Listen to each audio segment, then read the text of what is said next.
An apology for these memoirs is surely not needed. Whilst Arthur Young's famous Travels in France have become a classic, little is known of the author's life, a life singularly interesting and singularly sad. Whether regarded as the untiring experimentalist and dreamer of economic dreams, as the brilliant man of society and the world, or as the blind, solitary victim of religious melancholia, the figure before us remains unique and impressive.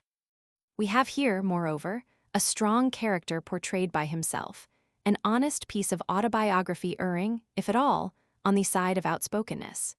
In his desire to be perfectly frank, the writer has laid upon his editor the obligation of many curtailments, the memoirs from beginning to end being already much too long.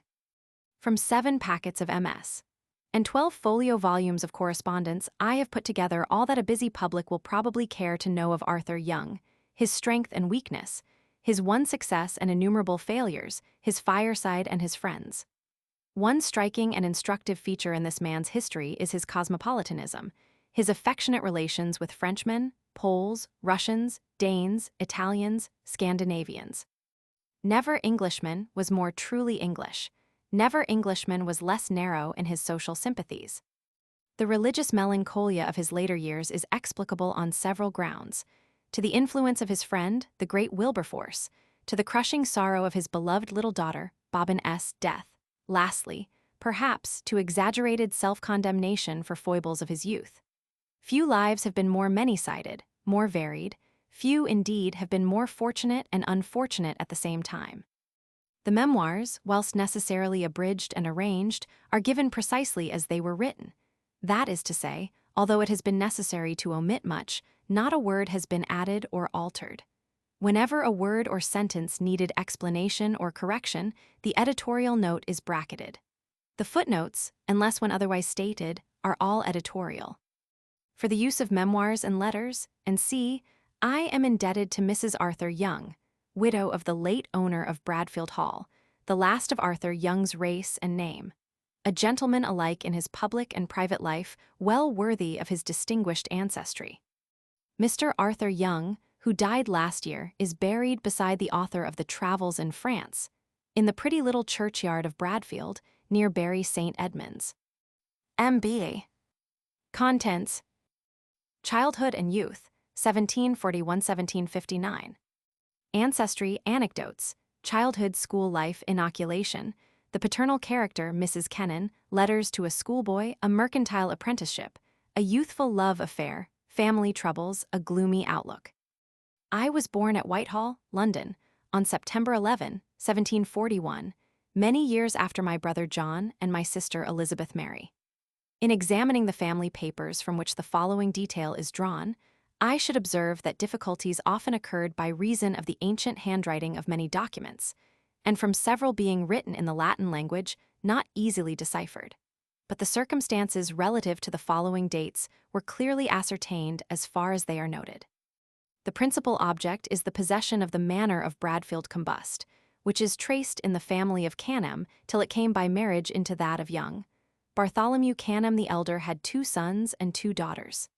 In 1672, he transferred Bradfield Hall, manor and lands to Arthur Young, married to Elizabeth, his daughter. The Young shield bears a field argent, 3 bends sable and a lion rampant, that of Canham a field gules, bend argent charged with a cannon ball sable, the bend coatized with ore. The estate had been purchased in 1620 by my ancestor of Sir Thomas, afterwards Lord Jermyn of Rushbrook, being part of the great possessions of that family. The steward who acted for Sir Thomas was Martin Folkes, ancestor of the present Sir Martin Folkes. And here it is curious to observe the different results affecting the posterity of the private gentleman who purchases, and of the steward of the great man who sells. I am a poor little gentleman, and Sir Martin Folkes owner of an estate not far short of 10,000 L. a year. My father, Dr. Arthur Young, inherited Bradfield from my grandfather, Bartholomew Young, Esquire, called captain from a command in the militia. And it is remarkable that with only a part of the present Bradfield estate he lived genteelly and drove a coach and 4 on a property, which in these present times just maintains the establishment of a wheelbarrow. Dr. Arthur Young, my father, was educated at Eton and admitted to Pembroke Hall, Cambridge in 1710, afterwards settling at Thames-Ditton, Surrey. He was so much liked by the inhabitants that they elected him, against a violent opposition of the inferior classes, minister of that parish. Whether the ladies of the place had a particular influence I know not, but he was a remarkably handsome man and 6 feet high. It was here he became acquainted with Miss Anne Lucretia de Cousemaker, to whom he was afterwards married. She was the daughter of John de Cousemaker, Esquire, who came to England with King William Roman III, bringing with him a fortune of 80,000 L, the greater part of which he was deprived of by the imprudence of 1 or 2 of his sons. If ever there existed in human form an Israelite without guile, it was this worthy man, and it gives me great pleasure to reflect on the extreme respect and affection which were always felt for him and my dear mother. Mr. de Cousemaker, my maternal grandfather, was executor and residuary legatee to a Mrs. Keene, on which account he could have legally possessed himself of an estate left by her. With an honesty unexampled, he would not take 1 penny of it, but exerted himself with incredible industry to discover some distant relation to whom he might transfer the property. He did find one who had no legal claim, and he gave him the estate. This Mr. Keene dying without issue, his widow told my grandfather that out of gratitude she would provide for 2 of his children. To a daughter she left an annuity of 300 L a year, to a son an estate which passed on to his descendants. My mother brought a fortune to my father, the amount I know not, but it was sufficient to demand the settlement of the Bradfield estate upon her for life. She was of a very amiable, cheerful disposition, loved conversation, for which she had a talent, and read a great deal on various subjects. The residence at Thames-Ditton resulted in a friendship with the Onslow family, which proved highly advantageous to my father. General, then Colonel Onslow, appointed him chaplain to his own regiment, and the general's brother, Speaker of the House of Commons, also named him chaplain, a step which afterwards led to the prebendaryship of Canterbury. Mr. Speaker Onslow and the Bishop of Rochester were my godfathers. Colonel, afterwards General Onslow, was in the estimation of the world a highly respectable character, in the formation of which it may easily be supposed that religion formed no part from the following anecdote. One Sunday morning, his wife obtained his permission to read a chapter of the Bible, but he first bolted the door lest the servants should witness the performance. He was afraid that the matter might reach the ears of his commander-in-chief, the Duke of Cumberland, who to much brutality of character added the abhorrence of a soldier troubling his head about religion. In 1734, my father published his Historical Dissertations on Idolatrous Corruptions in Religion, a very learned work which is quoted by Voltaire. In 1742, he was in Flanders acting as chaplain to Colonel Onslow's regiment, and I have found among his papers the journal of a tour made through Brabant, Flanders, and a part of Picardy. On the whole, it is interesting, and the cheapness of living therein described is remarkable. The following letter is from my father to his relation, His Excellency Governor Vassy, relating to the conduct of General Ingoldsby, who married my mother's sister at the Battle of Fontenoy, and which throws a little additional light upon that transaction, though at the expense of the commander-in-chief. Bradfield Hall, July 22, 1745 OS. Dear Sir, my last, which I wrote some time before our Parliament broke up, was of such a length as I suppose has tired you of my correspondence, since which I, having been here in the country, have had nothing of news worth troubling you with. I make little doubt but that our friend Ingoldsby's behavior has made much the same figure in your public papers as Europaeus's has done in ours. But I can assure you, sir, that, notwithstanding the account published in our Gazette, he behaved like a good and a brave officer. A court-martial has set upon him, but what the result of it is we know not as yet. But fear the worst, since the clearing of him must reflect upon a king's son who has the command of an army. I have enclosed his case, which contains as much of the truth as he could have leave to print, at the bottom of which you will find something wrote which His Royal Highness commanded particularly to be left out. But if you, sir, who are nearer to the army than we are, desire a more particular account of this affair, your nephew Everett, who will continue here with us for more than a month longer, shall give you the full detail of it. If, dear sir, the gentleman who is the bearer of this shall want your protection, I recommend him to it. He is going to the army as my substitute. His name is Gough, and his nephew to Captain Gough, who is a member of the House of Commons and director of, and the great manager in our East India Company. All that I particularly ask in behalf of him is that you will give him your directions how to find our army, and, if it be necessary, to halt in your garrison. I am, dear sir, your Excellency's kinsman and servant, T. Young. Ingoldsby was cruelly used at the Battle of Fontenoy by the Duke of Cumberland, who had sent him orders to put himself at the head of a detachment to attack a temporary redoubt which the French had thrown up, but gave him no directions to take cannon. And when Ingoldsby arrived at the spot, he saw the necessity. He instantly dispatched his aide-de-camp to demand cannon, but before they came, the position of the troops changed, and an order came to draw off. No consequences attended this business, nor had it any effect on the loss of the battle, but an opportunity was taken to throw the whole blame on Ingoldsby and to attach to him all the consequences of that defeat. Ingoldsby complained of this, and Ligonier himself came to him from the Duke to assure him that the Dean knew his bravery and highly valued him, but advised him by all means to be quiet, and everything would blow over, and the business be forgotten.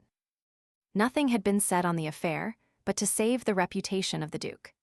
Mrs. Ingoldsby, losing all patience at his not being promoted according to promise, never let him rest till he published his case, which put an end to all hope of promotion in the army, and he was obliged to retire.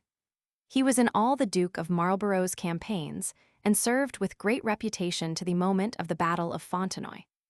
When I was of a proper age to be placed at school, a choice had to be made between those of Bury St. Edmunds and Lavenham. No possible motive could induce anyone to think of the latter, except the circumstance of my father having been there himself. The master of the former school, Mr. Kinsman, was one of the finest scholars of his age, and is mentioned with much respect by Cumberland in his memoirs. Whilst the matter was in abeyance, the Reverend M. Coulter, master of Lavenham School, came to Bradfield, and my mother, unfortunately for me, was so much pleased with the extreme good temper manifested in his countenance that she persuaded my father to entrust me to his care. I was accordingly sent to that wretched place. I was to learn Latin and Greek, with arithmetic, but whether from being a favorite or from the diversion of frequent visits home, I afterwards found myself so ill-grounded in the above languages that for some time before I left the school I found it necessary to give much attention to them in order to recover the lost time. It is easy to suppose how much I was indulged from one instance among many others. At dinner, the first dish the boys were helped to was pudding, which I disliked and was excused from eating, the case of no other pupil. As to correction, I have no recollection of receiving anything of the sort. I had, however, a sufficient awe of the master. During the last years of my stay, I had a pointer and gun, and often went out with Mr. Coulter, he with a partridge net and I with my gun. I had a room to myself and a neat collection of books.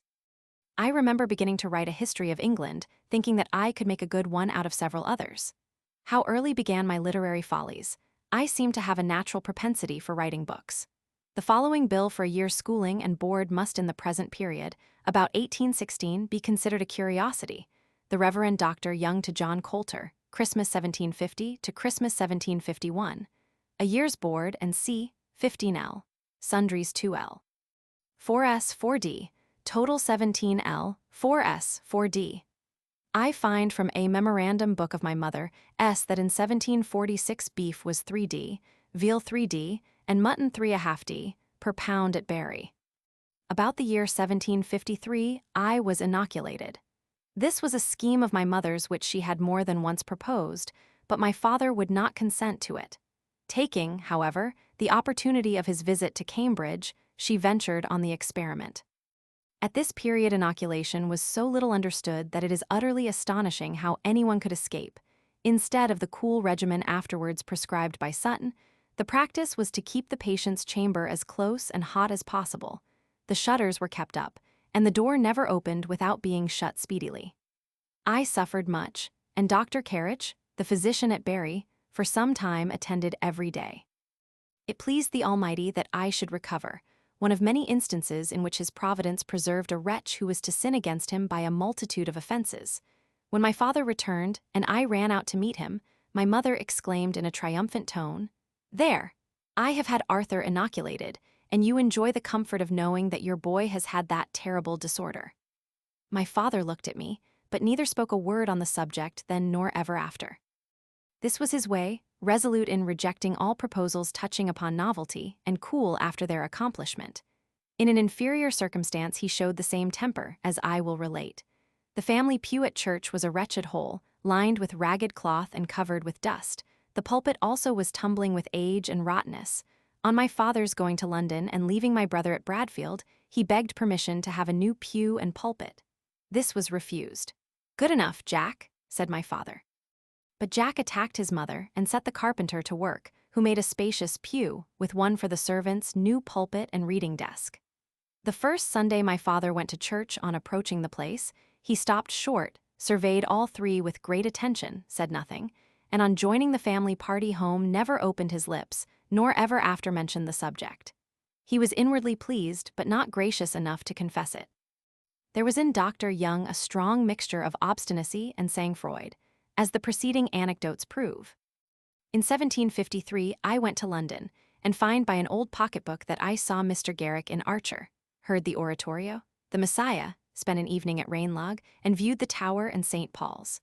I also remember visiting the widow of General Ingoldsby, who opened her house every evening to all comers, nor was the number of fashionable people inconsiderable.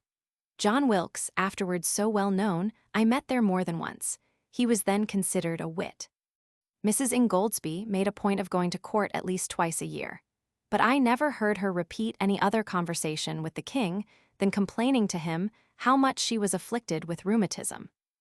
In 1754 died Mrs. Sidney Kennan, a lady highly respected and well known as the midwife to the Princess of Wales. She also brought into the world my brother, sister, and myself, and was a very old friend of my father. And him she left executor and residuary legatee. That her professional emoluments were of some consideration was proved by the fact of a gentleman, after her decease, presenting her executor with 50 guineas as her fee for having delivered his wife. By her will all her furniture and a great collection of medals, bronzes, shells, curiosities, books on natural history, and see with money in the funds, came into his possession to the amount of nearly £5,000. By a codicil she had ordered that her servants should be retained, and the house kept for 6 months after her death, in consequence of which our family moved into her residence in Clifford Street. It was, of course, to be expected that my father would sell all the curiosities, but that a clergyman, a man of learning, having a son of my brother's attainments should dispose of such a collection, was not looked for. My maternal uncle, de Cousemaker, dining one day at the house, inquired as to my father's intentions. On being informed that everything would go to an auction, he asked the price. My father replied that the articles had not been valued, but he supposed that they would fetch 50 or 60 pounds. Mr. de C. at once offered 60 guineas, the bargain was struck, and the books departed next day, to our great mortification. The price was preposterous, as the collection contained many curious and scarce publications, and my uncle afterwards sold many of the duplicates for a greater amount than he had given for the whole, yet retaining a most valuable number. As a proof of the worth of what might be called Mrs. Kennan's museum, I insert a letter to her from Sir Martin Folkes, President of the Royal Society. "Madam, I am sorry I had not the happiness of seeing you when I was last to wait on you, but will take another opportunity of paying my respects. The worms you were pleased to send seem to me the very same I received from Holland, and which I was in the utmost distress for, being quite out, and my polyps in great want, so that a word of instruction, how I may get at some of these worms, will be a great obligation. When I had the honor of leaving you a polyp, I had never one by me with a young one fairly put out, so here was one beginning.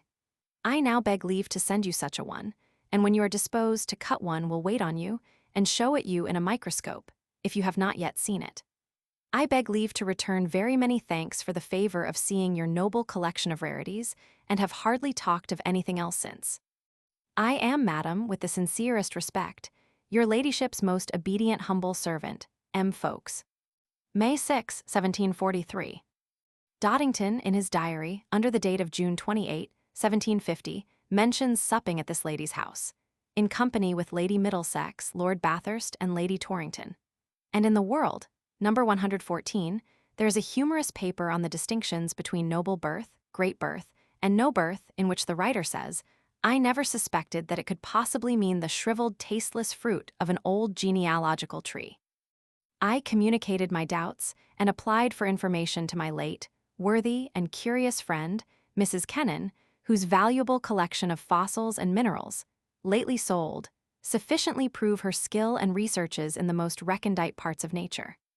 She, with that frankness and humanity which were natural to her, assured me that it was all a vulgar error, in which, however, the nobility and gentry prided themselves.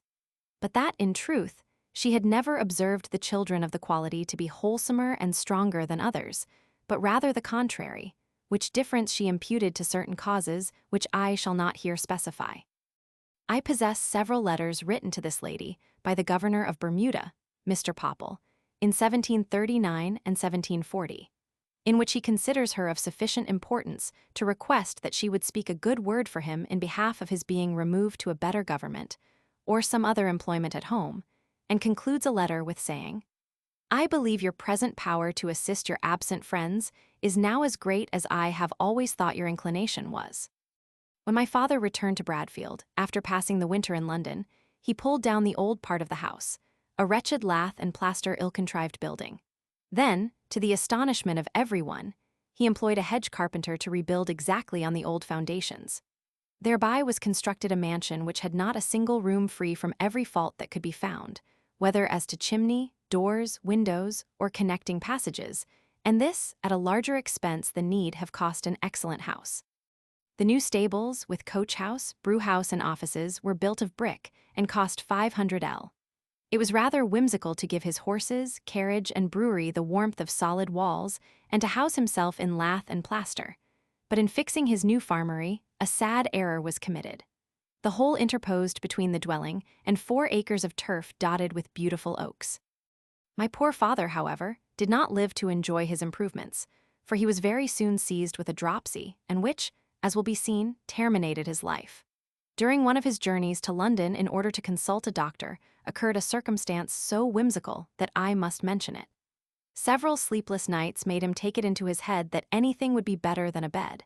As an experiment at one inn, he ordered that a hole should be cut in a haystack, in which he passed the night. But it is time to return to myself. During all these years I was at Lavenham School reading Caesar, Sallust, Homer, and the Greek Testament, when a sudden whim seized my father, and he ordered Latin and Greek to be discarded and algebra to take their place. I thus became absorbed in Saunderson. But what commanded more of my attention at this time was a very different branch of learning, namely, the lessons of a dancing master. He came once a week from Colchester to teach the boys, also some young ladies of the neighborhood, 2 of whom made terrible havoc with my heart.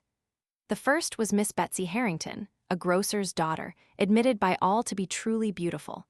The second of my youthful flames was Miss Molly Fiske, a clergyman's sister. For 1 or 2 years we corresponded, but afterwards I went away, and she married the Reverend M. Chevalier of Espal. Long after her marriage, she told me that she had accepted that gentleman on finding that I did not come forward with the proposal. Her fortune was 4,000L. Arthur Young, from his sister Alyssa Maria. 1755. Dear brother, I acknowledge it's very long since I last wrote to you, but I enclose you my excuses, and what was I assure you the occasion of my delay. I designed making you a present of lace for a pair of ruffles, and the weather had been so bad that it was too dirty for me to go out and get them. I hope they will engage your approbation, which is all I desire, and you'll do me honor in wearing them. I've not yet seen Miss Aspin, and believe I shall not till Monday, when we propose going to Jen L. Onslow's and calling upon her in our way. We have had so much rain lately that there has been no stirring, or I would have made her a visit long ago. I believe I told my mother my uncle was disappointed of his company which were to be here on Saturday last by Miss Turner being ill, but she recovering, we are to have the same party next week, and a very grand concert it is to be, because we are musical people. Rainlog is to be opened on the 8th with a rural carnival. I vastly wished for you at Mrs. Cibber's benefit. The play was Tancred and Sigismunda, the plan of which you and I have often weeped over together in Gil Blas. It was most inimitably acted by Garrick and Mrs. Cibber. You would have been vastly entertained. The play I was at before, but went purposely to see the Princess of Wales and her family. The Prince and Prince Edward were in one box, and the Princess, Lady Augusta, Elizabeth, and Louisa in the other. Upon my word, they are a fine parcel of children. Only poor Elizabeth is, unhappily, almost a dwarf, but the rest make very good figures.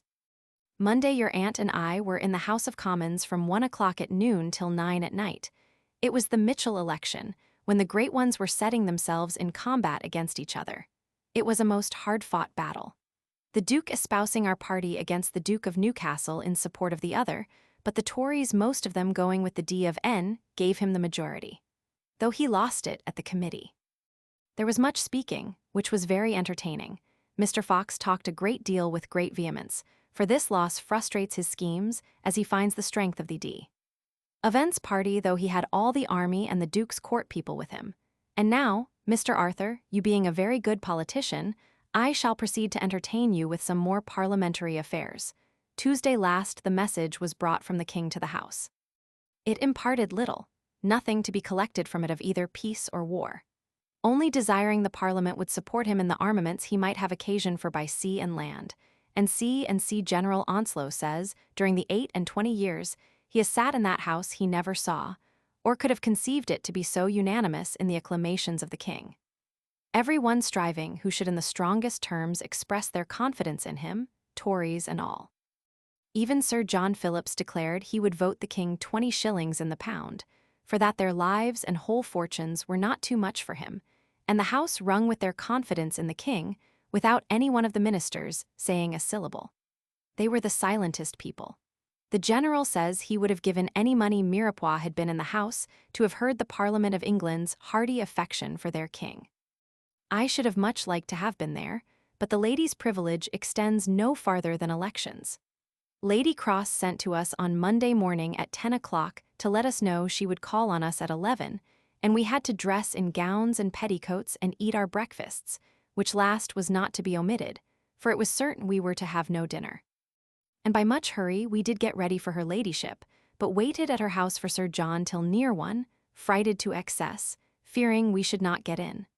This Mitchell election so famous an affair that all the town wanted to hear it, and evidently the gallery would hold a small part of them.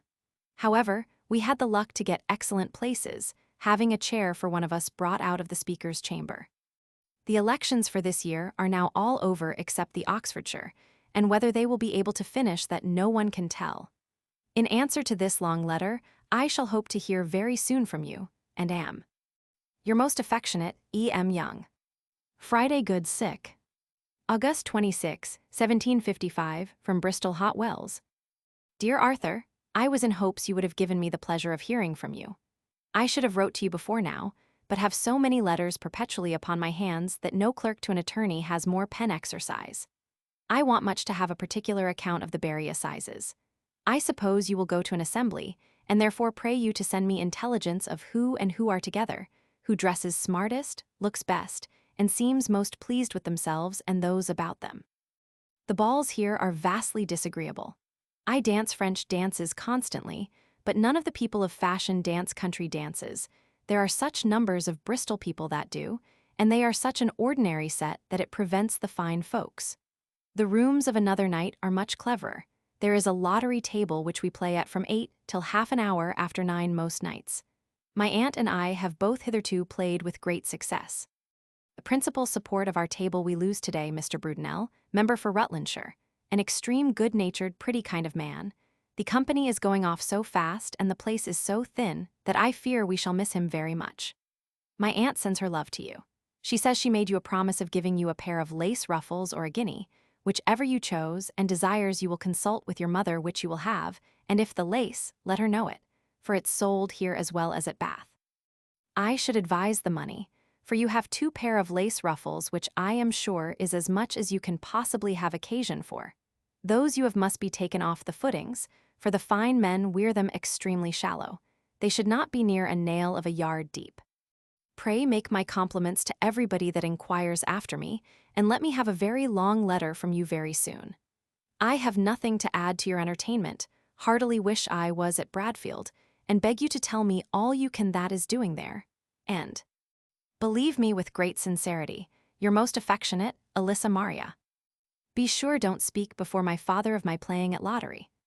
Extracts from further letters. My uncle in Goldsby, I think, looks very well. He asked after you, and so did my aunt. He goes out of town for a fortnight next Monday, and Mr. and Miss Gothen, Doctor in, has made a new coach. Yesterday was the second day of using it, cost him 82L. It's very handsome, all but being painted in a mosaic, which all the smart equipages are. Miss Joy's mother has made one this spring, cost 147L. There is hardly such a thing seen as a two-wheeled postchaise. Nobody uses anything but four-wheeled ones, and numbers of them with boxes put on and run for chariots, and vastly pretty they are. Now I must give you some account of the masquerade at Mrs. Onslow's. Lady Onslow was there, Mr. and Mrs. Onslow, the Mr. Shelley we met at the Speaker's, and Miss Freeman. Lady Onslow was in a Venetian domino white lustring trimmed with scarlet and silver blonde. Mrs. Onslow's dress we thought not at all pretty nor becoming. She had no jewels on, but was ornamented with mock pearl. Mr. Onslow was in a domino, as was Mr. Shelley. The first was very genteel and handsome, white lustring trimmed with an open shining gold lace and little roses of purple with gold in the middle of them. I never saw anything prettier. Miss Freeman was the sweetest figure I ever saw. Her dress, a dancer, blue satin trimmed with silver in the richest, gentlest taste and very fine jewels. They say Fenton Harvey was the best figure there amongst the gentlemen, with his mask. On his dress was a domino which was reckoned the gentlest dresses. Lady Coventry, amongst the ladies, was the best figure, Lady Peterson another much admired. The town said beforehand that she was to be Eve and wear a fig leaf of diamonds. However, this was not true. Mrs. Tomlinson, Alyssa Maria Young to her father. Honored Sir, Mr. Tomlinson and myself are your urgent petitioners for a favor which, if granted, will give us very great pleasure. It is that you will give my brother Arthur leave to make us a short visit. My mother, who we found safe and well at Chelmsford and have conducted hither, rejoins in the request. She desires you to determine in what manner is best for him to come hither on horseback, the joiner with him or in the stage-coach, but either way, we beg to see him Tuesday at farthest, but on Monday if he comes on horseback.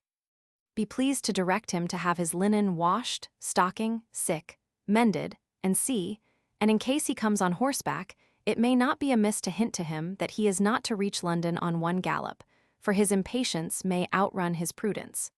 It was a great pleasure to hear a pretty good account of your health, and hope we shall hear often from Bradfield during my mother's stay here. Beg my love with Mr. Tease to my brother. He desires to present his duty to you. And I am, honored sir, your most affectionate and most dutiful daughter, E.M. Tomlinson. Bucklersbury, Tuesday night, 10 o'clock, 1757. Whilst at school I made in the playground a famous fortification, and then besieged it with mines of gunpowder, nearly blowing up 2 boys and an old woman selling pies. A better example was my habit of reading, which became a sort of fashion. I was thought to be of an uncommon stamp, and when the pupils returned home, their parents became desirous of seeing the lad to whom they thought themselves indebted. My own acquisitions received a mortal shock on the marriage of my sister with Mr. Tomlinson. Of the firm of Tomlinson and Co., the opportunity of introducing me into their counting house was thought advantageous by my father, and in consequence orders came that I should receive immediate instruction in mercantile accounts. As a further preparation, the sum of 400L was paid to Messrs. Robertson of Lynn, Norfolk, for a 3 years' apprenticeship. In February 1758, I took my last farewell of Lavenham and paid a visit to my married sister in London. I remember nothing more of this visit than several performances of Mr. Garrick. When I took leave of my sister, who was far advanced in her pregnancy, she wept and said she might never see me more. This proved to be the case, as she died during her lying in. She was a remarkably clever woman, with much beauty and vivacity of conversation, combined with much solidity of judgment. My mother grieved so much for her loss that she could never be persuaded to go out of mourning, but mourned till her own death, nor did she ever recover her cheerfulness. This had one good effect, and that a very important one for me. She never afterwards looked into any book but on the subject of religion, and her only constant companion was her Bible, herein copying the example of her father. Every circumstance attending this new situation at Lynn was most detestable to me till I effected an improvement. This was done by hiring a lodging, surrounding myself with books, and making the acquaintance of Miss Robertson, daughter of my employer's partner. She was of a pleasing figure, with fine black expressive eyes, danced well, and also sang and performed well on the harpsichord. No wonder, as she received instructions from Mr. Burney. He was a person held in the highest estimation for his powers of conversation and agreeable manners, which made his company much sought after by all the principal nobility and gentry of the neighborhood. Here I must reflect, as I have done many times before, on the unfortunate idea of making me a merchant. The immediate expense absolutely thrown away differently invested would have kept me 4 years at the university, enabling my father to make me a clergyman and rector of Bradfield. This living he actually gave to my Lavenham schoolmaster. The whole course of my life would in such a case have been changed. I should have known nothing of Lynn and have taken a wife from a different quarter. I should probably have been free from all attraction to agriculture, and that circumstance alone would have changed the whole color of my existence. I might never have been of any use to the public, but my years would have passed in a far more tranquil current, escaping so many storms and vicissitudes which blew me into a tempest of activity and involved me in great errors, great vice, and perpetual anxiety. This was not to be the case, and what I thought an evil star sent me to Lynn. In this place monthly assemblies were held, a mayor's feast and ball in the evening, a dancing master's ball and assemblies at the mart. It was not common, I was told, for merchants, clerks to frequent these, a suggestion I spurned and attended them dancing with the principal belles. I was complimented by the dancing master, who assured me that he pointed out my minuet as an example to his scholars. But pleasure alone would not satisfy me. I was by nature studious, and from my earliest years discovered a thirst for learning and books. These, the smallness of my allowance, I think not more than 30 per annum, with my great foppery and dress for the balls, would not permit me to purchase and supply me with what I so much needed. Accordingly, in 1758, I compiled a political pamphlet named The Theatre of the Present War in North America, for which a bookseller allowed me £10 worth of books. As he urged me to another undertaking, I wrote 3 or 4 more political tracts, each of which procured me an addition to my little library.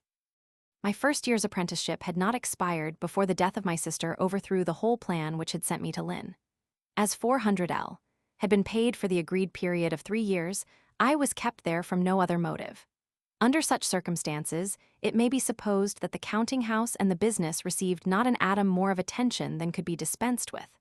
I was 20 years old on leaving Lynn, which I did without education, profession, or employment. In June of this year, 1759, my father died, and as he left debts, my mother thought it necessary to take an exact account of his effects. The following is the result. £S, household goods, farming stock, plate books, total £1,106. I am sorry to add that money or money due to him made no part of the estimate.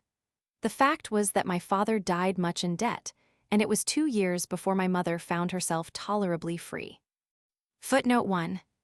Lavenham is a very pretty village, with splendid church, lying between Sudbury and Welnethan, whilst Bury St. Edmunds is the second town in Suffolk. Footnote 2. Memoirs of Richard Cumberland, 1806. Footnote 3. Elsewhere Arthur Young mentions a severe flogging, very properly, administered by his father for an act of cruelty, adding, "It was the only time that I ever received any correction at his hands, yet he was a remarkably passionate man." Footnote 4. Robert Sutton, physician and inoculist, 1757, dict. Of biography, Sampson Low. Dr. Guy's Public Health has the following. The Suttons were noted for their success in inoculation, but Dr. Gregory gives more credit to diet and exposure to air than to the antimonial and mercurial medicines they extolled. Footnote 5. Hero of the Bow Stratagem, G. Farquhar. Footnote 6. Till the last generation, it was the fashion to brew one's own beer in Suffolk. Footnote 7. The buildings and yards necessary for the business of a farm, Webster. Footnote 8. Nicholas Saunderson, D.D., author of The Elements of Algebra, in 10 books, 1740. Footnote 9. The Mitchell Election, a petition brought by Lord Orwell and Colonel Wedderburn against undue election and return for Borough of Mitchell, in Cornwall. See Commons, Journals Roman 22, Roman 24, and Roman 32. Footnote 10. The Duke of Cumberland. Footnote 11. M. de Mirepoix, then French ambassador at St. James's. Footnote 12. Dr. Charles Burney, author of the History of Music, father of Madame D'Arblay. Chapter 2. Farming and Marriage, 1750–1766. The Gay World, a call on Dr. Johnson, a venture offer of a career. Farming decided upon Garrick marriage, Mr. Hart, Lord Chesterfield on farming, literary work, correspondence, birth of a daughter. In 1761, I was at the coronation, had a seat in the gallery of Westminster Hall, and being in the front row above the Duke's table, I remember letting down a basket during dessert, which was filled by the present Duke of Marlborough. On this visit to London, I had a mind to see everything, and ordered a full dress suit for going to court. This was in September. In December, I was again in London figuring in the Gay World. In January 1762, I set on foot a periodical publication entitled The Universal Museum, which came out monthly, printed with glorious imprudence on my own account. I waited on Dr. Johnson, who was sitting by the fire so half-dressed and slovenly a figure as to make me stare at him. I stated my plan and begged that he would favor me with a paper once a month, offering at the same time any remuneration that he might name. "No, sir," he replied, "such a work would be sure to fail if the booksellers have not the property, and you will lose a great deal of money by it." "Certainly, sir," I said, "if I am not fortunate enough to induce authors of real talent to contribute." "No, sir, you are mistaken. Such authors will not support such a work, nor will you persuade them to write in it. You will purchase disappointment by the loss of your money, and I advise you by all means to give up the plan." Somebody was introduced, and I took my leave. Dr. Kenrick, the translator of Rousseau, was a writer of a very different stamp. He readily engaged to write for me, so did Collier and his wife, who between them translated The Death of Abel. I printed 5 numbers of this work, and being convinced that Dr. Johnson's advice was wise and that I should lose money by the business, I determined to give it up. With that view, I procured a meeting of 10 or a dozen booksellers, and had the luck and address to persuade them to take the whole scheme upon themselves. I fairly slipped my neck out of the yoke, a most fortunate occurrence, for, though they continued it under far more favorable circumstances, I believe no success ever attended it. In September of the following year, I broke a blood vessel and was attended by a Lynn physician, who ordered me to Bristol Hotwells, as I was in a very consumptive state. I accordingly went, boarding and lodging in a house where I met very intelligent and agreeable society. Amongst the number was one gentleman with whom I had many arguments concerning Rousseau and his writings. I, like a fool, much admiring both, my new acquaintance abusing them with equal heat. But the principal acquaintance I made at the Hotwells was Sir Charles Howard, K.B., then an old man. Being informed that I was a chess player, he introduced himself to me in the pump room and invited me to coffee and a game of chess. After some time and various conversations, he made inquiries relating to my family and destination. I took it into my head that he seemed more affable when he was informed, for his inquiries were numerous, that Mr. Speaker Onslow and the Bishop of Rochester were my godfathers. On understanding that I was not bred to any profession and was without hope of any settlement in life, he asked me if I should like to enter the army. I answered in the affirmative, but added that it could only be matter of theory, as I had not lived with any officers. He often recurred to the idea, and at last told me that he would give me a pair of colors in his own cavalry regiment, and bade me write to my mother for her approval. This I did, and was not at all surprised by her reply. She begged and beseeched me not to think of any such employment, as my health and strength were quite inadequate to the life. I loved my dear mother too much to accept an offer against her consent. I also became acquainted with an officer in the army, Captain Lambert, who visited the Countess of B at B Castle. She was esteemed a demirep, handsome and fascinating. A little before I left Bristol I was introduced to her, and had my stay been longer should have made one in the number of her many slaves. On returning from Bristol to my mother at Bradfield, I found myself in a situation as truly helpless and forlorn as could well be imagined, without profession, business, or pursuit. I may add without one well-grounded hope of any advantageous establishment in life. My whole fortune during the life of my mother was a copyhold farm of 20 acres, producing as many pounds, and what possibility there was of turning my time to any advantage did not and could not occur to me. In truth, it was a situation without resource, and nothing but the inconsiderateness of youth could have kept me from sinking into melancholy and despair. My mother, desirous of fixing me with her, proposed that I should take a farm, and especially as the home, one of 80 acres, was under a lease expiring at Michaelmas. I had no more idea of farming than of physic or divinity, but as it promised, at least, to find me some employment, I agreed to the proposition and accordingly commenced my rural operations, which entirely decided the complexion of all my remaining years. My connections at Lynn carried me often to that place, and my love of reading proved my chief resource. I farmed during the years 1760-3456, having taken also a second farm that was in the hands of a tenant. I gained knowledge, but not much, and the principal effect was to convince me that in order to understand the business in any perfection, it was necessary for me to continue my exertions for many years. And the circumstance which perhaps of all others in my life I most deeply regretted and considered as a sin of the blackest dye, was the publishing the result of my experience during these 4 years, which, speaking as a farmer, was nothing but ignorance, folly, presumption, and rascality. The only real use which resulted from those 4 years was to enable me to view the farms of other men with an eye of more discrimination than I could possibly have done without that practice.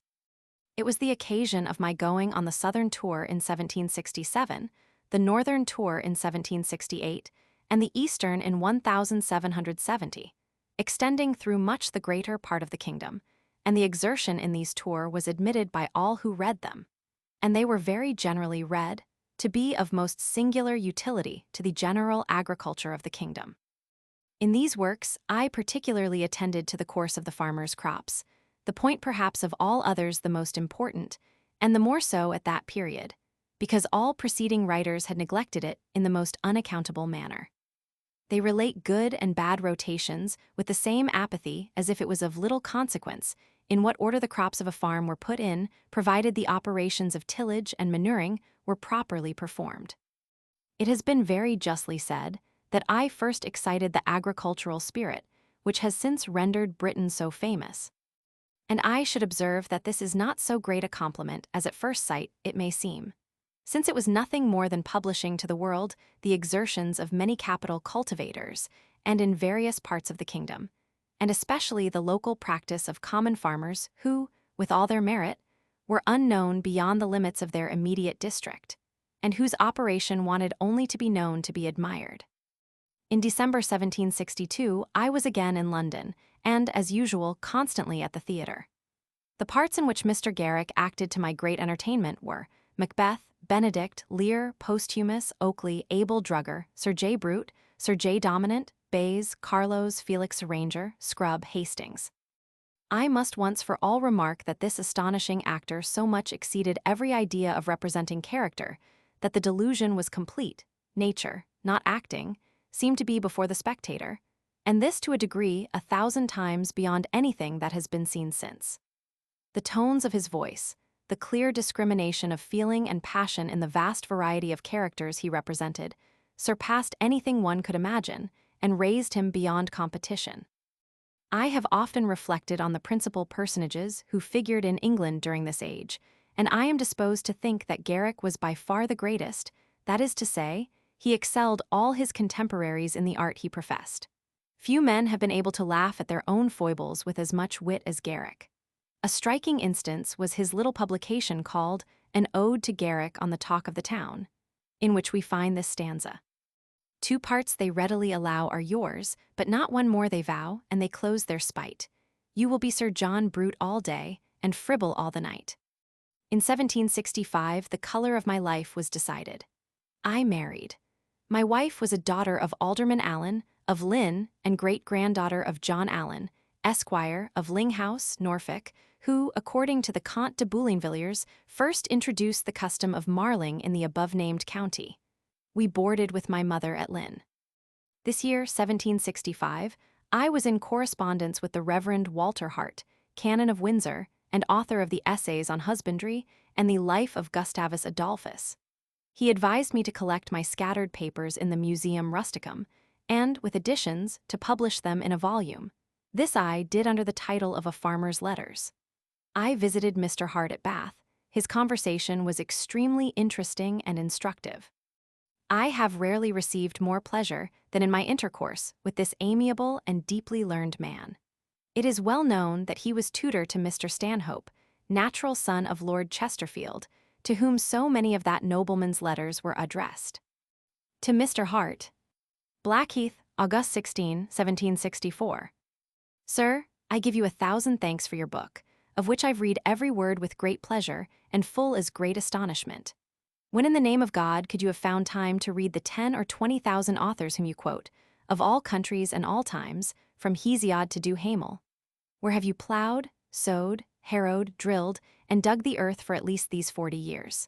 For less time could not have made you such a complete master of the practical part of husbandry. I can only account for it from the Pythagorean doctrine of the transmigration of souls, and the supposition that Hartlib's soul has animated your body with a small alteration of name. Seriously, your book entertains me exceedingly, and has made me quite a dilettante, though too late to make me a virtuoso, in the useful and agreeable art of agriculture. I own myself ignorant of them all, but am nevertheless sensible of their utility, and the pleasure it must afford to those who pursue them. Moreover, you've scattered so many graces over them that one wishes to be better acquainted with them, and that one reads your book with pleasure most exquisite. It is the only prose Georgic that I know, as agreeable, and I dare say much more useful, in this climate than Virgil. Why have you not put your name to it? For though some passages in it point you out to be the author here, they will not do it so in other countries, and as I am persuaded that your book will be translated into most modern languages and be a polyglot of husbandry, I could have wished your name had been to it. How goes the Havabilius complaint? Has not the Bath waters washed it away yet? I heartily wish it was, as I sincerely wish you whatever can give you ease or pleasure. For I am with great truth your faithful friend and servant, Chesterfield. P.S. Though I can be as partial as another to my friends, I cannot be quite blind to their omissions. For though you have enumerated so many sorts of grass, with a particular panegyric on your dear lucerne, you have not described, nor so much as mentioned, that particular sort of grass which while it grows the steed starves. Your Lev is very well at Dresden. I will send him his book when I can find a good opportunity. The following letters Mr. Hart was so good as to address to me. Bath, February 3, 1765. Dear Sir, that I am obliged to trouble you with a letter, purely on my own account, I balance not a moment within myself, between interrupting a friend and being thought ungrateful. The kind mention you have been pleased to make of my essays on husbandry, in the last number of the Museum Rusticum, deserves my warmest thanks and acknowledgments. And though your good opinion of me as bonus agricola, bonus civis may be a little partial, yet sure I am that your favorable report is the overflowing of a generous mind, and under that medicament I must with modesty and diffidence arrange it, feeling at the same time that inward pleasure which Tacitus describes dulce est laudari, a laudato viro. For my own part, my ill health, as I greatly fear, will make me unable to continue much longer on the theatre of agriculture. But if it pleases God that this nation is ever touched with a true vital sense of the uses of husbandry in their full extent, and runs not mad with the visionary notions of colonies, there will soon be a succession of younger and abler geniuses to perfect that, which I have had the honor and satisfaction of suggesting to my beloved but mistaken country. I may say as old Dryden did to Congreve, you will put aside the vanity of naming Dryden in the same paragraph with myself. So, when the states one Edward did depose, a greater Edward in his room arose, but now not I but husbandry the cursed, and Tom the second writes like Tom the first. And now, sir, give me leave to assure you that I am extremely pleased with your last published performance, and the rather as the idea is useful and new. In order to send abroad a truly qualified person, as you have most judiciously characterized him, you do well to address yourself to noble-spirited individuals. Kings and ministers look upon agriculture as only physical means of supplying mankind with food, nor does one glimpse of an idea ever enter their heads or hearts concerning the circulation of profit from the highest to the lowest resulting from thence, nor of the national strength, health, population, and, I may say, the sobriety of getting money which results from that art when it is exercised and maintained in full activity. France might till this time have languished for her enclosure of waste land and exportation of superfluous corn, if a shrewd and artful foreigner had not flattered a fair lady into a passion for agriculture. The man I mean is Empattle. And indeed, since the times of Augustus and Maecenas, which latter loved agriculture before he loved poetry, but lavishly united both in Virgil, and since the time of Constantine Roman IV. To the present hour, I can recollect no princes and prime ministers who understood the national advantages of husbandry in their full extent but Henry Roman IV and Sully. Windsor, May 1, 1765. Dear Sir, your last kind paquet was conveyed to me here by our much esteemed friend Mrs. Allen, whom I hope to see at Bath in about 12 days. I am now to thank you for entertaining me with so much and so good matter relating to Harrows, and look upon your improvement to be a most sensible and most ingenious one at the same time. This is the happy perfection in writing which Horace mentions. Omni celit punctum qui miscuit util dulce. In the same manner, I have also read with delight and improvement your remarks upon broad-wheeled wagons in the museum for last March. But why, my good friend, do you bury such dissertations as yours in blue paper periodical essays? Or why rather do you not throw them together in one book or large pamphlet? I return you my best thanks for your technical terms of art in the Suffolk husbandry, and the provincial words, which latter, one time or other, shall be considered by me in a more extensive and critical view respecting the English language in general. Many of these provincial words are the truly classical words of our nation. Some of them are elegant and musical, and most of them in general express the sense in their sound. In one word, from a thorough knowledge of the provincial words of our language, one might venture to explain Shakespeare, B. Jonson, Beaumont and Fletcher, and C. better and safer than all his editors and conjectural critics. If you have a friend tolerably skilled in husbandry, who lives in any part of England except the southern and western, be so obliging to me as to solicit his assistance, and convey the list of words to me. For by what I have before suggested, you see I have views that extend beyond husbandry. When you go to London, will you not be tempted to make a flying excursion to Bath? 'Tis a digression, but it can hardly be called an episode. If I have any skill or knowledge of the world, Mrs. Allen's conversation alone will indemnify you for your trouble, and that most amply. He also who subscribes his name to this letter has a private ambition to be better known to you than upon paper. I am, dear sir, your most obedient and most humble servant. W. Hart. Kintbury Berks, May 7, 1765. Dear sir, if gratitude did not operate strongly upon me, and that towards a friend whom I never saw but hope to see, know, and cultivate his friendship, I should not trouble you with another letter so quick upon the heels of my last from Windsor.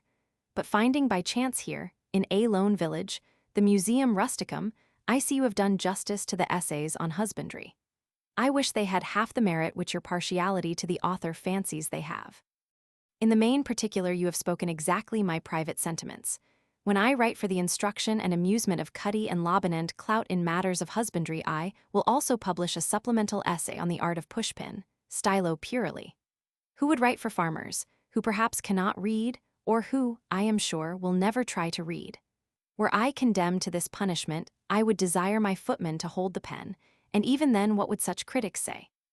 They would find fault with inelegance and want of propriety in the work. They bring to my mind an anecdote which de Voltaire once told me of his father. By the way, Voltaire put the incident into a farce, and was disinherited for it. The peevish old gentleman said one morning when his son rose from bed at about 11 o'clock, "Young man, you were drunk last night. You will sleep away your senses, neglect your studies, and die a beggar." Piqued at this reproach, Voltaire got up at 4 next morning, and by the by it was in winter. "Son," said his father at breakfast, "you will ruin us in the expenses of fire and candle. All your draggle-tailed muses will never indemnify us with the wood merchant and chandler." This is a just picture of a reviewing critic or a mago. Quotenim vultus mutantum prodia nodo. As to the Museum Rusticum, your writings in it accepted, I know nothing of the authors, but look upon it, as I am now speaking to you sub sigillo silente, as a blue paper job. Books in this age are a manufacture as much as hats or pins. The bookseller chooses a subject and the author writes at 10s. A sheet. It is probable that one man in a garret, who does not know a blade of wheat from a blade of barley, writes half the letters from the Kentish man, Yorkshire man, Gloucester man, and and perhaps the same hand, in the notes, signs with all the letters in the alphabet. Perhaps this very man Rock, I speak only from conjecture, for I observe the whole work has a tendency to favor this aventurier in agriculture. I declare to you seriously that I know nothing of its authors, you excepted. Might it not be better if you kept your admirable tracts by you? And to those you have already published, so much to your honor, you may add such occasional pieces as you shall afterwards write, and let them all appear together in a volume which might be entitled Sylvie, or Occasional Tracts on Husbandry and Rural Economics. I would have all books on husbandry, if possible pocket volumes, that one may read in the fields and see. In short, I would print it in a beautiful duodecimo as Duhamel does. You have written enough already to make one such volume, or nearly. However, there must be some new things in this work. Doubtless you have the plan of more tracts by you. If you read French, I would recommend a charming idea to you in this enclosing age, namely a little 12mo, called L'Amélioration des Terres, by Paddle. In that work are plans, and also the manner of throwing a square tract of ground of 300 or 400 acres, and into an ornamented farm, or, as the French call it, ferme ornée, the house and buildings in the center. The fields are square, the hedges quickset, and the owner may command with his eye and almost with his voice everybody and thing he is concerned with. If you cannot get the book, though you certainly may at Valence, I will send you mine. Adieu, dear sir, your most affectionate and obliged friend, Walter Hart. Barton Street, Bath, Oct. 16, 1766. Dear sir, my wretched state of health must be my just excuse for being so bad a correspondent. I owe you an answer to a letter of yours which was equally kind and long, and that answer is now of near a quarter of a year's standing. Not but that I think of you and my honored friend at Lynn almost every day of my life. Pray inform me in your next how your husbandry lucubrations go on in point of progress and advancement. I will be responsible for their good taste and accuracy. You are like the Matinian bee mentioned by Horace, which gathers more fragrance from a few sprigs of thyme than others can do from the stately lilac and larch trees. You gave me some hopes that my ever-honored friend at Worcester should convey to me, from you, some manuscript dissertations on agriculture, but I have been so unhappy as to know no more of them than of the lost books of Livy. In the course of the winter, you will see an octavo volume of religious poems entitled The Amaranth, adorned with very fine sculptures from the designs of the greatest masters, and executed by an artist of my own forming, who never appeared before in a public capacity, except on my essays on husbandry. The poetry, I hope, will prove that I have been bred up in the school of Pope, and I hope the disciple will retain something at least of the manner of the master. When you see Mrs. Allen, you will impart this little anecdote to her, because I am not yet quite clear whether I shall prefix my name or not. I am, dear sir, and C. Walter Hart. P.S. I have just had a visit from my old friend the Marquis of Rockingham, who, to say truth, loves husbandry as much as you or I do, and is, besides, an excellent judge of it speculatively and practically. Bath, Nov. 24, 1766. Dear sir, I received safely by coach your manuscript, which shall be perused with all the accuracy of friendship, after having turned partiality out of doors. My impatience about whatever concerns you has already made me read a part of your work, and enables me to prophesy well concerning it.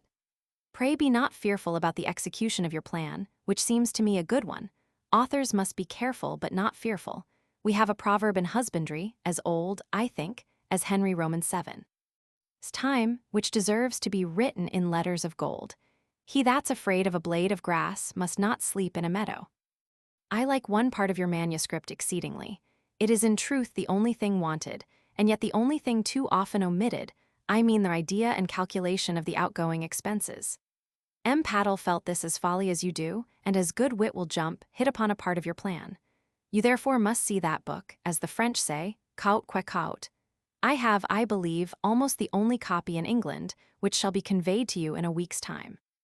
I am, dearest sir, your affectionate friend, Walter Hart. Mr. Hart published a volume of religious poems called Amaranth, which he sent me. He took great pains about the decoration of this book by a young artist of his own forming, but it had no success. In 1766, my daughter Mary was born, and I remained at Bradfield, with the exception of several journeys to Lynn. Footnote 13. The following notes are taken from a small memorandum book, appended to memorials. 1761, July 23, leak in full meaning debts 5L, 5S sept, 22, coronation, to court oct, 9, Blackheath cards deck, to London with Ed, Allen, 31, debt 62L, my History of the War published. Footnote 14. Dr. Kenrick, critic of the Monthly Review, attacked Dr. Johnson, who said, "I do not think myself bound by Kenrick's rules." Footnote 15. Joseph and Mary Collier, the first, author of A History of England. Footnote 16. Gessner Solomon, born at Zurich, 1730. Footnote 17. The Jealous Wife. Footnote 18. The Alchemist. Footnote 19. The Provoked Wife. Footnote 20. The Man of Mode. Footnote 21. The Rehearsal. Footnote 22. Love Makes a Man. Footnote 23. The Wonder. Footnote 24. The Suspicious Husband. Footnote 25. The Beau Stratagem. Footnote 26. She Stoops to Conquer. This last play seems to have been first acted in 1773. See Brewer's Reader's Handbook. Footnote 27. The coarse pothouse valor of Sir John Brute, Garrick's famous part, is finely contrasted with the fine lady airs and affectation of his wife. Chambers's English Literature. Footnote 28. All the domestic business will be taken from my wife's hands. I shall make the tea, comb the dogs, and dress the children myself. Fribble, in Miss in her Teens, Garrick. Footnote 29. Mrs. Young was sister to Fanny Burney's stepmother. The marriage proved unhappy from the beginning. Footnote 30. See his work, Les Intérêts de la France Malentendus, Henry, Comte de Boulainvilliers, voluminous author on French history, 1650-817-22. Footnote 31. Reverend W. Hart, poet, writer on rural affairs, historian, 1717-74. Dr. Johnson much commended Hart as a scholar, and a man of the most companionable talents he had ever known. He said the defects in his history, Gustavus Adolphus, arose not from imbecility, but from foppery. His Essays on Husbandry is an elegant, erudite, and valuable work, loans. Footnote 32. The accompanying letter is included in Arthur Young's correspondence of this year, and is given, although not addressed to himself. Footnote 33. Duhamel du Monceau, botanist and agronome, contributor to the Encyclopédie, 1717-81. Footnote 34. Padel, a French writer on agriculture. Footnote 35. Here is an illustration. The Suffolk husbandman's afternoon collation is invariably called beaver. In Nary's glossary we find bever from the SB and it, an intermediate refreshment between breakfast and dinner. Without any prejudice to their bevers, drinkings, and suppers. B. and Fletcher, the woman hater. Footnote 36. A child's game in which pins are pushed alternately, Webster. Footnote 37. Included in A Farmer's Letters. Chapter 3. In Search of a Living, 1767-1775. Home Travels, A Move, Anecdote of a Cat, Disillusion, A Farmer's Letters, Another Move, In the Full Blaze of Her Beauty, Hetty Burney and Her Harpsichord, Scant in Servants, Maternal Solicitude, Money Difficulties, More Tour, Lord Sheffield, Howard the Philanthropist, Correspondence. During this year I executed that journey, the register of which I published under the title of a 6 weeks' tour, in which, for the first time, the facts and principles of Norfolk husbandry were laid before the public, and which have since become famous in the agricultural world. Till my work appeared, nothing of that husbandry was known beyond the county. The publication excited great interest and became unquestionably the origin of many and great improvements in various parts of the kingdom. I scarcely went into any company in which it was not mentioned. Had I better understood the art of husbandry, it might, perhaps, have been well for me. Finding that a mixture of families was inconsistent with comfortable living, I determined to quit Bradfield and advertised in the London papers for such a house and farm as would suit my views and fortune, that is to say, £1,000 which I received with my wife, the remainder being settled upon her. I fixed upon a very fine farm in Essex called Samford Hall. There I worked with incredible avidity both in the agricultural and literary department.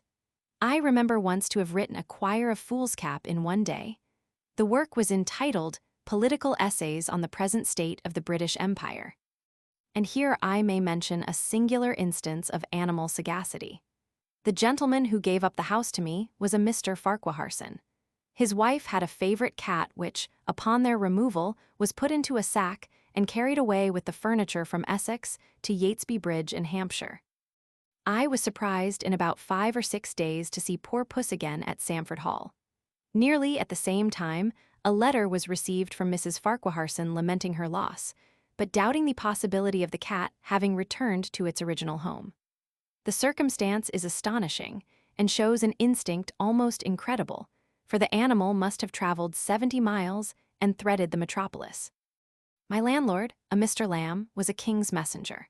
He had formerly been, I believe, butler or valet de chamber to the Duke of Leeds, and gave me many accounts of the journeys he had made to Petersburg, Constantinople, Naples, and sea, profiting by every journey very considerably, as he expended much less in traveling than was allowed by government.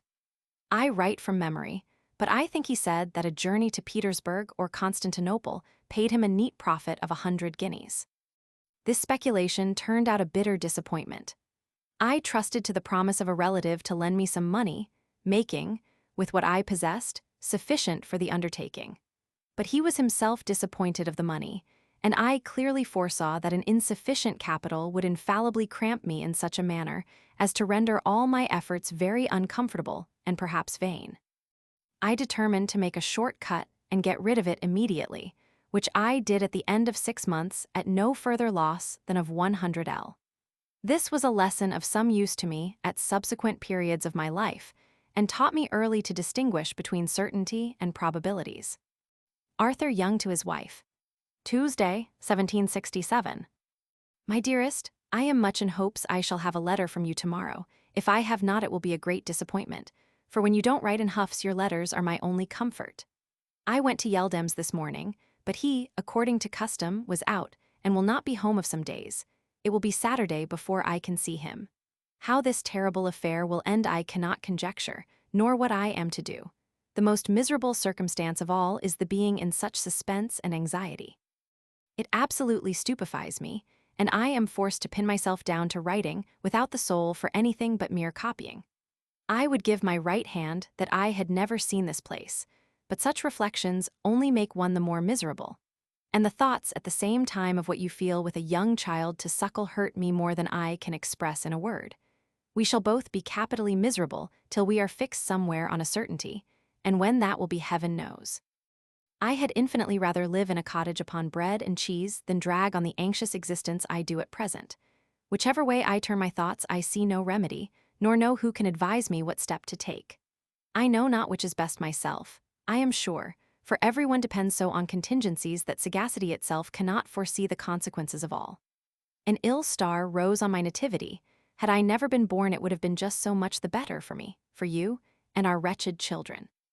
If anybody was to knock me on the head, it would be a trifling favor done to you all three, for most assuredly no good will ever come from my hands. Adieu, I have scribbled out the paper to but little purpose. A.Y. The gentleman who assisted me in getting rid of this nuisance was a Mr. Yeldam. I am sure the reader will peruse with gratification the following letter, given in part. Salling Deck, 10, 1768. Dear Sir, your obliging present of lampreys and more obliging letter of the 7th came safe to my hands, as did your books and Westphalia ham. I assure you I thought myself amply rewarded for the service I did you in Essex by the present of your work on agriculture, and everything beyond that was unnecessary and the result of your generosity. Give me leave to return you my respectful thanks, and to assure you that in the 26 years I have had transactions with mankind, and whenever in my power have endeavored to assist as many as I could, I have scarce ever met with so much gratitude as you have shown. It will not be in my power ever again to do you any acceptable service, but for your sake I shall be more ready to do a kind office than ever. So, if I mended your fortune by helping you off a hurtful contract, you will mend my heart by making me more in love with mankind and more ready to seek opportunities of being useful. I have often heard of the fine husbandry of the North. If such things as you speak of are to be had every day, why are North country farmers so poor? Here we give from 10 to 15 shillings per acre for lands not a whit better than you can have in the North for a penny. We get estates and live like gentlemen. North country farmers are poor and live worse than our laborers. These are allowed truths, but utterly irreconcilable to the small share of reason I possess. All our good farmers can lay up from 1 to 2 years, rent of their farms in common years, after paying the landlord, the parson, the poor, servants' wages, and C&C, where the North country farms in the least comparable should not we hear of it. Would not some of us get farther from the capital for the sake of profit? Our mercantile people ramble all over the world for gain, so would the farmer could he find it, and any distance would be agreeable. There must, I think, be something in the distant counties' prices which counterbalances the cheapness of the land and labor. I heartily wish you success and comfort in all your undertakings, and that Bradmore Farm may produce corn, wine, and oil in abundance. Mrs. Yeldam joins in compliments to you and Mrs. Young. I remain, dear sir, and C&C, John Yeldam. My correspondence with Mr. Hart continued. It gave me pain to find that his health greatly declined. He was a cripple at Bath, but the disorders of his body seemed little to affect the vigor of his mind. He spoke very flatteringly of the reception of my farmer's letters. I am amazed, he writes, that you have so soon and so easily acquired the hardest point in all writing, namely, perspicuity and ease of style. And elsewhere, your letter addressed to my Lord Clive on an experimental farm is new, spirited, and pleasing, but I fear he has not a spark of the divina aura in him. I have shown your pamphlet to the best judge in England, my Lord Chesterfield, who is now here. He likes it extremely, and vows if he was young and rich enough he would carry your scheme into execution.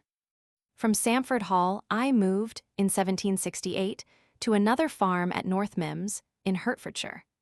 I had scarcely settled here before my bookseller united with many correspondents in urging me to take another tour. I accordingly traveled through the north of England, registering so many observations and noting the experiments of such a number of gentlemen, that the record of the whole, with the necessary remarks, filled 4 octavo volumes and enabled me to present the public with interesting agricultural details never before published.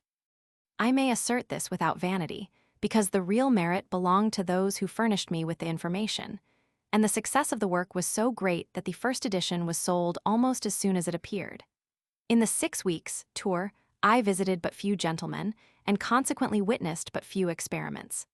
On the northern journey, the case was very different, and the number of trials reported on a variety of soils were great and interesting. I spent some time with my friend, Mr. Ellerton, of Risby, in the East Riding. He accompanied me to York races and on a visit of several days to the Marquis of Rockingham, who had previously to the journey invited me to see him and pointed out a number of persons proper for me to visit. Amongst the company at Wentworth was Mr. Danby, of Swinton, and his daughter, then in the full blaze of her beauty. My Lord Rockingham overheard her speaking to me and using the expression amazingly fine turnips. So, Mr. Young, said his lordship, you are getting farming intelligence of Miss Danby. The lady must let us hear more of those fine turnips.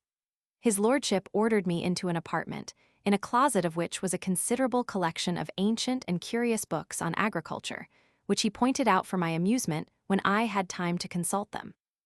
There was one circumstance which seemed very awkward to me at Wentworth, the necessity of every person always having his hat under his arm, a hint of which Lord R. gave me on my arrival, and I saw the want of it in 1 or 2 newcomers, who, when the horses were brought to the door, had a journey to make through the house before they could find their hats. From Wentworth, I went to the Duke of Portland, S., and others, and afterwards examined a great part of the county of York with much attention, everywhere being received in a very flattering manner.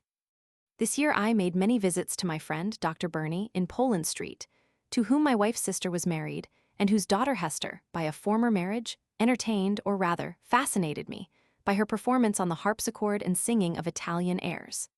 I was never tired of listening to the Ah, quelli occhi ladroncelli and Alla Larga of Puccini, and it is marvelous to me now to recollect that I was thus riveted to her side for 6 hours together.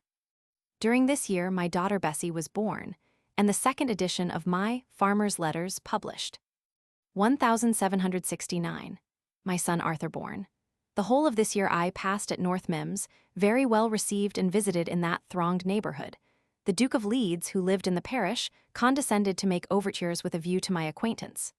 Sir Charles Cox, afterwards Lord Somers, if I do not mistake the year, did the same and often drank tea with me, also Dr. Roper and his wife Lady Harriet. He was a man of great learning, and she a most amiable woman, free from all pride and affectation. I also often met Lady Mary Mordaunt at 2 or 3 houses, and her sister Lady Frances Bulkeley, with whom she lived. With the former I had something of a flirtation and lent her many books. She was rather handsome and very agreeable. I was elected member of a dining club at Hatfield, and became acquainted with Samuel Whitbread, Esquire M.P., and Mr. Justice Wills from East Barnet. I was very well received by Mrs. Wills, a fine lady and rather fantastical. They were both vain people, and I remember one day at dinner Judge Wills saying to his wife, "My dear, I think we are rather scant in servants," yet there was one to every chair and some to spare. She was making an ornamental path round the homestead, and asked my advice in several difficulties.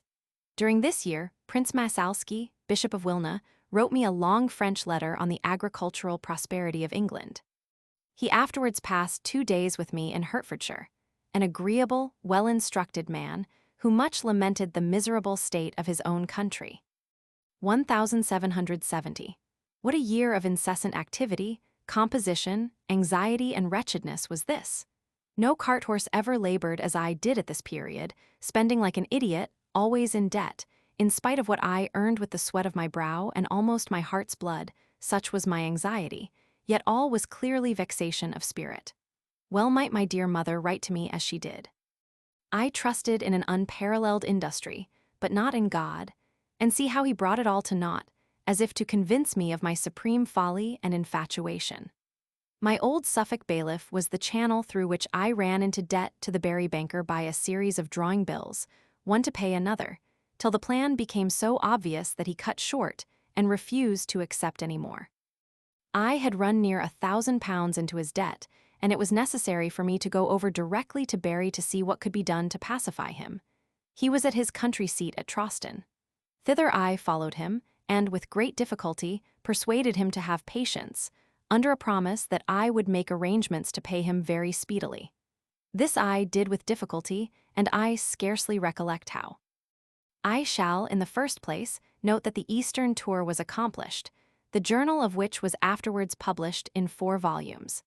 In the preface, I returned thanks to those who contributed to my information, and in the number were many most distinguished personages amongst the nobility and gentry in the counties through which I traveled, with numerous distinguished farmers. It is necessary here to pause a little in order to examine the object and the effect of the 3 tours I made and published. They have, by the very best judges, been esteemed highly useful to practical agriculturists, and unquestionably they are equally so for the information they afford in political economy. They have accordingly, in these views, been celebrated in almost every language of Europe. When a work appears, the object and execution of which are equally novel and unexampled, it is not surprising that a certain measure of success should attend such a work. Nothing in the least similar to it had before appeared in the English language, for though there had been a tour of Great Britain and other tour through great part of the kingdom, yet all these works agreed in one circumstance, that of the authors confining their attention absolutely to towns and seats, without paying any more thought to agriculture than if that art had no existence between the towns they visited. Indeed, my work was admitted on all hands to be perfectly original. In regard to the practical husbandry of the farmers, and the experimental observations of the gentlemen I visited, the utility of these could not be doubted. When a Lord Chancellor of England, amusing himself with husbandry, read the English works on that subject for information, and burnt them as affording him nothing but contradictions, without doubt he complained that these writers did not describe the common management of the farmers, and on that management founding their propositions of improvement. But the fact was, and it must be, in the nature of things, writers confined to their closets, or, at most, to a single farm, could not describe what it was impossible for them to know.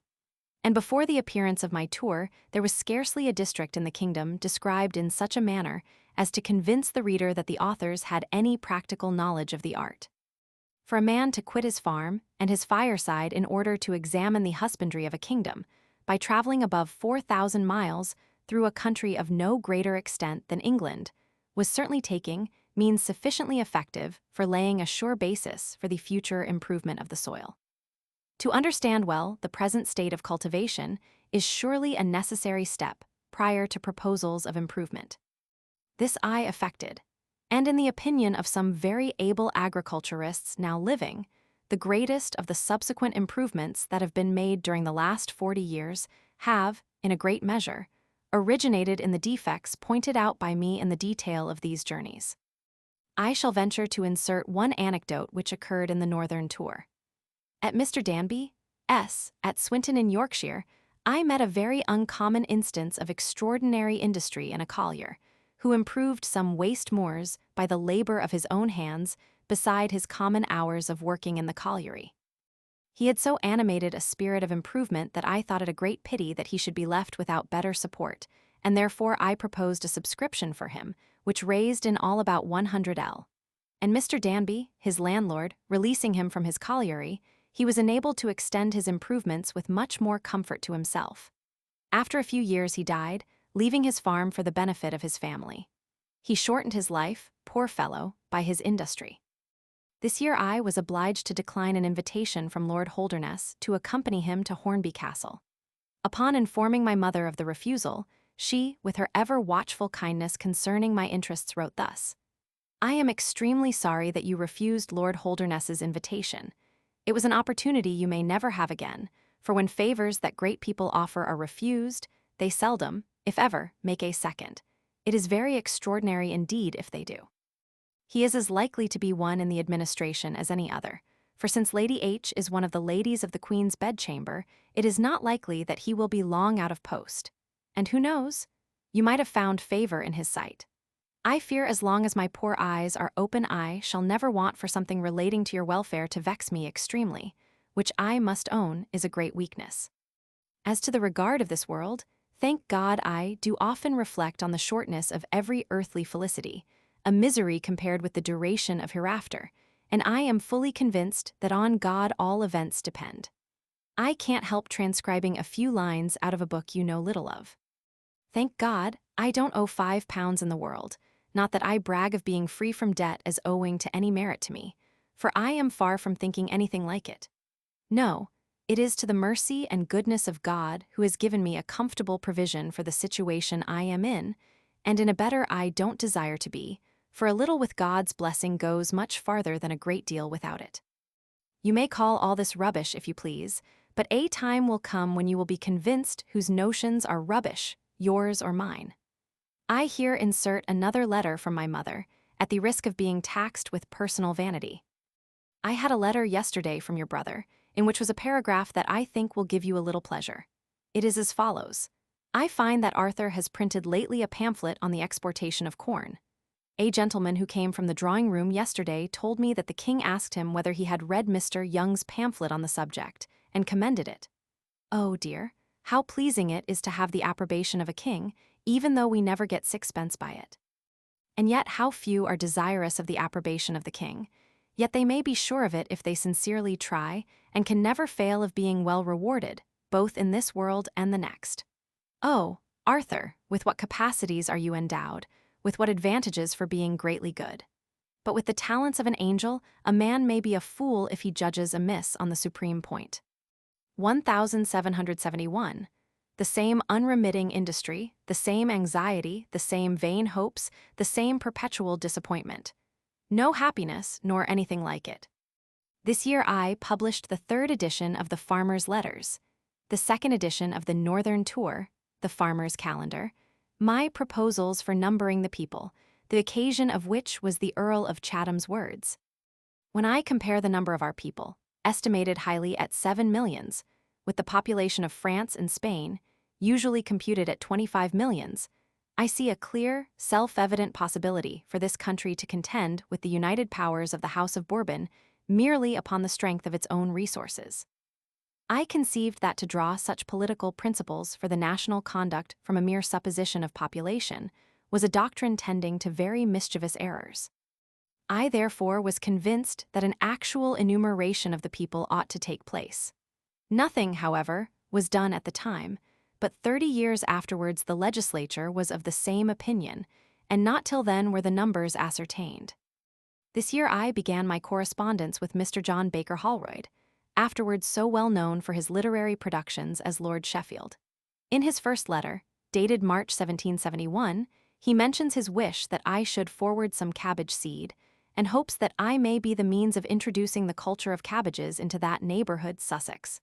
But adds, what must now appear singular, that the very extraordinary scarcity of hands cramps him very much. All the lively, able young men are employed in smuggling.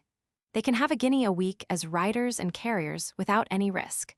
Therefore, it is not to be expected that they will labor for 8 shillings a week until some more effectual means are taken to prevent smuggling. I had also a letter from the deservedly celebrated philanthropist, John Howard, with a basket of his American potatoes, afterwards known under the name of the Howard and Cluster potatoes. He added, "Permit me, sir, to offer my thanks for the entertainment of your very ingenious and useful labors, and the honor you did me in the mention of my name." 1772, published Political Essays on the British Empire, Present State of Waste Lands. A third edition of the 6 Weeks' Tour was also published. This year I attended very much the meetings of the Society for the Encouragement of Arts, Manufactures and Commerce, as well as the Committee of Agriculture, of which I was chairman. In a letter from Mr. Butterworth Bailey, he lamented the want of a respectable publication by the Society of Arts, and called on me to think of some means of remedying the misery, sick. When I became chairman of the Committee of Agriculture, I was the first to propose that annual publication which afterwards took place. This proposition was at once acceded to, and Valentine Green, the engraver, had the impudence to assert that it originated with him. This year I visited Samuel Whitbread, Esquire, at Cardington, in Bedfordshire, and as Mr. Howard, who afterwards became so celebrated for his philanthropy, lived in the same parish, Mr. W. took me to call upon him one morning. He was esteemed a singular character, but was at that time quite unknown in the world. He was then only famous for introducing a new series of potatoes into cultivation. We found him in a parlor, without books or apparently any employment, dressed as for an evening in London, a powdered bag-wig, white silk stockings, thin shoes, and every other circumstance of his habiliments excluding the possibility of a country walk. He was rather pragmatical in his speech, very polite, but expressing himself in a manner that seemed to belong to 200 years ago. I asked Mr. Whitbread if Mr. Howard was usually thus dressed and confined to his room, for he was as intimate with Whitbread as with anybody. He had never seen him otherwise, he said, but added that he was a sensible man and a very worthy one. At this time, I published my political essays on the present state of affairs in the British Empire, also the third edition of the 6 Weeks' Tour. Comer, S. Real Improvements in Agriculture on the Principles of A. Young, Esquire, was likewise printed. Comer was afterwards deeply engaged in the Monthly Review and belabored me with all the abuse he could accumulate. I published also a tract entitled The Present State of Waste Lands in Great Britain. In March, Mr. Allen, my wife's brother and alderman of Lynn, applied to the Earl of Orford to procure for me an establishment in some public office, and his lordship wrote to Lord North on the subject. In his reply, the latter spoke of me as one whose very ingenious and useful writings point out as a very proper object of notice and reward. It was an application for a king's waiter's place, a sinecure. At this time I was so distressed that I had serious thoughts of quitting the kingdom and going to America. Surely the 3 last years ought to have convinced me, had I not been worse than an idiot, of the vanity and folly of my expenses, and how utterly all comfort and happiness must fly such pursuits. Feeling a force and vigor of mind in myself erroneously, I trusted in them. As to God, I lived without him in the world, and had not a companion that could bring me to him. But my mother, my ever-dear mother, wrote in vain to me. Her advice was not listened to. She tried to bring me to a right sense of religion, which would have conferred that peace and content which flew before my vain pursuits. Dr. Hunter of York wrote to me this year on the Georgical Essays, and on carrots and their conversion into a confection for the use of seamen, of which he entertained great expectations. I received much pleasure, he wrote, from the perusal of your Eastern tour, and could not help expressing uneasiness at the rancorous treatment of the monthly reviewers. We are all open to fair and candid criticism, but when there is the least spark of resentment seen, it then ceases to be criticism and deserves another name. I propose to finish the Georgical Essays with 2 more volumes in 1773. My own natural avocations will not permit me in future to be anything but an editor. I wish I had leisure to prosecute so agreeable a study. I have, however, some satisfaction in seeing the art of agriculture improve under your hands, and hope that nothing will prevail upon you to withdraw yourself from the public. I have, this year, a large experiment with onions and carrots. These vegetables have not hitherto been cultivated in the field in this country. Besides the application of carrots for horses and hogs, I am persuaded that they may be converted by a cheap process into a confection for the use of seamen. This and the last year's experiments convince me of the practicability of the scheme, and next year I propose to ship a considerable quantity for the above purpose. The expense is small, and my expectations are great. 1773. Here began a new career of industry, ill-exerted, of new hopes and never-failing disappointments, labor and sorrow, folly and infatuation, which it is scarcely possible for a man, turned into the world without business or profession, to escape, and it affords a most impressive lesson to all parents to be almost as ready to hang their children as to bring them up without a regular profession. If I had been a country curate with 50L a year, in addition to the income I possessed, and had lived in a quiet parsonage, the probability of happiness would have been far greater. The business of my farm at North Mims was insufficient to keep me employed, and the intercourse I constantly had with London I considered as a means which should be turned to some account in the increase of a most insufficient income. In fact, I was in a most uncomfortable state, which induced me to listen to the proposals of a gentleman I met with, I have quite forgotten who informed me that the Morning Post proprietors were in great want of some person to report the debates in Parliament. In consequence of this information, I applied at their office, and they very readily engaged me for a trial to see if I was able to perform the business they required. This was done, and as they were well satisfied with the manner in which the work was executed, I continued it at a salary, as well as I can recollect, of 5 guineas a week. Every Saturday I walked 17 miles to my farm and back again on the Monday morning. This year I published my observations on the present state of waste lands, which contained a new idea of extreme importance in the mode of working any great and effective improvement. In most of the attempts that have been made by individuals to accomplish these meritorious works, there generally appeared a weakness of effort and insufficiency of means, which prevented anything considerable being effected, and the cause I justly explained to be a want of proportion between the means and the end, not so much in a want of money as in a most erroneous method of applying it. To raise a set of buildings for a farm, with gradual additions to the whole, and enclosing from the waste, field after field for improvement, with views merely of forming a large farm, and keeping the whole in hand, demands so large a capital that the succeeding languor of the exertions has been evidently owing to want of money, the capital being insufficient for the 2 distinct objects of farming and improving. The novel idea struck me that the whole capital in such cases should be appropriated to improvements alone, that no other buildings should be raised than exactly sufficient for such a small farm as lets most readily in the district. And this, usually, is little more than a cottage, and 10 or 20 acres of grass round it. Hence I propose that an entire new farm should, after one course of crops, be formed, and let, sold, or mortgaged every year. In this mode of proceeding, the farming would be entirely subservient to the improvement, and the capital would be constantly moving to fresh land. I showed that a small sum of money, thus employed, would gradually improve a great and increasing breadth of waste. Whereas, if the same money was employed in the common manner of farming and occupying a larger farm, the space improved, after 15 or 20 years, would be trifling, and the profit very inferior. My explanation of this system carries conviction with it, but the work appearing at a period when the rapidity of my publications satiated the world, little or no attention was paid to it. 1774.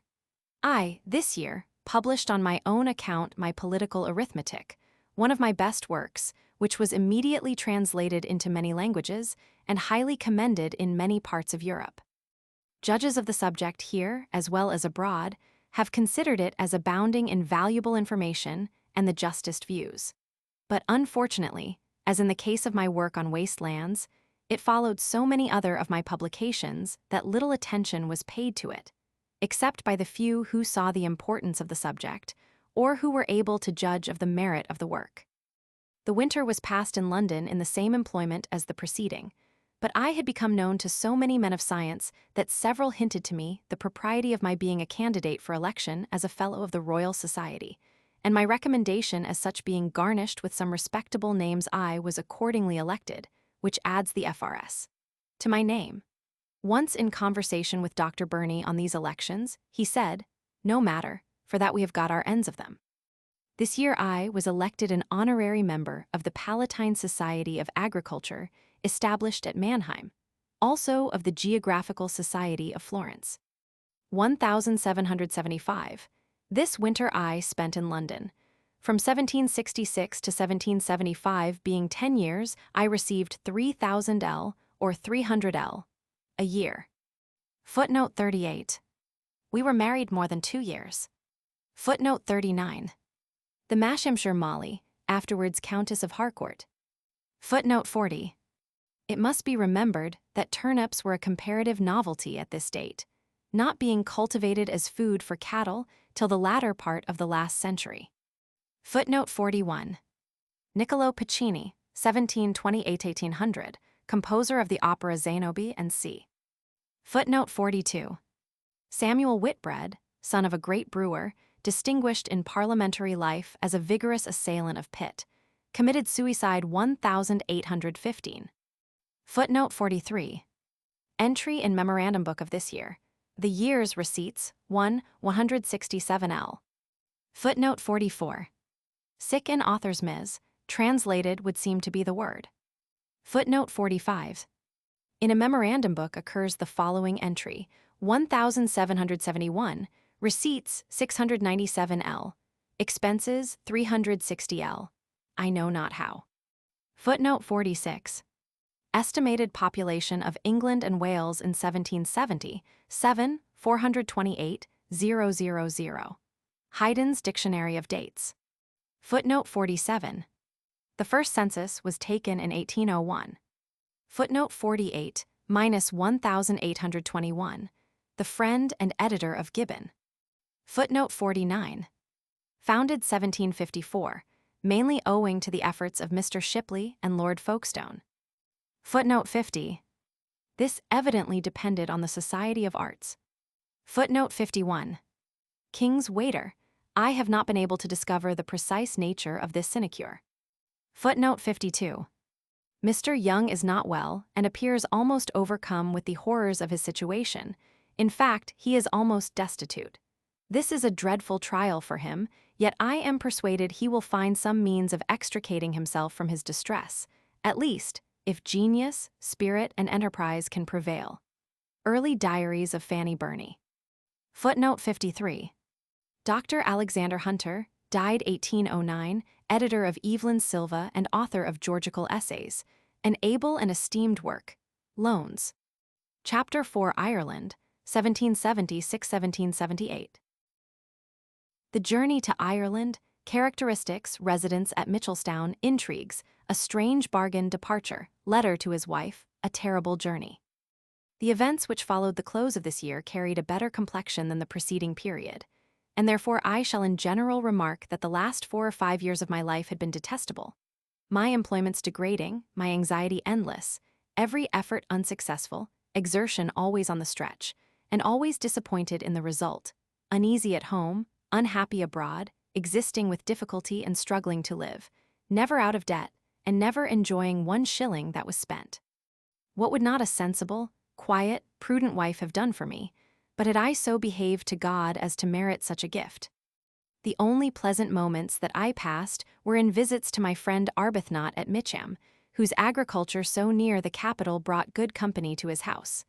He was upon the whole the most agreeable, pleasant, and interesting connection which I ever made in agricultural pursuits. He was brother of the present RT. Honorable.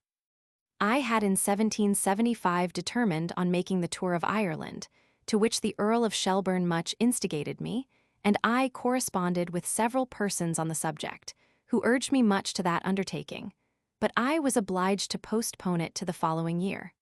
The following is a note from Mr. Burke on the subject. Mr. Burke sends the covers with his best compliments and wishes to Mr. Young. He would be very glad to give Mr. Young recommendations to Ireland, but his acquaintance there is almost worn out, Lord Charlemont and 1 or 2 more being all that he thinks care a farthing for him. However, if letters to them would be of any service to Mr. Young, Mr. B. would with great pleasure write them.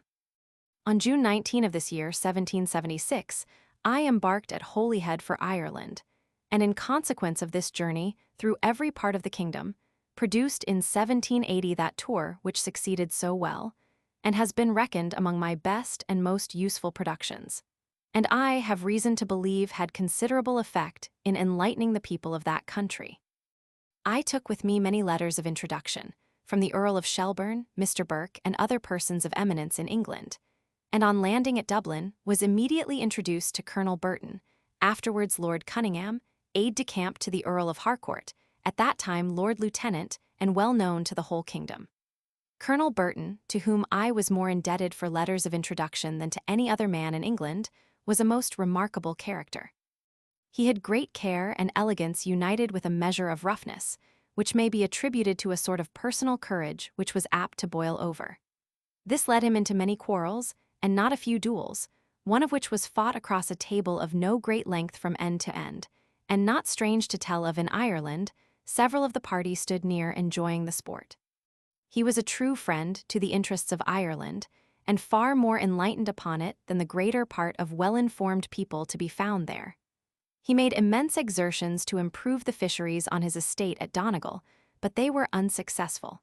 He was respectable for general knowledge, and possessed a great flow of animated conversation. He carried me to Lord Harcourt's villa at St. Wulstan's, with whom I spent some days, and the colonel arranged the plan of my journey, giving me a multitude of letters to those who were best able to afford valuable information. I kept a private journal throughout the whole of this tour, in which I minuted many anecdotes and circumstances which occurred to me of a private nature, descriptive of the manners of the people, which, had it been preserved, would have assisted greatly in drawing up these papers. But unfortunately, it was lost, with all the specimens of soils and minerals which I collected throughout the whole kingdom. On returning to England, I quitted my whiskey at Bath, and got into a stage, and sent a New London servant, the only one I had, thither to bring the horse and chaise to London, and the trunk containing these things. The fellow was a rascal, stole the trunk, and pretended that he had lost it on the road. In addition to the loss was the torment of hunting him out, for he went away directly through London for punishment. With great difficulty I found him, and serving a warrant upon him, carried him to Bow Street, where Fielding the magistrate at once dismissed the complaint, it being only a breach of trust, as the robbery could not be proved, and all I got for my pains was abuse from the fellow. This was a very great loss to me, as the specimens I brought of soils would have been of great use to me in the course of experiments which I soon after began in the object of expelling gases from earths. In my journey through Ireland, I was received with great hospitality, which characterizes the nation, and with that particular attention which my peculiar object excited in so many persons who rendered agriculture either their profit or amusement. I traveled 400 miles de suite without going to an inn, Amongst those who were most desirous of my calling upon them was Sir James Caldwell, of Castle Caldwell, on Loch Earn. One anecdote will give some idea of his character. The Marquis of Lansdowne, then Earl of Shelburne, being in Ireland, and intending to call on Sir James, he, with an hospitality truly Irish, thought of nothing night or day, but how to devise some amusement to entertain his noble guest, and came home to breakfast one morning with prodigious eagerness to communicate a new idea to Lady Caldwell. This was to summon together the 100 labourers he employed, and choose 50 that would best represent New Zealand savages, in order that he might form 2 fleets of boats on the loch, one to represent Captain Cook and his men, the other a New Zealand chief at the head of his party in canoes, and consulted her how it would be possible to get them dressed in an appropriate manner in time for Lord Shelburne's arrival. Lady C, who had much more prudence than Sir James, reminded him that he had 200 acres of hay down, and the preparations he mentioned would occupy so much time that the whole would now stand a chance of being spoiled. All remonstrances were in vain. Tailors were pressed into his service from the surrounding country to vamp up, as well as time would permit, the crews of men and fleets. The prediction was fulfilled.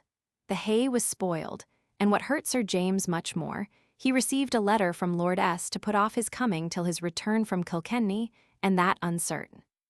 To add to the mortification, after some weeks, Sir James being on business at Dublin, Lord S arrived without giving notice, and Lady C, not presuming to exhibit the intended battle, but wishing to amuse his lordship as well as the place would afford, told him at breakfast that the morning should be spent in fishing.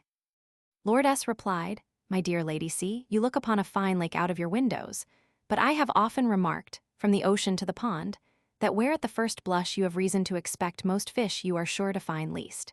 This made Lady C exert herself. Boats, nets, and all were collected, and they caught such an immensity as really proved a most gratifying spectacle to his lordship, who confessed that his maxim failed him for once.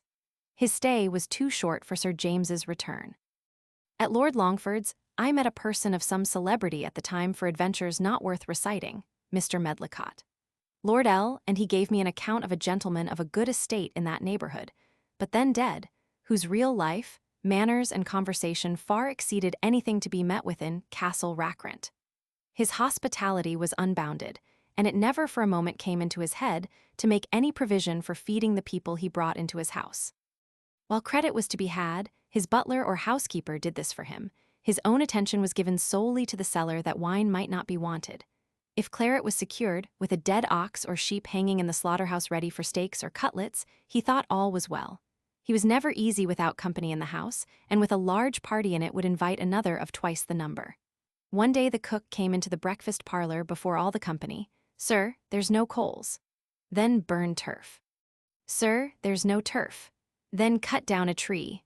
This was a forlorn hope, for in all probability he must have gone 3 miles to find one, all round the house being long ago safely swept away. They dispatched a number of cars to borrow turf. Candles were equally deficient, for unfortunately he was fond of dogs all half-starved, so that a gentleman walking to what was called his bedchamber, after making 2 or 3 turnings, met a hungry greyhound, who, jumping up, took the candle out of the candlestick, and devoured it in a trice, and left him in the dark. To advance or return was equally a matter of chance, therefore groping his way, he soon found himself in the midst of a parcel of giggling maidservants. By what means he at last found his way to his shakedown is unknown. A shakedown, when I was in Ireland, meant some clean straw spread upon the floor, with blankets and sheets, in what was called the barrack room, one containing several beds for single men.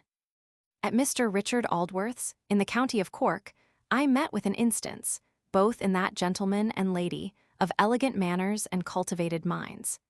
He had made the grand tour, and she had been educated in that style which may be imagined in a person nearly related to a Lord Chief Justice and an Archbishop.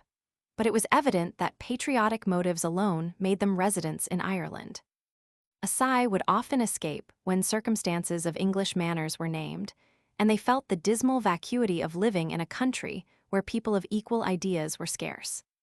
Mrs. Aldworth had in her possession one original manuscript letter of Dean Swift, entrusted to her under a solemn promise that she would permit no copy to be taken, nor ever read it twice to the same people.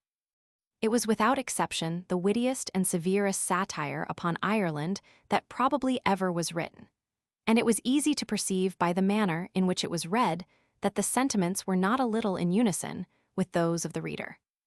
This letter was equally hostile to the nobility, the gentry, the people, the country, nay, the very rivers and mountains, for it declared the Shannon itself to be little better than a series of marshes that carried to the ocean less water than flows through one of the arches of London Bridge.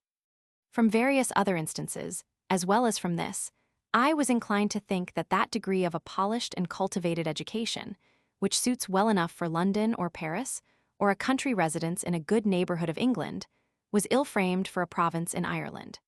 Persons of equal attainments may now and then come across them, but they are compelled to associate with so many who are the very reverse that a more certain provision of misery can scarcely be laid.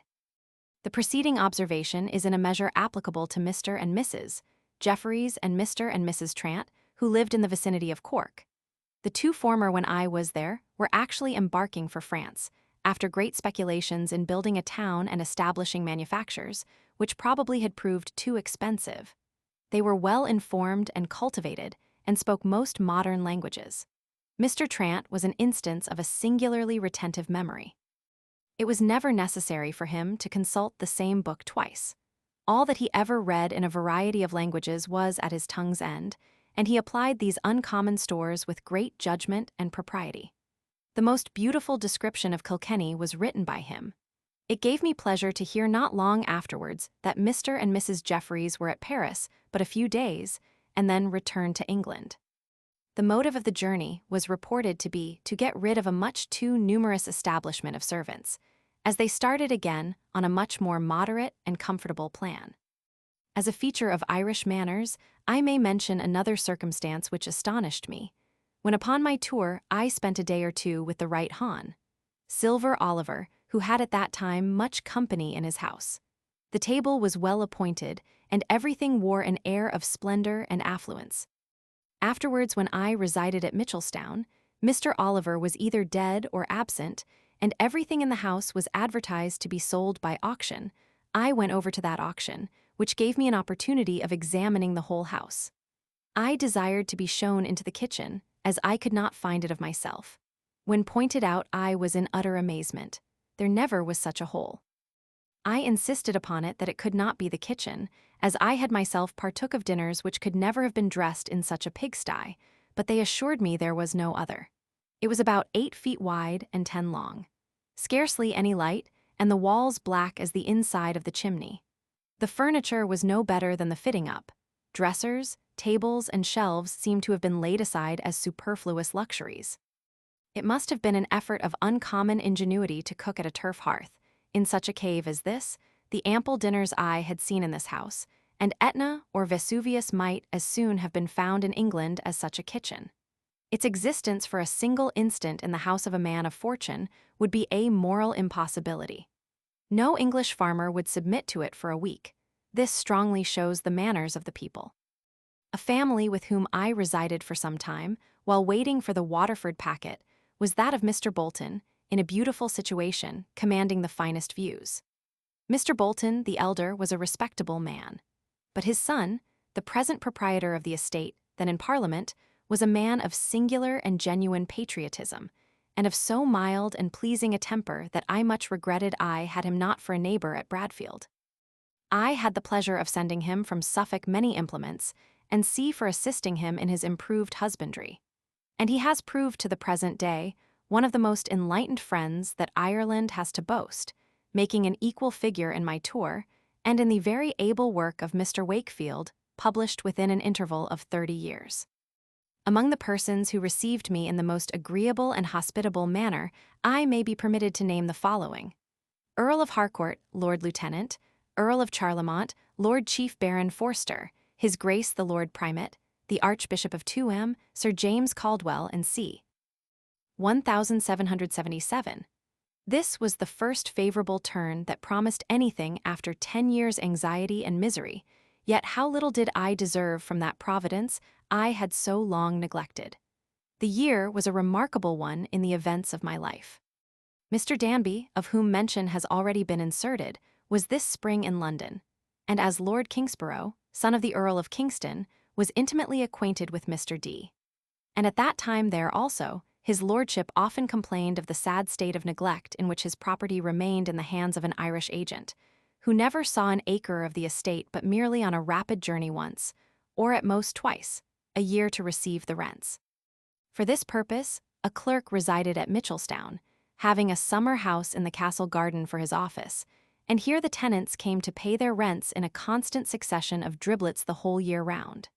His lordship observed that it would be of much importance to him to have a respectable resident agent who understood agriculture, and might greatly contribute to the improvement of the property. Mr. Danby entirely coincided in this opinion, and told his lordship that he knew a gentleman who possessed the unquestionable knowledge and management of estates, and as he had known me for several years, he had every reason to believe in my integrity. He then named me. Lord K begged him to make the application to me immediately, which Mr. Danby did, and invited me to meet Lord and Lady K to dinner.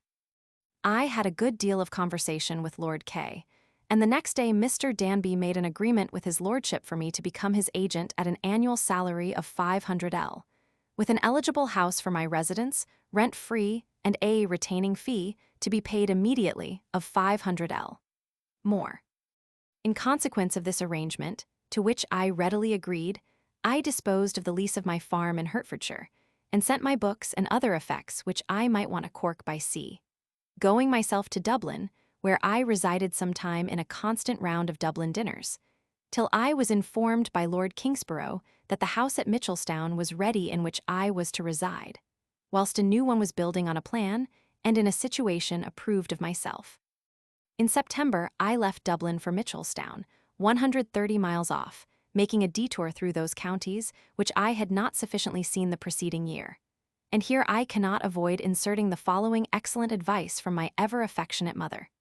My memory begins to fail me, but no wonder at 72. That is not the cause of yours doing so, but the multiplicity of business you are engaged in. I attribute it also to being overburthened with your affairs. I can get neither plowman nor footman to go over to Ireland, so you must see what you can do when you come yourself, which, I am sorry to hear, is not till next September.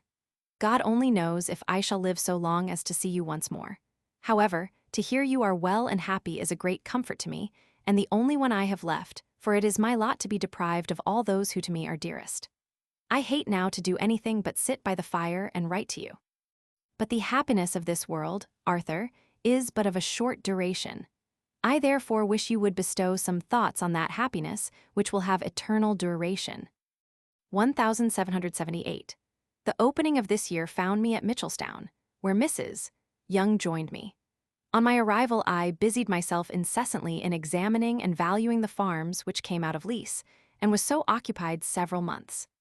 I was most anxious to persuade Lord K into the propriety of letting his lands to the occupying cotter as tenant and dismissing the whole race of middlemen.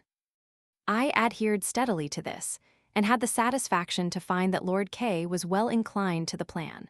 But a distant relation of Lady Case, who had one farm upon the estate as middleman, Major Thornhill, feeling the sweets of a profit rent upon that one farm, was exceedingly anxious to procure from Lord K the profits of others upon the same terms, and in this respect I was placed in an awkward situation. It was impossible for me, consistently with the interest of Lord K, in any measure whatever to promote the successive designs which struck at the very root of all my plans, as the Major had his eye upon several of the most considerable farms. Lady K had a high opinion of the Major, who was a lively, pleasant, handsome man, and an ignorant, open-hearted duellist. She had of course favored his plans, and I as carefully avoided ever saying anything in favor of them. Thus from the beginning, it was not difficult to see an underground plot to frustrate schemes commencing very early, but things in the meantime carried a fair outward appearance. I dined very often at the castle, and generally played at chess with Lady Kingsborough for an hour or more after dinner, and I learned by report that her ladyship was highly pleased with me, saying that I was one of the most lively, agreeable fellows. Lord Kingsborough was of a character not so easily ascertained, for at many different periods of his life he seemed to possess qualities very much in contradiction to each other. His manner and carriage were remarkably easy, agreeable, and polite, having the finish of a perfect gentleman. He wanted, however, steadiness and perseverance even in his best designs, and was easily wrought upon by persons of inferior abilities. Mrs. Thornhill, the wife of the Major, was an artful, designing woman, ever on the watch to injure those who stood in her husband's way, and never forgetting her private interest for a moment. I saw a fixed plan in her mind for dispossessing me of the agency and procuring it for the Major, and I conceive it was by her misrepresentations that a decisive use was made of an opportunity which soon after offered for effecting her plan. Lady K had a Catholic governess, a Miss Crosby, relative to whom Mrs. T had inspired Lady K with sentiments of jealousy, insomuch that she was discharged, and I was employed to draw up an engagement to grant her an annuity of 50L per annum. This transaction and others connected with it occasioned me to be much at the castle, and in situations which were converted by Mrs. Thornhill into proofs that I was in league with Miss C for securing the affections of Lord Kingsborough at the expense of his wife. And, at the same time, it was carefully impressed into his lordship's mind that I was in love with Lady K. Thus, by a train of artful intrigues and deceptions, the ladies brought Lord K. to the determination of parting with me, after which nothing remained but to settle our accounts. This was done, and a balance being due to me of about 600L, or 700L, I informed his lordship that I waited only to be paid in order to set off for England. Here was a demur, and Major Thornhill came to inform me that his lordship had not the money to pay me.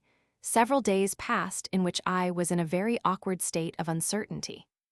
It occurred to me as I saw no sign of payment to propose that he should give me an annuity for life, which he at once agreed to. What that annuity should be I was perfectly ignorant, but there was an advertisement in a London paper offering terms, which I sent to his lordship, with a note, informing him that if he would give me an annuity on the terms there specified I would agree to it, and free him for the present from all payment.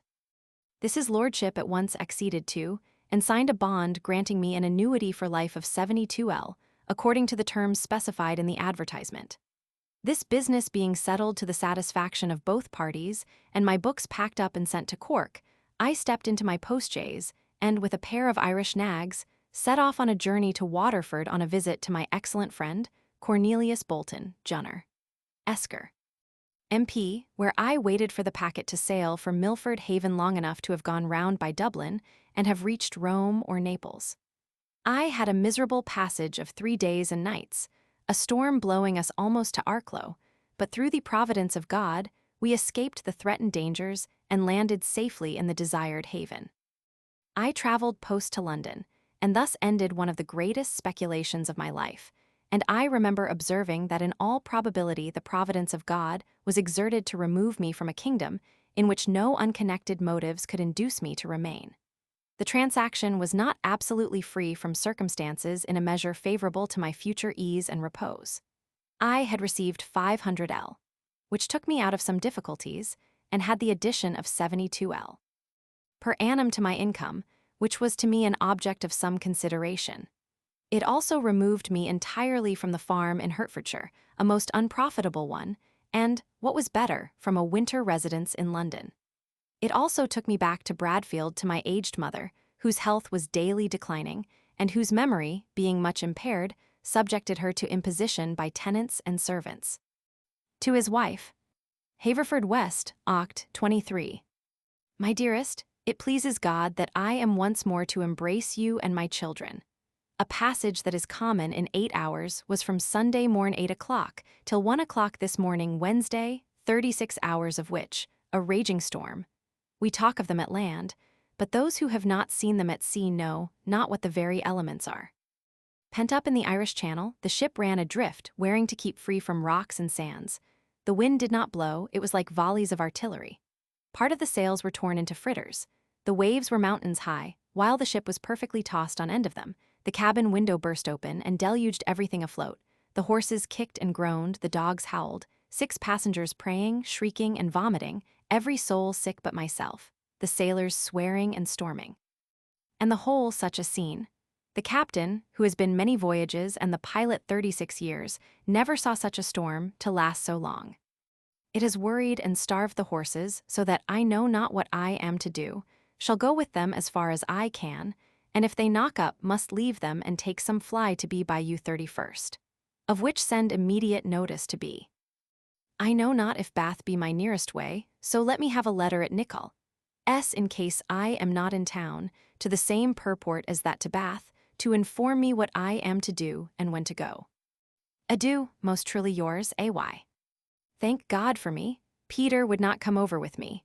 My passage has cost me between 7L and 8L, which is the very devil, so that I shall come home without a shilling, and the thoughts of coming full swing upon poverty again make me miserable. 2 ships were lost in the storm.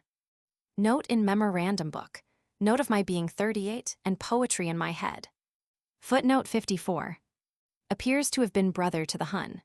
Robert Arbuthnot, 3rd son of John, Viscount Arbuthnot, whose death is recorded in the Annual Register of 1801. Footnote 55. 1st Marquis of Lansdowne, took part in Lord Chatham's ministry. Footnote 56. This use of the word as respectworthy is noticeable. Footnote 57.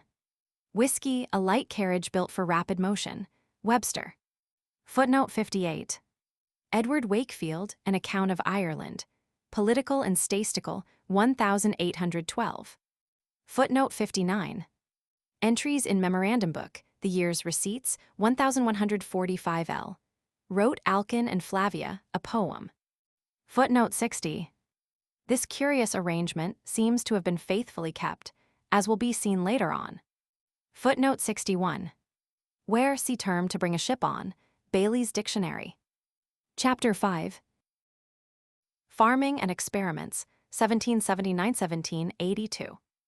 Corn Bounties, A Grievance, Reading, Hugh Boyd, Bishop Watson, Howlett on Population, Irish Linen Board Experiments, Correspondence. 1779. Quitting Ireland and coming again to Bradfield occasioned a great pause and break in my life and pursuits, and had I made a proper use of it might have fixed a quiet destiny, so far as a heart not renewed could be happy and content. But I wanted religion, and that want includes all others.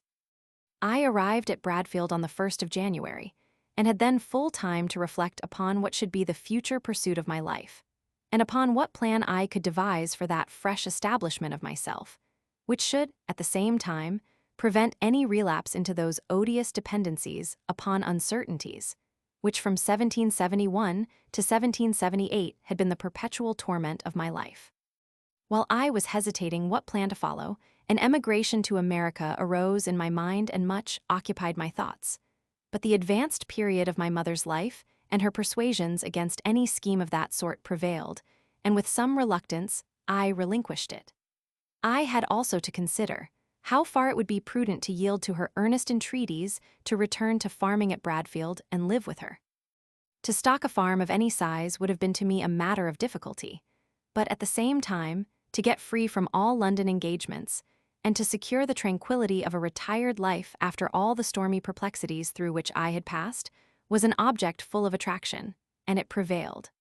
A small farm contiguous to the old family mansion was to be vacant at Michaelmas, and notice was accordingly given to the tenant to quit. Thus was I once more engaged in husbandry, with a prospect of gradually increasing my business according as my capital should enable me.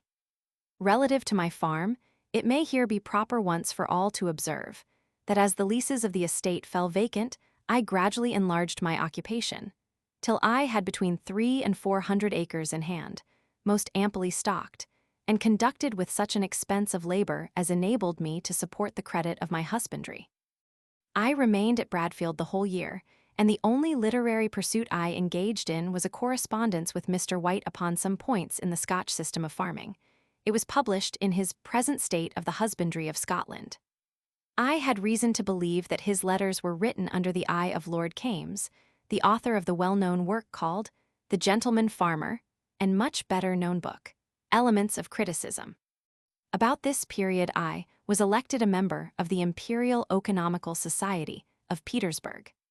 The first event of the year 1780 was the publication of my Irish tour in 1-volume quarto. It was so successful and popular in both kingdoms that it is unnecessary to expatiate upon it.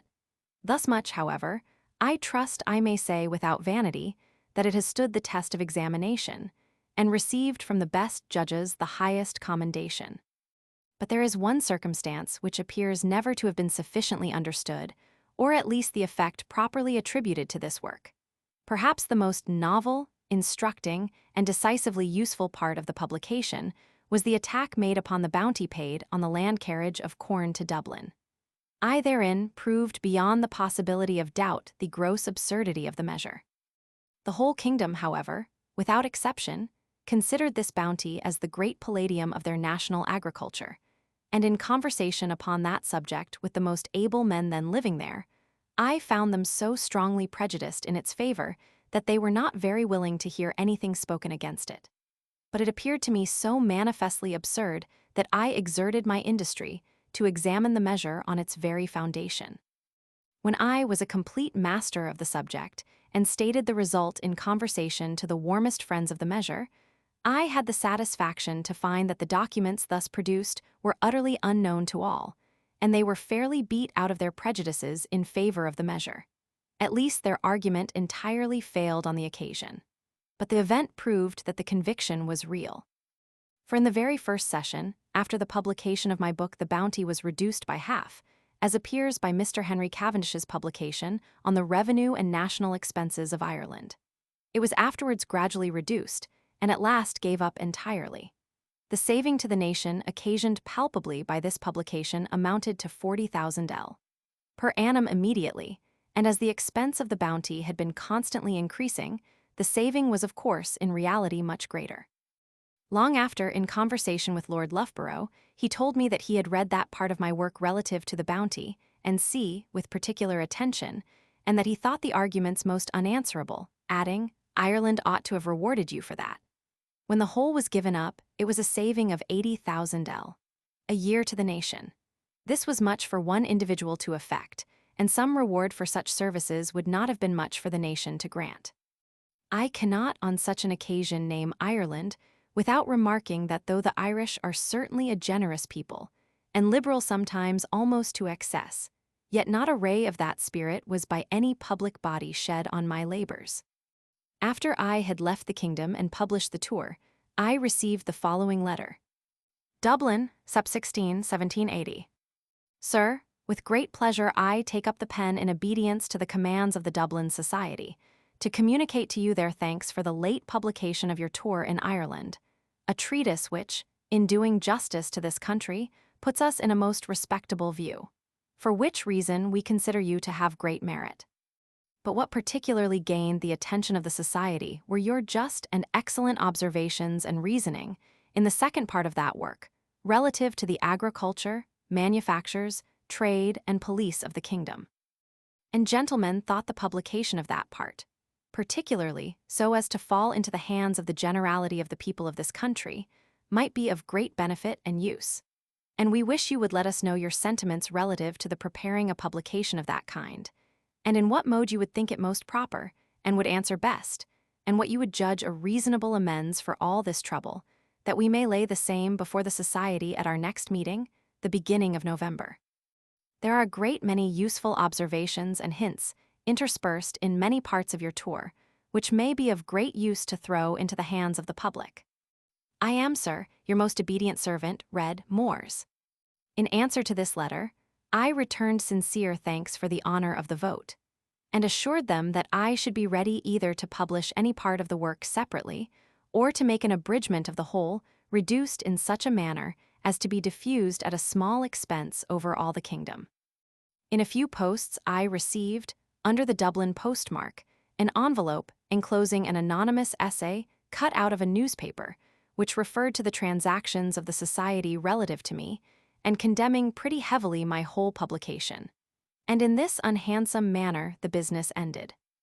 In a Society which disposed of 10,000 L. a year of public money, granted by Parliament chiefly with a view, as the Act expresses, to encourage agriculture, but which patronized manufacturers far more, there will necessarily be an agricultural party and a manufacturing one. According as one or the other happens to prevail, such contradictions will arise. All that is to be said of my case now is, that it was not so bad as that of poor Wyman Baker, who settled in Ireland as their experimenter in agriculture, lived there in poverty 10 or 12 years, and broke his heart on account of the treatment which he met with. But while their societies acted thus, the Parliament of the kingdom paid my book a much greater compliment than any society could do.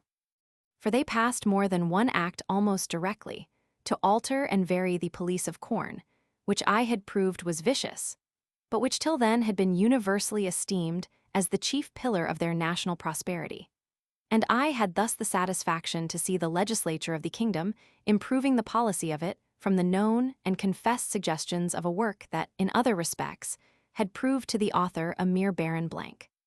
I have, however, since heard from many most respectable gentlemen of that nation, as well as from the correspondence of others, that the book is even now esteemed of some value to Ireland, and that the agriculture of the kingdom has been advanced in consequence. But it is time to dismiss a subject upon which I have dilated too much, and spoken perhaps with an unguarded vanity and self-love which would ill become me.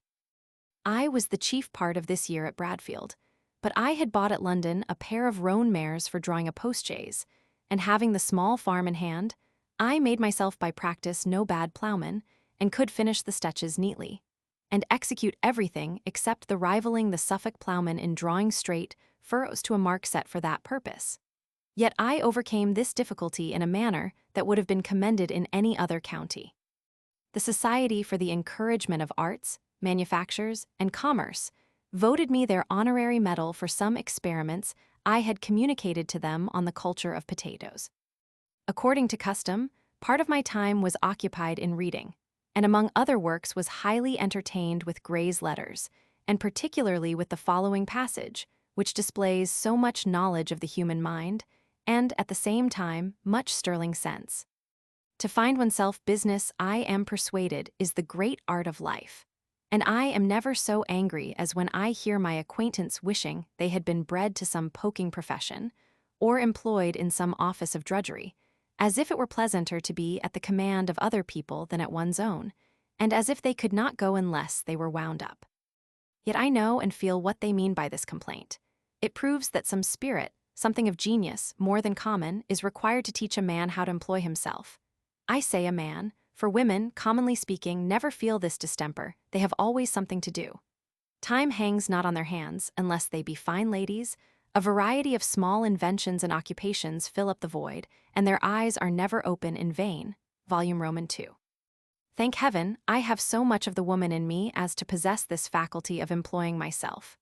The day is never too long, for I think time spent in reading is always well employed, unless a man reads like an idiot, that is, equally removed from instruction and entertainment.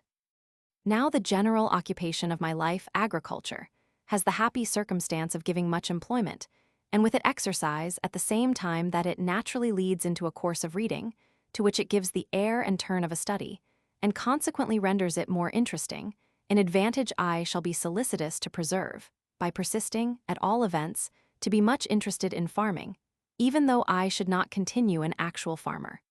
Gray felt the advantage of country pursuits. Happy they that can create a rose tree or erect a honeysuckle, that can watch the brood of a hen or see a fleet of their own ducklings launch into the water. It is with a sentiment of envy I speak it, who never shall have even a thatched roof of my own, nor gather a strawberry but in Covent Garden. I read also Robert's Map of Commerce, and find the following extract about the spot where should be the ruin of Troy. Anno Domini, 1620.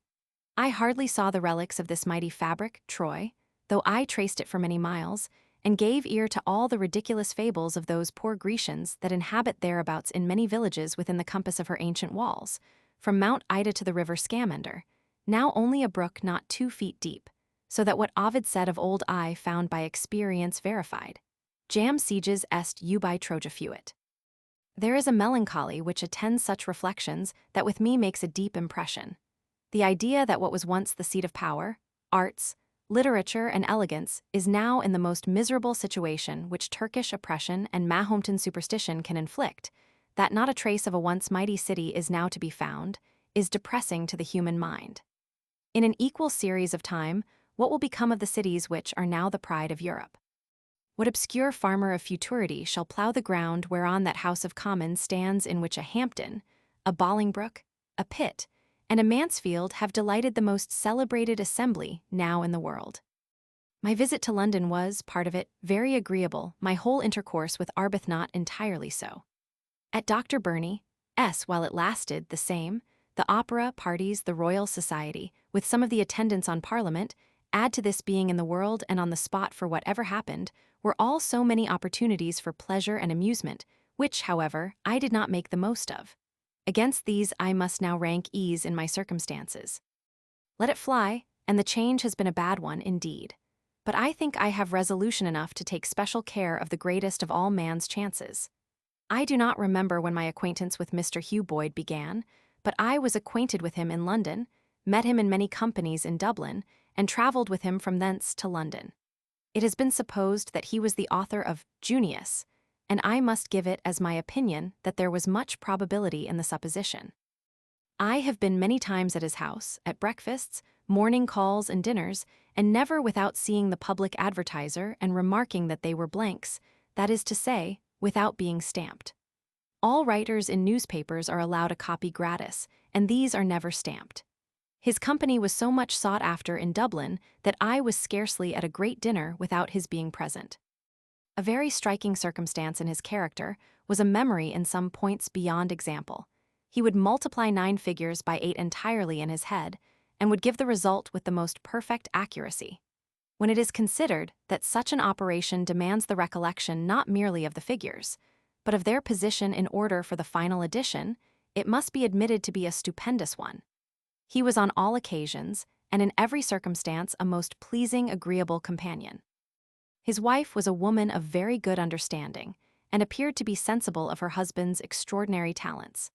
One morning at breakfast Mr. Burke's son came in, and as his father had made a very celebrated speech the day before in the House of Commons which he intended to publish, but had, in the conclusion, departed from his notes in a very fine strain of eloquence, knowing the great memory of Boyd, he sent his son to request some hints for that conclusion.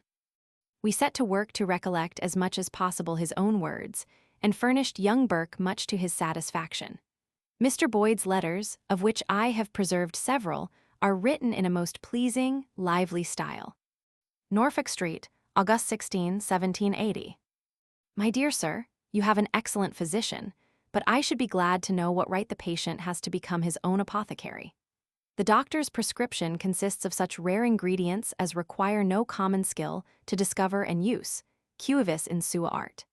If it had been your inferior fate to wield the pestle instead of the plowshare and the pen, I should subscribe to the judgment of the apothecary as fully as I do to the author's genius and the farmer's knowledge. A friend who can enliven the dullness of the country. Well said, doctor. Macbeth himself might take your advice, for there is little difference between a dull mind and a mind diseased, but my good friend has neither.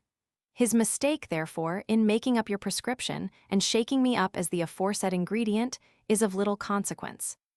To convince him, however, that he is mistaken, for I love to set your clever men right, I shall make my appearance, first in the county of Cambridge and next in the county of Suffolk.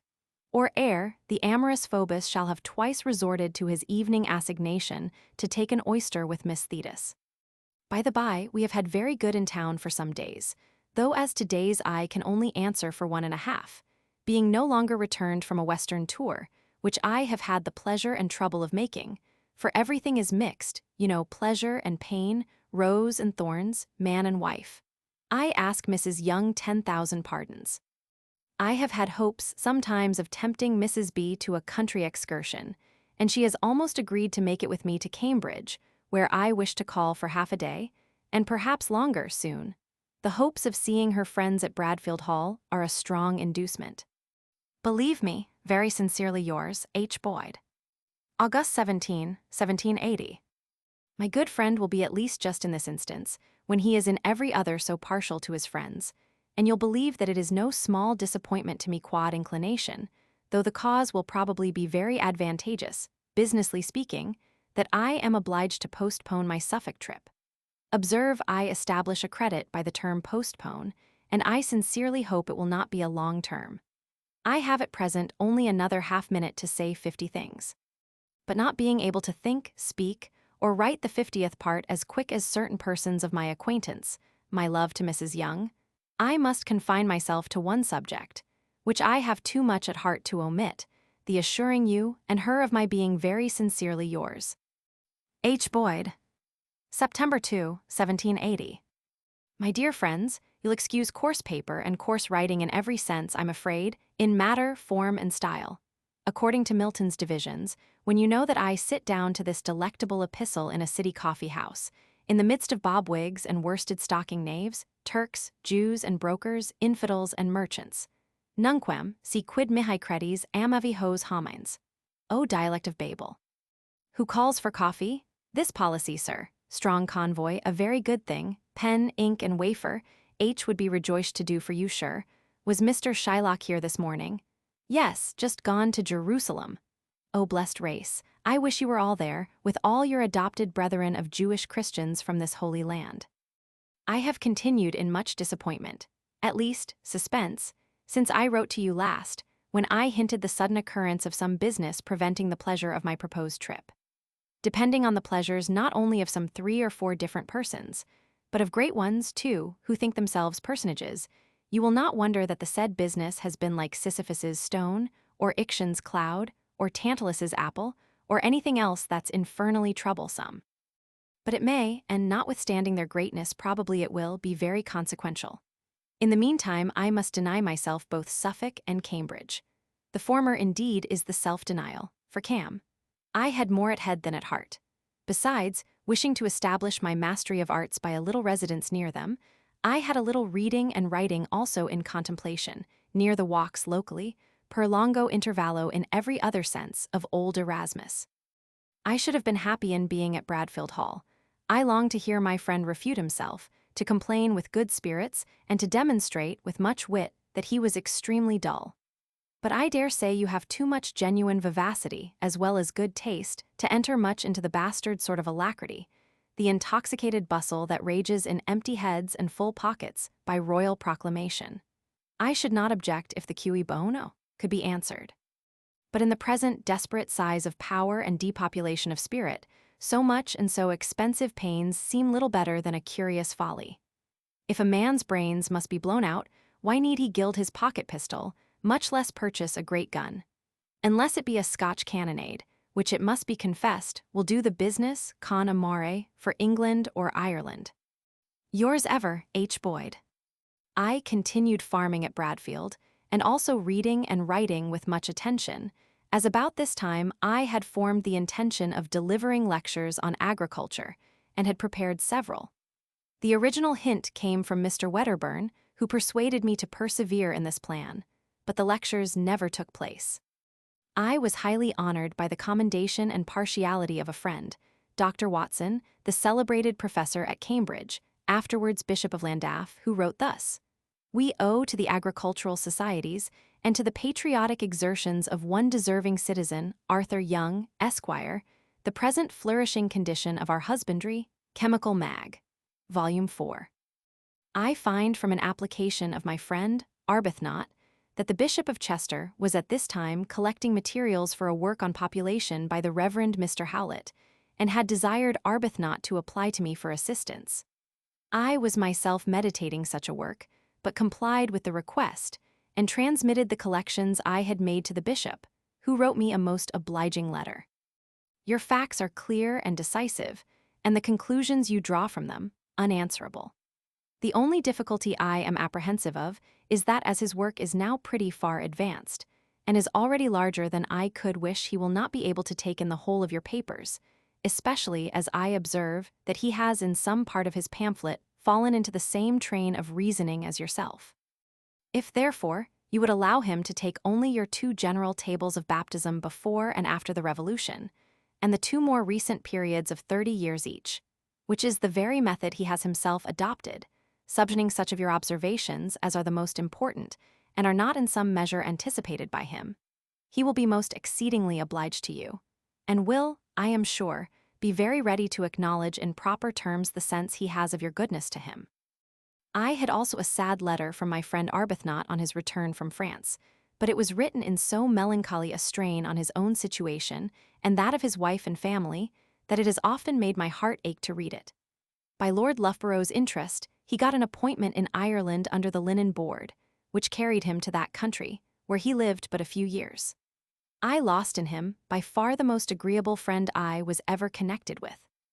At this time, I was much engaged in making a variety of experiments in expelling gaseous fluids from specimens of soils, the results of which were afterwards published in the Annals of Agriculture. As I met with some difficulties, I wrote to Dr. Priestley, stating them and begging information. He very liberally and politely answered all my inquiries, encouraging me to proceed with my trials, and I received several interesting letters from him. Birmingham, Dec. 12, 1781. Dear Sir, if I had any remarks or hints respecting the subject of your experiments, I should certainly with much pleasure have communicated them long ago. I meant, indeed, to have made a few more experiments on the growth of plants in the course of the last summer, but the weather was so bad, and the sun shone so little, that I dropped the scheme. All I can do, therefore, in return for your facts, is to mention one that I have lately observed. I readily convert pure water into permanent air, by first combining it with quicklime and then exposing it to a strong heat. The weight of the air is equal to the weight of water, and no part of the water is turned into steam in the process. During the whole of it, a glass vellum, interposed between the retort and the recipient for the air, remains quite cool and dry. The air I procure in this manner is in part fixed air, but the bulk of it is such as a candle would hardly burn in it, but is such as I should imagine would be the best for plants, which would purify it and render it fit for respiration. And as this kind of air would be yielded in great abundance by volcanoes from calcareous matter in the earth. Such was perhaps the original atmosphere of this earth, which according to the Mosaic account, which you must allow me to respect, had plants before there were any land animals. This letter, I fear, is hardly worth sending you. Your objects and mine are so very different, though now and then coinciding. But mine have seldom any practical uses, at least no immediate ones, whereas yours are highly and immediately beneficial. Wishing you the greatest success, and wishing you and all philosophers joy of the near prospect of peace. I am, yours sincerely, J. Priestley. This year's memoranda, wrote Emigration and Ode. In the autumn of this year, I spent a month at Lowestoft, where the sea air and bathing agreed so well with me that I do not recollect in my life ever having spent a month with so continued a flow of high spirits, which received no slight addition by the society of a very handsome and most agreeable girl, whose name I have forgotten. In a letter from Dr. Burney, of this year, he rallied me with much wit on my culture of the earth instead of the muses. This friend of mine had a happy talent of rendering his letters lively and agreeable. Indeed, they were a picture of the man, for I never met with any person who had more decided talents for conversation, eminently seasoned with wit and humor, and these talents were so at command that he could exert them at will. He was remarkable for some sprightly story or witty bon mot just when he quitted a company, which seemed as much as to say, "There now, I have given you a dose which you may work upon in my absence." His society was greatly sought after by all classes, from the first nobility to the mere homme de lettres. He dressed expensively, always kept his carriage, and yet died worth about 15,000 L, leaving a most capital library of curious books. His second wife was my wife's sister, the handsome widow of a Mr. Allen, of Lynn, who in a short life in commerce made above 40,000 L, leaving her a handsome fortune and her 2 daughters equally provided for. This year I had a controversy in the Bury St. Edmunds News with Capel Loft, Esquire, on the proposal which originated with the Earl of Bristol, for building a 74-gun ship and presenting it to the public. I wrote a paper in favor of this scheme, which so pleased Lord Bristol that he complimented me on my eloquent, spirited language, and he caused a numerous edition of it to be printed and given away.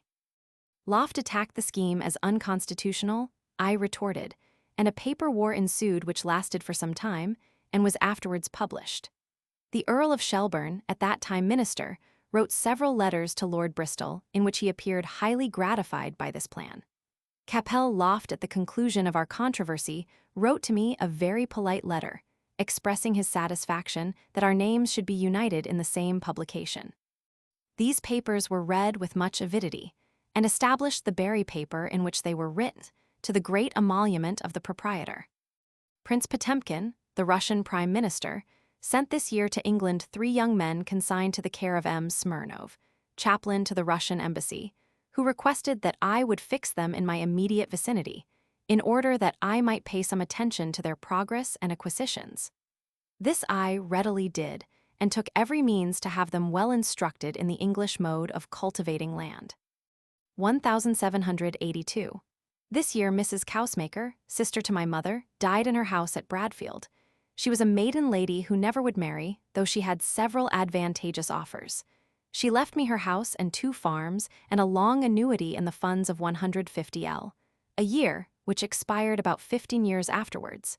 She had 300L per annum of 3 annuities, the whole of which had once been left to me, but being much offended with my wife, she gave half of it to another person. She also left me her carriage and horses. She was a very religious character. The bequest in her will by which she left the farms to me was not expressed exactly according to her mind, and she therefore altered it with her own hand after executing the will. This vitiated the legacy, on consulting Lord Loughborough, and he had doubts upon the question. But upon taking the opinion of several great lawyers, they declared the legacy null, and that the estates lapsed to the heir of law. This was John Cousemaker, Esquire of Hackney, who very generously declared that he would not take advantage of the error, and desired that Joshua Sharp, a celebrated solicitor, might draw up a deed, by which he might make good the intention, which was accordingly done. Such an instance of uncommon liberality deserves to be recorded for the credit of mankind. This year the Episcopal Earl of Bristol lived at Eichworth both summer and winter, and having very early called upon me after coming to the title and estate, a great intimacy took place between us, and Lord B. desired me to dine with him every Thursday, which I did through the whole year. Mr. Symonds, Professor of Modern History at Cambridge, Sir John Cullum, author of the History of Hawsted, a very learned antiquary, and the Reverend George Ashby, rector of Barrow, another antiquary and a man of universal knowledge, who for many years wrote a multitude of papers in the Gentleman's Magazine, being constantly of the party.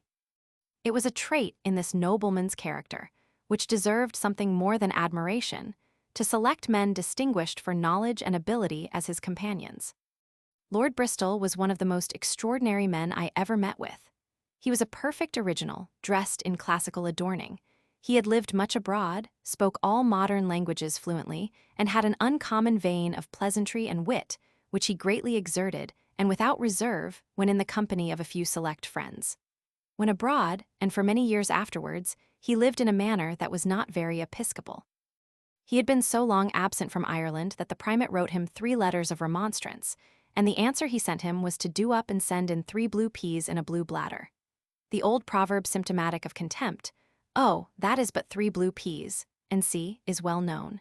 The bishop removing, he could not be forced back, and remained where he was. In my life, I never passed more agreeable days than these weekly dinners at Eichworth. The conversation was equally instructive and agreeable.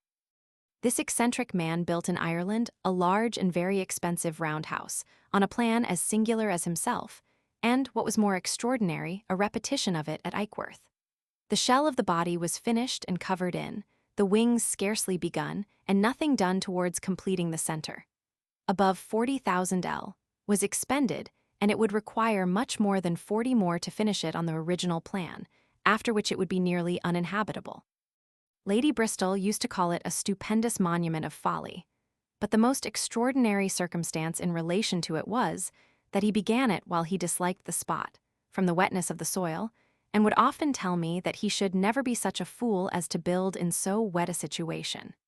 It was then generally imagined that as he must inherit Rushbrook, he would wait till that period, and if he built at all, would do it there. It was begun and carried on till the time of his death without his ever having seen it, and he often declared in letters that he never would set his foot in England till it was finished and furnished with all the virtu that he had collected in Italy. He never did set his foot in England again, for the shell of this fantastic building, and that of its still more extraordinary possessor, were finished at the same time, and my lord left the whole, as if by design, a burthen to his son and successor.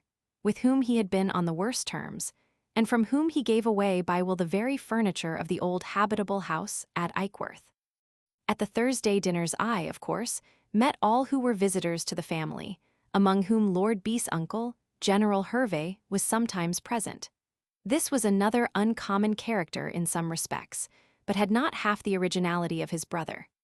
He, too, was a most determined infidel, but had so far an expectation, not only of a future state, but also a kind of instinctive belief of the possibility of rewards and punishments, that acting happily for others, poor man, if not for himself, this half-faced belief made him one of the most charitable men living. His morning rides were generally amongst the poor of the neighboring parishes, amongst whom he distributed clothing, food, and bedding, with money to take them out of difficulties, in a spirit of liberality rarely equaled, and gave away during a long course of years more in charity than thousands who had 10 times his fortune. This instance may excite a reflection upon the weakness of judging a man's religion only by his works. For surely it would be a strange absurdity to take the measure of piety in the heart by any circumstance of the conduct which would be emulated or surpassed by an infidel. But what is charity when the right motive is wanting? In my library is a complete edition of Rousseau's works, given me by the Earl of Bristol. About this time my friend, the Reverend Mr. Valpy, who had for some time been usher at the grammar school of Bury St. Edmunds, was elected master of that at Reading, and a correspondence commenced which lasted many years. He was a most learned, ingenious, and agreeable man, in so much that I greatly regretted his departure, feeling most sensibly the loss of his society. I have been occasionally connected with him since, and shall always hold him in great estimation for his learning, his talents, and sincerity of friendship. My son was under his tuition for some years. In the following letter my brother describes the state of this nation, which he thinks miserably bad. Eton College, Oct. 31, 1782. Dear Arthur, I wrote to you 3 days ago, and yesterday I received yours, complaining that I write no politics. If you can, I cannot think of them with any degree of patience. We are a ruined people, tearing ourselves to pieces, everyone thinking of his party and himself, and no one caring for the public, and that is the truth whatever you may hear or read. There is not a blockhead in England, who can only read and write, and some who can only sign their names, of whom I could give you instances, who does not think himself qualified to new model the Constitution. All true regard for liberty and law and a free government is gone, and there seems to be a general resolution not to be governed at all, which must end in despotism. We have no ministry, nor do I see how we can have any. The whole summer has been spent in enlisting recruits against the winter. The friends of the old ministry give out that Lord North has the decisive votes, which I think may be true. He was very lately unengaged, and I am glad to hear has declared positively against all innovations. For I am sure there is neither honesty, nor knowledge, nor abilities in this generation to be trusted with altering our Constitution. There are but 2 modes of governing, by power or by influence. I desire to be governed by influence, but not that the influence may be so great as to be equivalent to power. I think that the bill, taking away the votes of the revenue officers, will have great effect if ever executed, and am against proceeding further till I see the consequences of that bill. I would annihilate the enormous plates in the exchequer, but that would not much affect the influence of the crown. As to increasing the navy, what do you mean? Can you possibly increase your navy without increasing the number of your seamen? And can you increase them without increasing your trade? You have already more ships than you can man. When your silly Suffolk scheme of building a ship was first mentioned to Lord Capel, he said, if they could find him seamen, he should be obliged to them, for he had 10 more ships ready if he had seamen to put into them. We have got into one of those stupid wars which the Tories have always clamored for, a naval war with France, without any land war in which our men might die in German ditches. We pay no subsidies to German princes for defending themselves, and you see how it has succeeded. The French, having no diversion of their wealth to a land war, are superior at sea, as any man of common sense might have foreseen. If your Suffolk gentry would take care of their own duty and suppress the smuggling on their coast, it would be well. The Parliament will supply government with money, levied equally on the subject, to build ships as they are wanted, and government is by common law armed with power to avail itself of every seaman in the country, and that is the only just and equitable way of providing a navy. I shall be in town next month, and will call on our aunt in Goldsby. I am sorry to hear that my mother's memory fails so fast. It frightens me out of my wits every time I forget anything. Yours very affectionately, J. Young. Footnote 62. In memorandum book occurs this note, correspondence with White printed in his reports. This seems to be Alexander White, author of An Inquiry into the Rise and Progress of Parliament, chiefly in Scotland. Footnote 63. Henry Home, a Scotch judge, better known by the title of Lord Kames, author of several legal and other works, among them Introduction to the Art of Thinking. Died 1782. Footnote 64. Corn Bounty in Ireland, 1780. This was granted by the Irish Parliament. The Lord Lieutenant, in his speech at the close of the session, said, "Ample bounties on the export of your corn, your linen, and your sailcloth have been granted." See Annual Register, 1780 p. 338. Footnote 65. Beat participial adjective, Webster. Footnote 66. Stech as much land as lies between one farm and another. Prov. Eng. Halliwell. Footnote 67. Lewis Roberts, The Merchant's Map of Commerce, London, 1638. The first systematic writer upon trade in the English language, loans. Footnote 68. Had this sentence appeared in print anterior to Macaulay's famous passage, the latter might have been deemed a plagiarism. Footnote 69. Hugh Boyd, a writer whose real name was Macaulay, author of 2 political tracts now forgot, died at Madras in 1791, having dissipated his wife's fortune and his own. Footnote 70. Alex Wedderburn, Earl of Rosslyn, Baron Loughborough, in 1778 Attorney General, in 1793 succeeded Lord Thurlow to the chancellorship. Died 1805. Footnote 71. Richard Watson, a celebrated prelate. In 1796 he published an answer to Paine's Age of Reason. He was left an estate worth 24,000 L. by a Mr. Luther, an entire stranger to him, author of many theological works and memoirs of himself. Died 1816. Footnote 72. Died in 1804. There is a notice of this writer in Watt's Bibliotheca Britannica. Footnote 73. Irish Linen Board, established 1711, the board abolished 1828. We do not learn upon what business Mr. Arbuthnot had gone to France. Footnote 74. That Arthur Young's society was equally agreeable to the other sex, Fanny Burney tells us. In the gossipy, ecstatic journal of her girlhood she writes, "Last night, whilst Hetty, Susie, and myself were at tea, that lively, charming, spirited Mr. Young entered the room. Oh, how glad we were to see him." Footnote 75. A Suffolk squire, ardent Whig, and of considerable literary attainments. At his expense was published Bloomfield's Farmer's Boy. Footnote 76. Frederick Hervey, Episcopal Earl of Bristol. The Annual Register for 1803 has the following. His love of art and science was only surpassed by love of his country and generosity to the unfortunate of every country. He was a great traveler, and there is not a country of Europe in which the distressed have not obtained his succor. He was among the leaders of Irish patriots during the American War and a member of the Convention of Volunteer Delegates in 1782. He was on this occasion escorted from Derry to Dublin by volunteer cavalry, receiving military honors at every town. He died at Albano, Rome, surrounded by artists whose talents his judgment had directed and whose wants his liberality had supplied. Footnote 77. By an irony of fate, Arthur Young, who had found farm after farm in his own hands a disaster, was now by general acceptance the first European authority on agriculture. Footnote 78. The History and Antiquities of Hawstead and Hardwicke, in Suffolk. The second edition appeared in 1813, with notes by Sir T. Juriculum. Footnote 79. Author of many antiquarian treatises. Footnote 80. Sold by auction in December 1896. Footnote 81. Richard Valpy, D.D., 1754–1836, distinguished scholar, voluminous writer on educational works, and author of the famous Greek and Latin grammars. Footnote 82.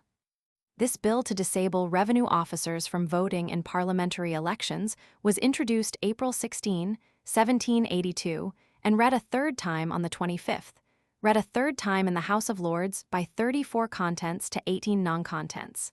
C. Hansard. Chapter 6. First Glimpse of France, 1783–1785. Birth of Bobbin Ice Baths, The Annals of Agriculture, A Group of Friends, Lazowski, First Glimpse of France, Death of My Mother, The Bishop of Derry, Fishing Parties, Raynham. On May 5 of this year, my dear Bobbin was born. I passed the year at Bradfield, and was much in the society of many neighboring gentlemen.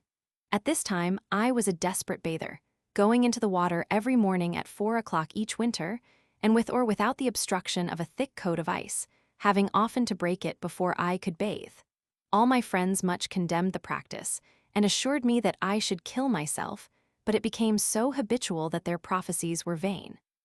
As soon as I was out of bed, I continued my favorite practice, walking about 200 yards to a bath I had constructed, and plunging in, notwithstanding the inclemency of the weather. I had this year a severe fever, which occasioned several of my friends, with all the acrimony that a departure from the usual modes of life occasions, strongly to dissuade me from persisting in my scheme. I myself was firmly persuaded that it was not, as they declared, the cause of my illness, and therefore when I was perfectly recovered resumed the practice, which I continued for many years.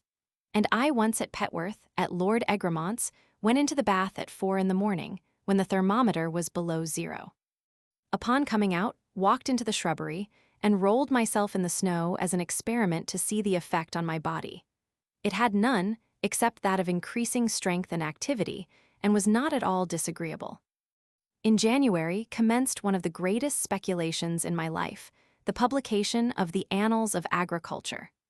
I had long meditated such a work, and corresponded upon it with Mr. Wyman Baker, of Ireland, who had promised communications. The plan which first suggested itself was peculiar, and to the exclusion of all private profit, with a constant publication of the printing and publishing accounts. But the booksellers applied to, rejected the idea, and the work appeared monthly, with very indifferent success, for about a 12-month.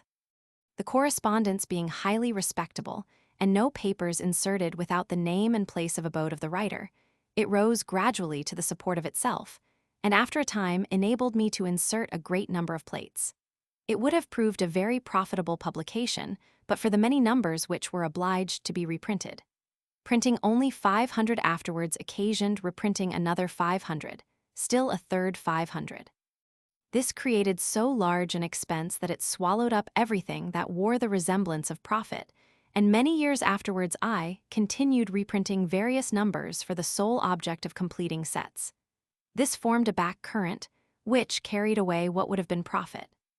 It may be added that many of those papers written by myself, forming perhaps a third or fourth of the whole work, may be reckoned among my most valuable productions, and have received the sanction of approbation by being translated into several foreign languages. It is an anecdote which cannot be generally known that 2 very able letters, which came under the name of Robinson, the King's shepherd at Windsor, were really the production of His Majesty's own pen, describing what he had long been intimately acquainted with, the husbandry of Mr. Ducat.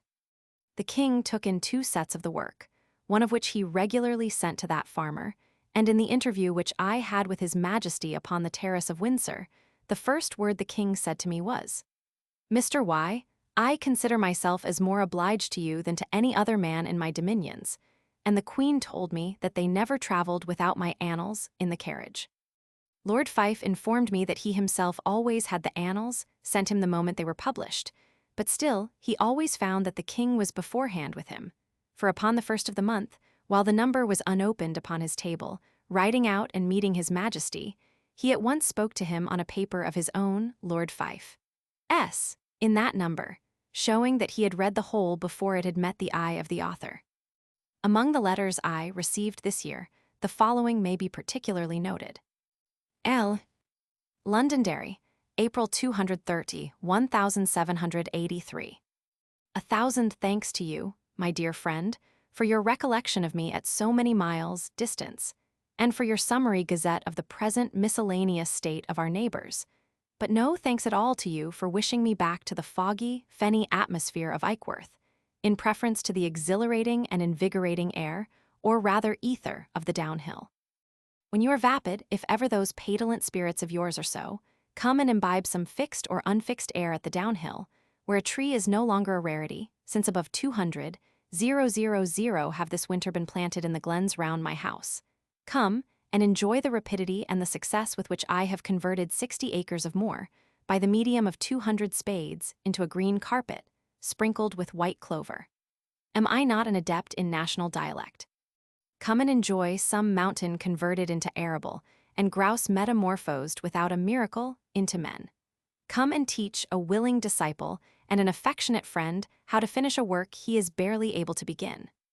In all my leases to the tenants of the sea, I have providently, and with a long forecast, made a reservation to myself of all the bog and mountain lands deemed unprofitable.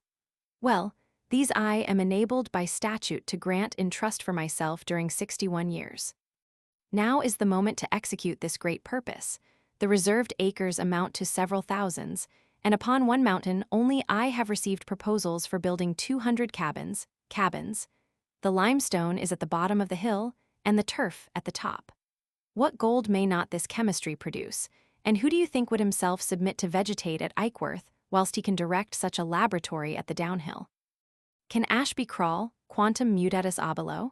I shall next expect to hear of Arthur's creeping. Muir I knew always to be a prince in his ideas. I am glad to hear he is able to be so in his works. Cullum can dignify any subject, and interest his reader in the most insignificant, so I conclude we all read even his Hosted Antiquities with pleasure and instruction. But what is Symonds about? Not 6 yards round, I hope, like Falstaff, L. Pray ramble once more to Ireland, either by the proxy of a letter or in person. You will ever be welcome to your affectionate friend. Bristol. This year Arthur Young, an American prisoner, wrote to me asking charity. It deserves to be mentioned that in a book called England's Black Tribunal, there is a list of emigrants to America in the 17th century, at the head of whom stands the name of Arthur Young. The following letters are from James Barry, the celebrated painter. This was a very singular character. I sat to him for the portrait which he inserted in his famous painting for the decoration of the Society's room.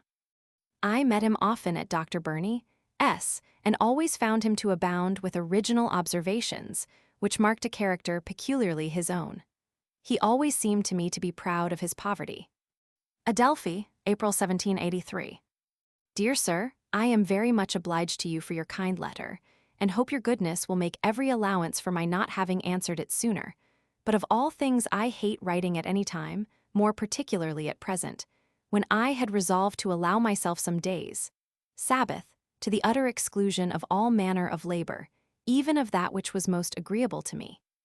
I shall be sincerely obliged to you for your corrected copy of my account of the pictures, and the freer and the more extensive your strictures are, the more thankful I shall be.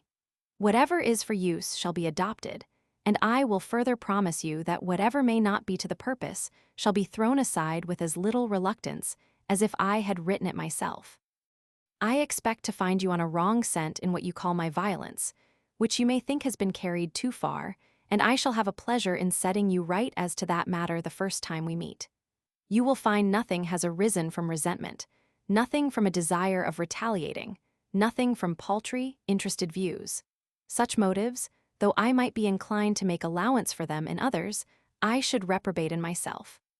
It appeared to me a bounden duty to point out for the common good whatever I could discover of those quicksands, shoals, and rocks that obstruct and endanger our viaggiatori in the Belle Arti, and I am confident that the arts and the reputation of the country will receive essential service, whenever this chart, of which I have made but a rude sketch, shall be perfected by some man of more information and better abilities, though perhaps not of more love for truth, for the public and for science, and of penetration, energy, vivacity, and perspicuity, to treat this matter as it deserves.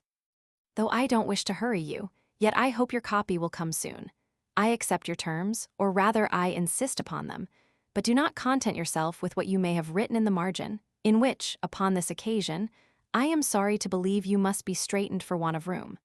However, you can stick papers between the leaves, and in charity spare not the rod, as it may save the child. I have on all hands got more praise than I well know what to do with, and something else may now be more profitable to me. In what you say of yourself, I feel for the country. The loss is theirs, not yours.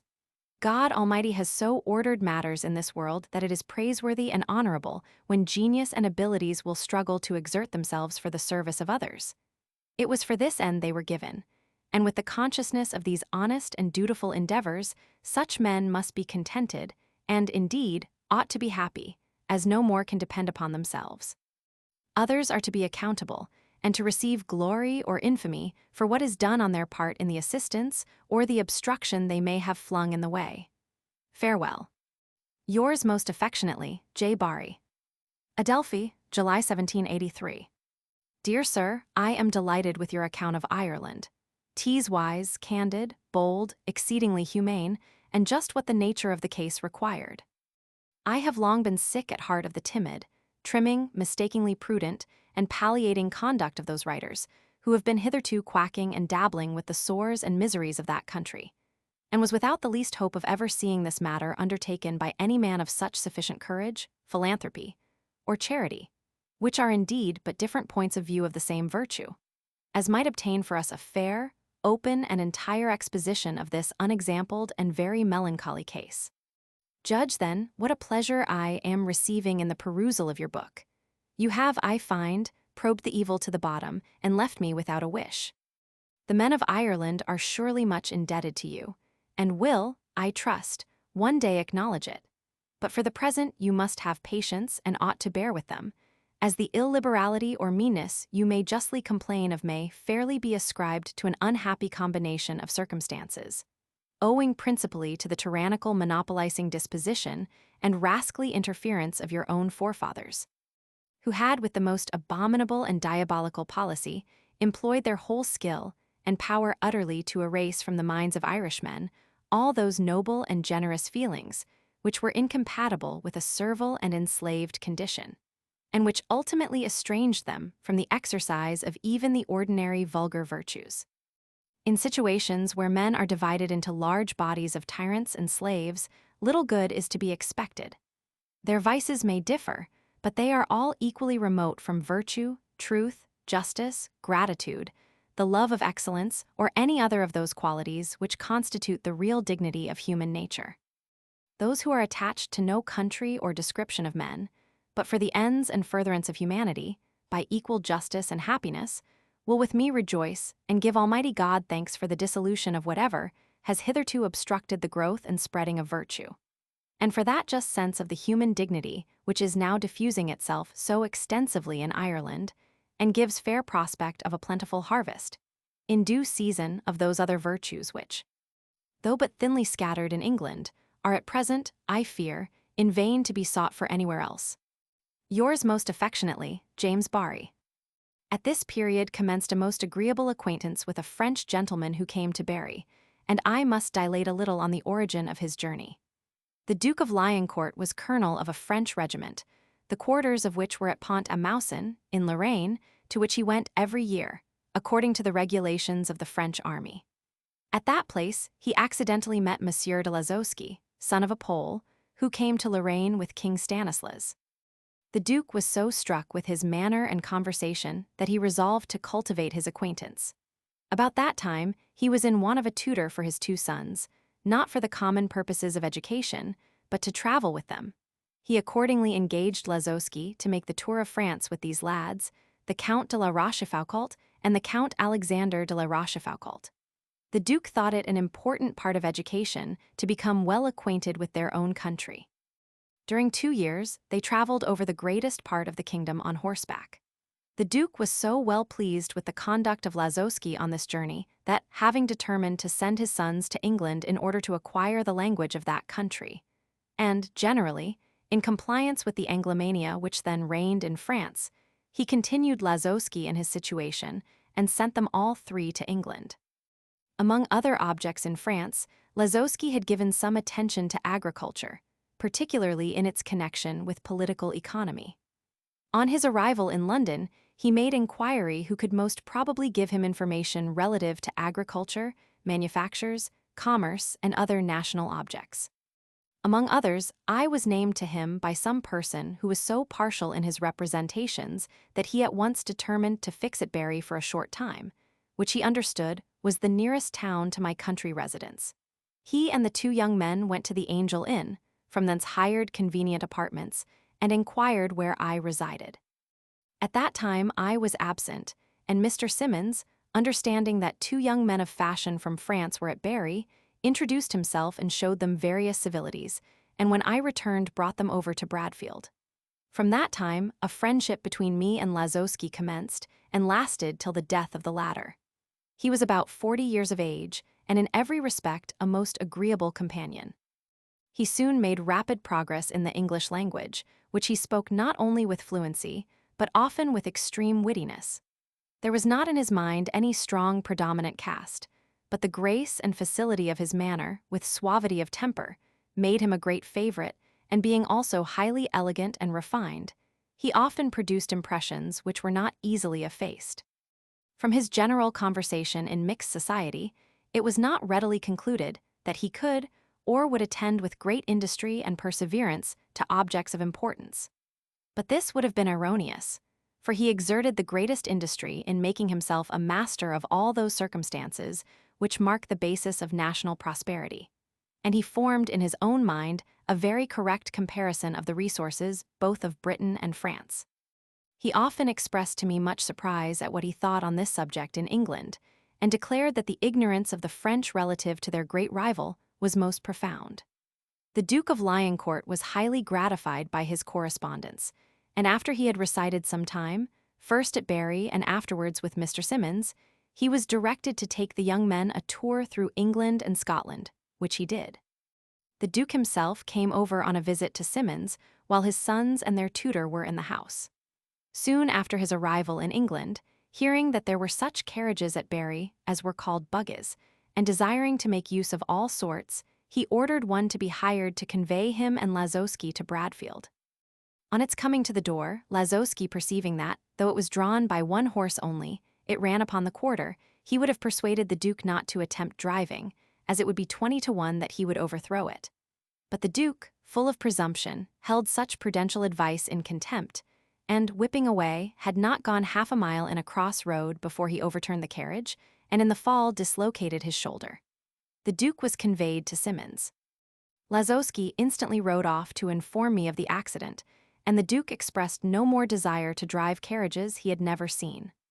Lazowski's connection with the Duke was not put an end to when the education of his sons was finished.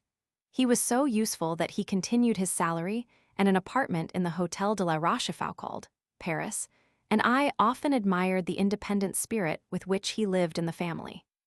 A dinner did not often pass without an argument between him and the Duke, which was carried on with a great deal of heat on both sides. On such occasions, Lazowski never gave up the shadow of an opinion, and being gifted with more natural fluency than the Duke, he had usually the better of the argument. This was equally to the credit of both. His employment was chiefly drawing up memorials upon political subjects for the Duke's information, who was a vain man, and, without doubt, figured in conversation by this subsidiary assistance. His vanity appeared in one circumstance in which he attempted much more than he could perform. While he was in the bath, or dressing by his valet de chambre, he had 3 secretaries, to whom he pretended to dictate at the same time. One of them told Lazowski that it was scarcely credible how they were fatigued by his incessant blunders. Yet in France, perhaps, this very attempt gave a sort of reputation. It was suspected that he merely attempted this in imitation of Caesar, who did the same thing, but in a very different manner, it is presumed, from the de Lioncourt. With a view similar to that of retaining Lazowski, he gave an apartment to Jarret, an officer who had long been in the Russian service, and afterwards became famous for burning the suburbs of Courtrai.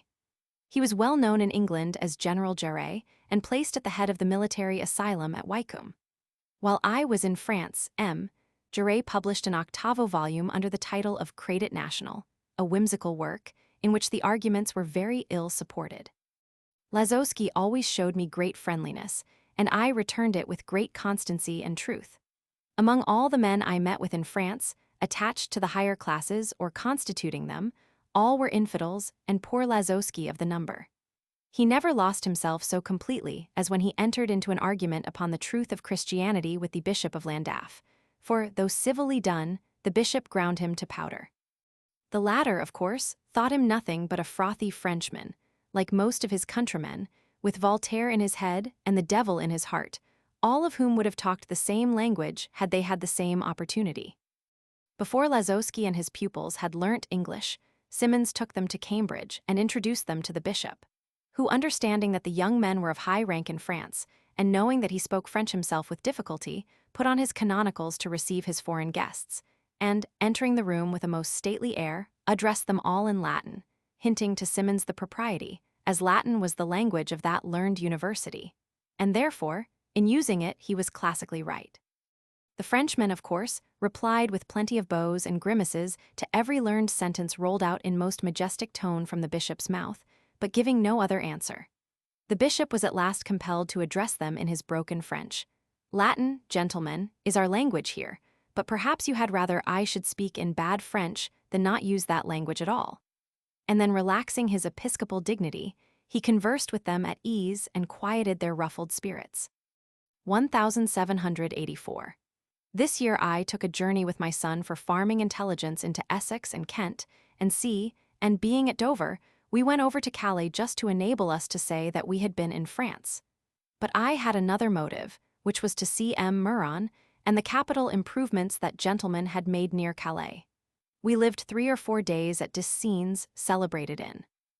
M. Muran not only showed me his great farm, but explained to me every circumstance of the improvements, which I printed in the annals. Some years before the Empress, Catherine had sent over 7 or 8 young men to learn practical agriculture, 2 or 3 of whom were fixed with my friend Arbuthnot, and others in different parts of the kingdom. They were under the superintendence of the Reverend Mr. Samboski, who wrote to me at Bradfield earnestly requesting that I would go to London and examine all the young men, that he might take or send them to St. Petersburg.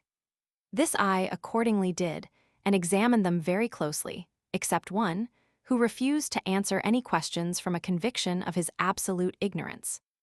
I gave a certificate of the other's examination, and I asked Samboski what would become of the obstinate fool who would not answer. He replied that without doubt he would be sent to Siberia for life, but I never heard whether this happened. One of them, by much the ablest, remained in England, and became in time chaplain to the Russian embassy, in which situation he is at the present time, and held in general esteem. The intended establishment of an imperial farm never took place, and after at least an expenditure of 10,000 L. The men on their arrival were turned loose, some to starve, some driven into the army, and others retained by Russian noblemen.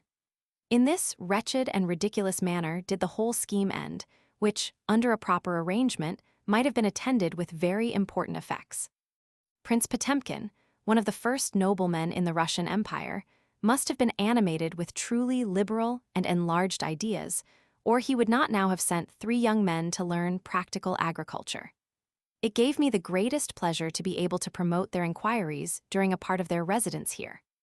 1785. This year I wrote a note in the Annals relative to a great work I had long been engaged in, which it may not be here amiss to insert, viz. To collect, under regular heads, all the well-ascertained facts that are scattered through books of agriculture, and, inter alia, in other works, with those to be deduced from the common practice of various countries, to interweave experiments made purposely to ascertain the doubtful points, and to combine the whole into regular elements of the science is the great desideratum at present. It is a work more proper for an academy on a royal foundation than for any individual. But as no such academy is to be looked for, and as all private societies pay their attention to desultory objects, as often to those already ascertained as to points in which we want information the most, I undertook the work myself more than 10 years ago. I had this year the misfortune to lose my mother, to whom I was most tenderly attached, and with the greatest reason, as her kindness and affection for me had never failed during the course of her whole life. She had been educated in the most religious manner by her father, Mr. de Cousemaker, of whom mention has already been made as a character eminently pious. But it was not till the loss of my sister, Mrs. Tomlinson, that deep affliction recalled in her heart those sentiments of religion which had been so assiduously cultivated in her youth. She was always extremely fond of me, and ever eager to do what could contribute to my satisfaction, both as to worldly views, but especially as to my eternal interests. The tranquil bosom of my good mother's hermitage, my native Bradfield, once more opened its arms to receive us, little more than to come to close the eye and receive the last signs of that beloved parent. Blessed spirit, may my hitherto restless days finish as thine did, who didst meet death with the tranquility of a healthy life, and mightst have said with as much justice as an Addison, "See with what peace a Christian can die." Upon her death, this patch of landed property devolved to me by a previous agreement with my elder brother, and by my mother's will, written at his desire with his own hand. But that agreement before it terminated cost me a mortgage of 1,200 L. The transaction does my brother's memory too much honor not to mention it. He was entitled to 2,000 L. But knowing the smallness of the property, and humanely considering that I had a family unprovided for, that he had an ample income and no family at all, he generously demanded and took no more than 1,200 L.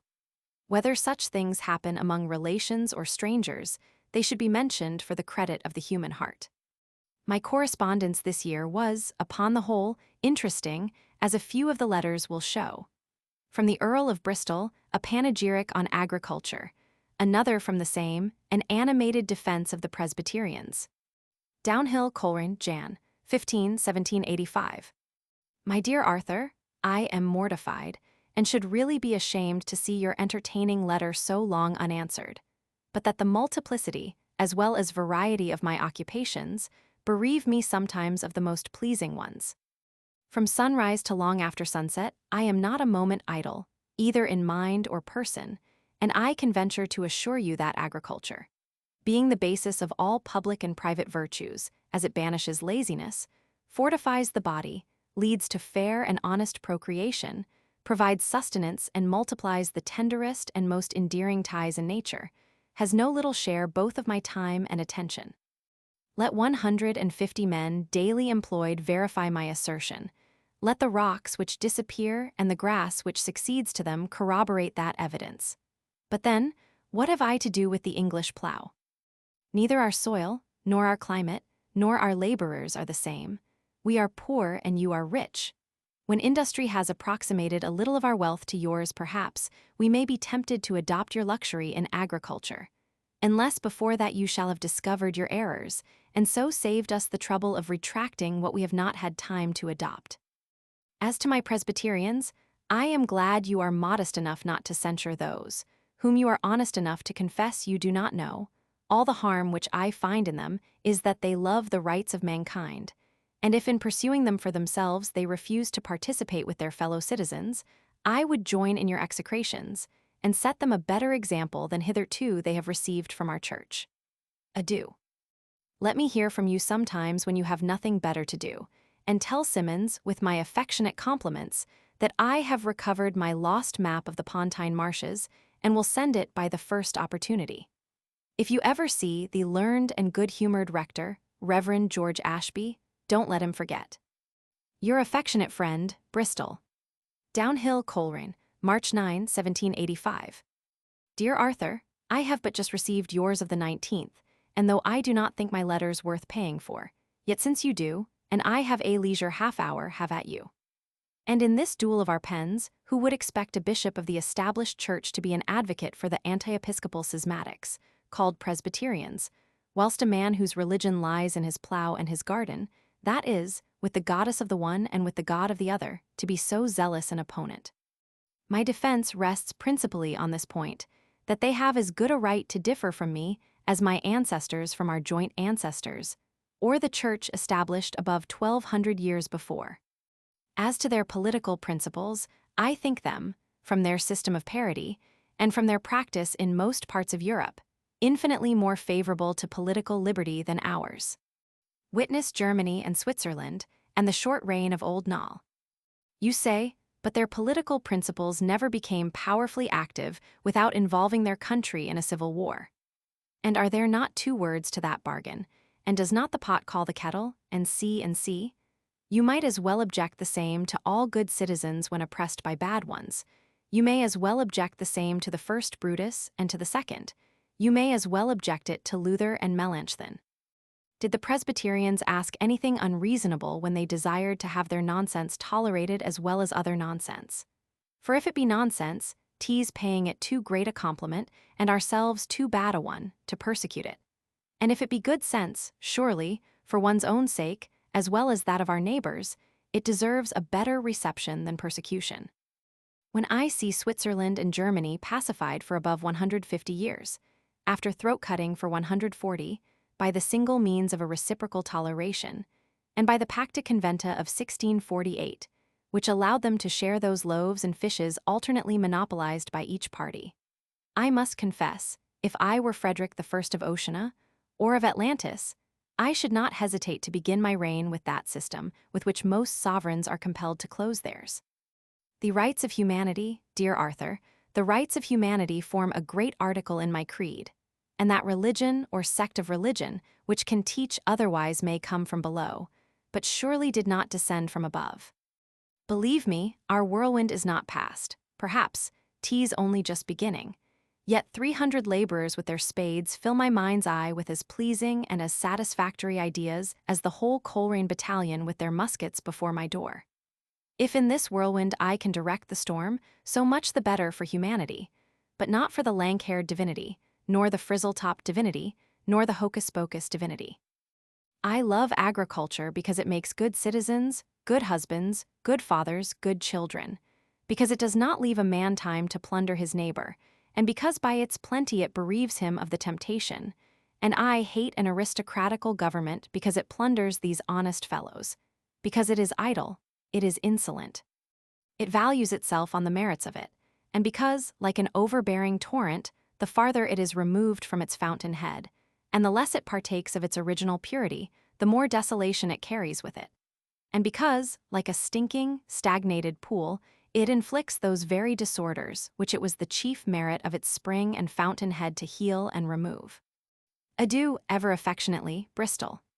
My brother, the Reverend Dr. Young, Fellow of Eton College, in this letter informs me that the King reads my annals and is much pleased with them, and highly approves of my arguments to show that we are far enough from being in a ruined state.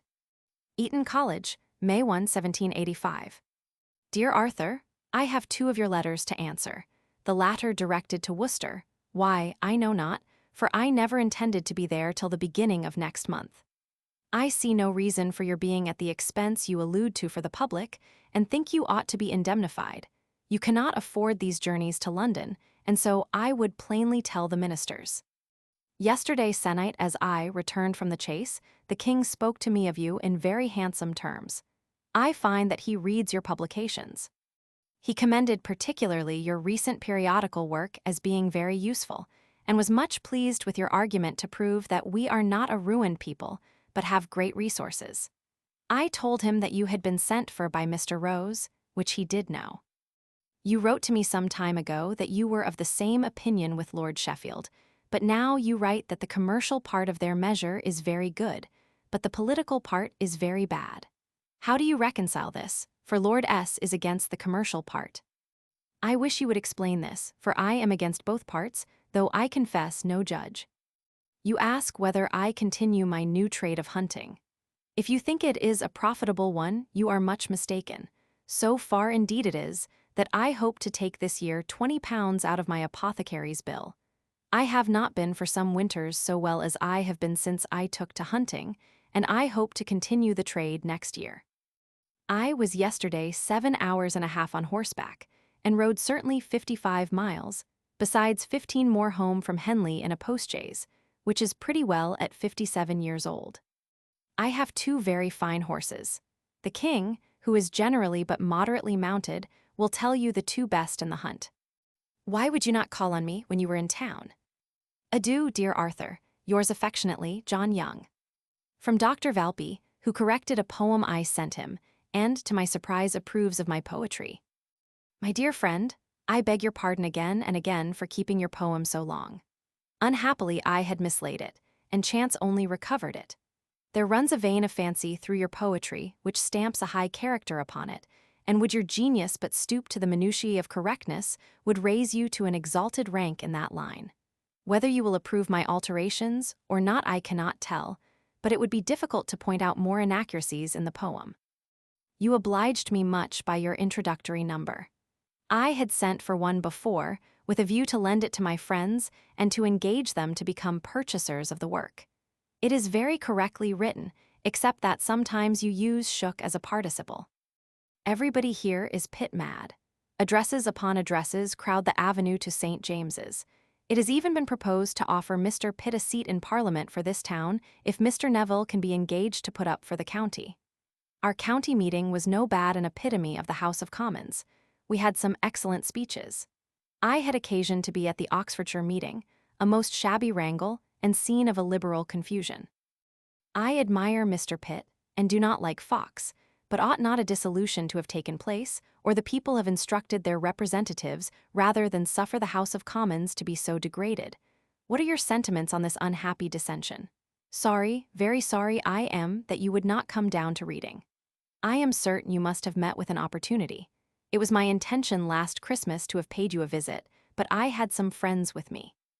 Next Christmas, however, I mean to see Suffolk if possible. Cullum is still here.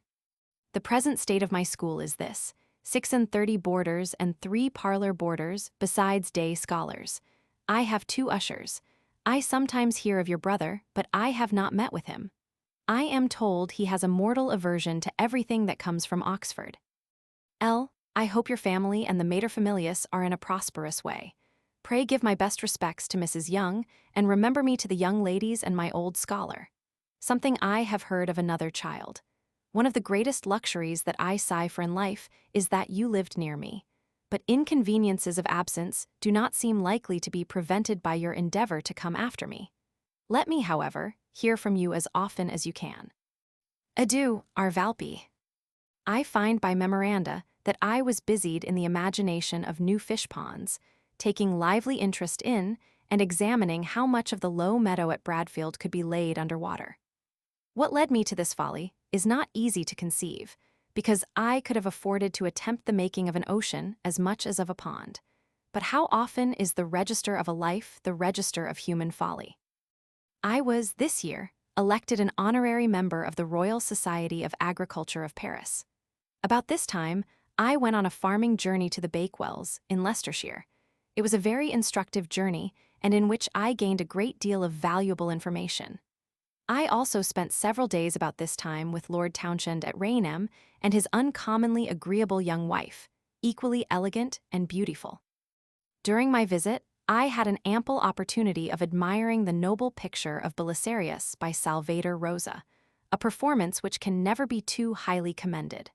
With the agreeableness of this noble family, and especially of Lady Townshend, I rendered my visit extremely pleasing. The noble lord, to whose liberal attention I owe much information, came to his estate in so high a degree of cultivation, owing to the unrivaled exertions of his grandfather, that little was left for him to perform. A life of great activity and service, had the situation of his property been different, would not have allowed a minute's attention. These notes will, however, show that Lord Townshend has not been idle at Rainham. On my arrival, their eye was anxious to view that part of the estate chiefly near the house, which was improved by a man who quitted all the power and lustre of a court for the amusements of agriculture. Charles, Lord Viscount Townshend, who was ambassador extraordinary to the States General in 1709, a lord of the Regency on the death of Queen Anne, Knight of the Garter, Lord Lieutenant of Ireland, twice Secretary of State, and Lord President of the Council, resigned the seals in May 1730. And, as he died in 1738, it is probable that this period of 8 years was that of his improvements round Rainham. The Irish propositions, which were at this time under the consideration of government meeting with many unforeseen difficulties. I had a letter from Mr. Rose requesting information relative to the comparative circumstances of the two kingdoms. And Mr. Pitt thought the information so much to the purpose that he desired Mr. Rose to write to me requesting my attendance in town. I accordingly went and gave Mr. Pitt the information he wished, at the same time answering an abundance of collateral inquiries, for which I received a formal letter of thanks. My correspondence with Mr. Rose recurred several times after these interviews. In his third letter, he requested to be informed of the amount of a laborer's consumption of taxed commodities in order to ascertain what excises and other taxes such consumption supports. I conceive, he wrote, that the articles consumed by that description of people are leather, candles, soap, beer, probably some spirits, and perhaps a small quantity of starch. I wish also very much to know what their chief diet is and the price of the articles in the different parts of the country. Footnote 83. My lovely Bobbin, christened Martha Ann, the adored child whose loss at the age of 14 was the great sorrow of Arthur Young's life. The pet name of Bobbin originated in that of Robin, which the child gave herself but could not pronounce. Footnote 84. Dr. J. Symonds, professor of modern history at Cambridge, was LL.D., and wrote a book, Hints and Observations on Scripture. Footnote 85. The bishop misquotes from memory. The quotation is from Horace Ep. BK, I Roman 3, 21, Augurs should be odds. Footnote 86. Published 1703, giving an account of the trial of Charles I, of Montrose and C. Footnote 87. Died in great poverty, 1808, and was buried in St. Paul's Cathedral. Footnote 88. The Society of Arts, Adelphi. Footnote 89. This apparently refers to Barry's report of the Royal Academy. Footnote 90. The friend of Louis Roman XVI, who summoned courage to announce the fall of the Bastille. It is a revolt, said the king. Sire, replied the duke, it is a revolution. This amiable and well-intentioned man leaned towards a constitutional monarchy. Finding this hopeless, he emigrated, returning after exile to Lioncourt, Seine, and Oise, ending his days among a community he had raised morally and materially. Died 1827. Footnote 91. His brother must not be wholly judged from Madame Roland's portrait, penned in prison. The Queen of the Gironde, no more than her fellow partisans, was free from political animus. It is true that Lazowski threw himself into the very heart of Sansculottisme, and that his funeral oration, 1792, was pronounced by Robespierre. His alleged share in the September massacres requires stronger evidence than that of his bitterest enemies at bay. Footnote 92. That part of a horse's foot between the toe and heel being the side of the coffin.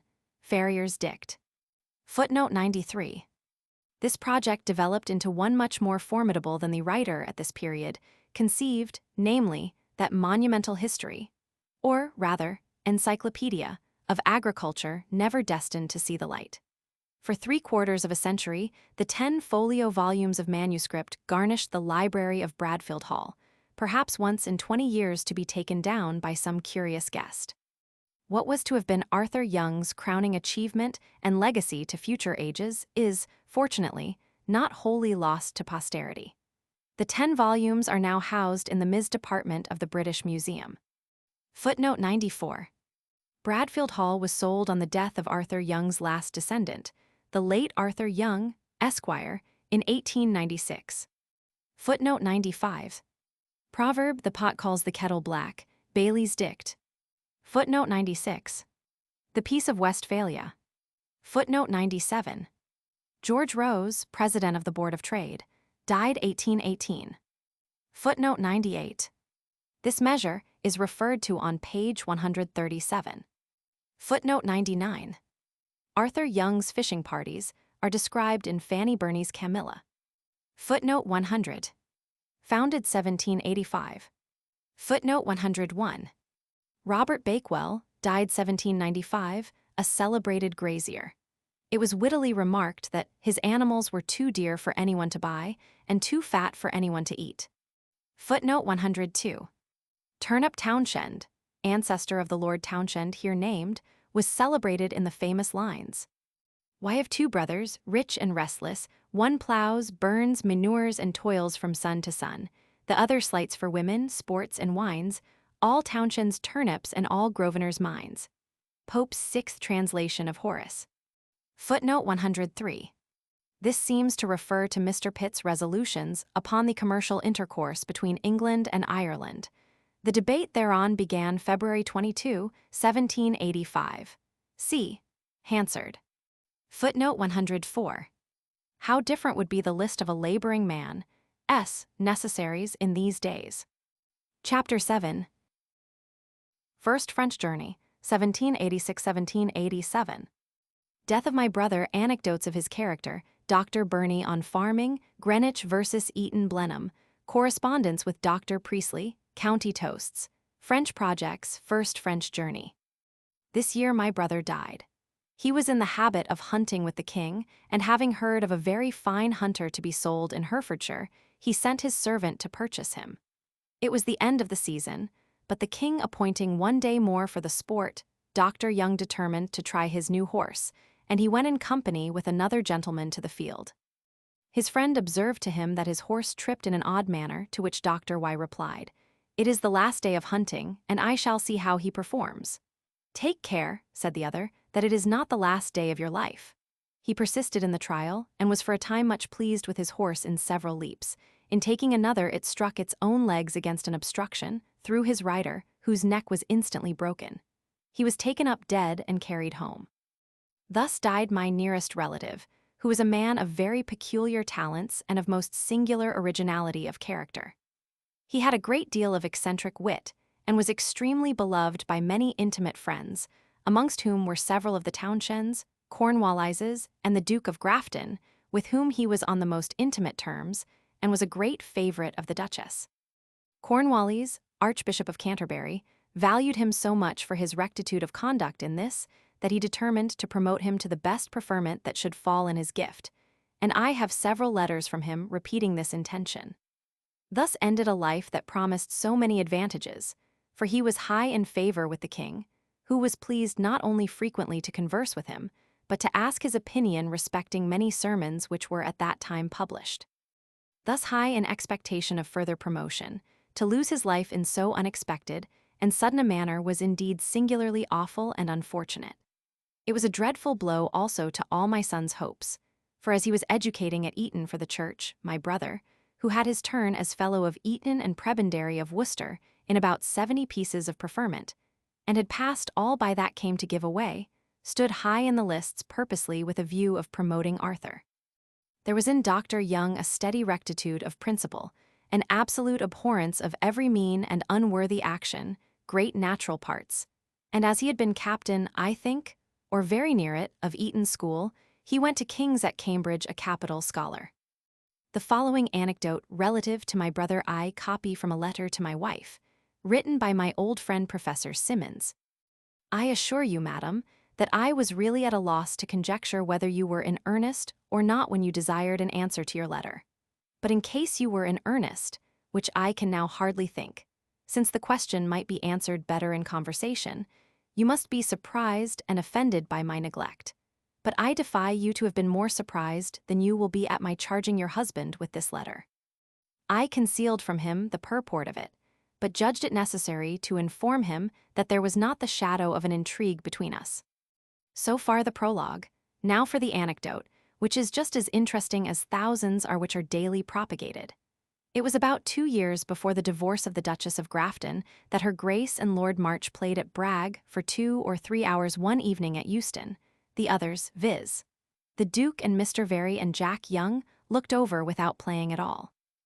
Lord M. had been very forward in bragging, but threw up his cards afterwards when he had 3 knaves, whether he had a presentiment that the Duchess had 3 aces or whether he had artfully seen her hand. This cowardice struck Jack Young so sensibly that he fixed his eyes very sternly on Lord M. and addressed him thus: "Why, March, thou art the most dunghill Scots peer that I ever met with." His lordship instantly arose from his chair, filled with indignation, and whilst he was wavering whether he should use a poker or some other instrument, the Duke said to him, "I find, Lord March, that my friend Jack Young treats you as he constantly treats my wife and me." This prudent and good-natured interference disarmed Lord M., and they all passed the evening pleasantly. You may depend upon the truth of this story, as I had it from Mr. Very. I remain, dear Madam, yours and C&C, J. Simmons. The next anecdote was considered at the time by all who heard it to redound to the credit of my brother.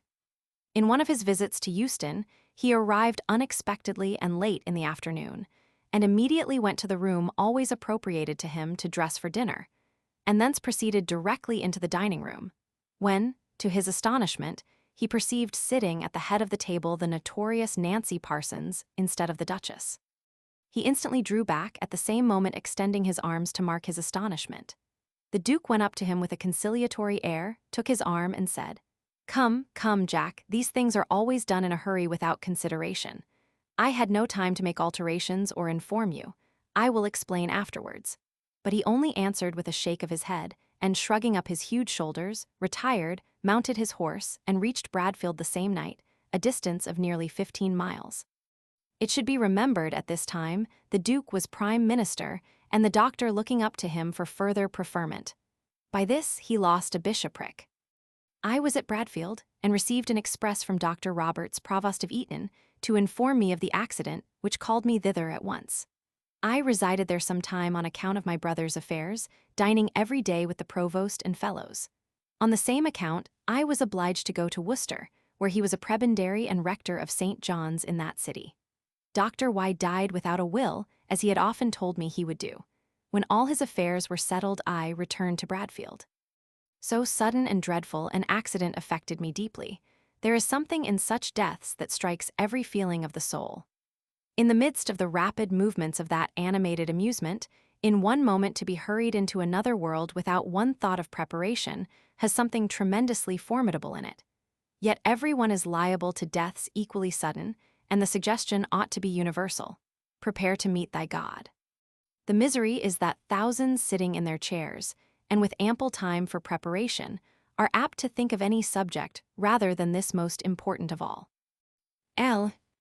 As I should be sorry to keep from you anything that must give you pleasure in your welfare of your children, I shall report a conversation with Dr. Langford, the under-master, who my brother got the prebendary of Worcester for by speaking to Lord Sidney.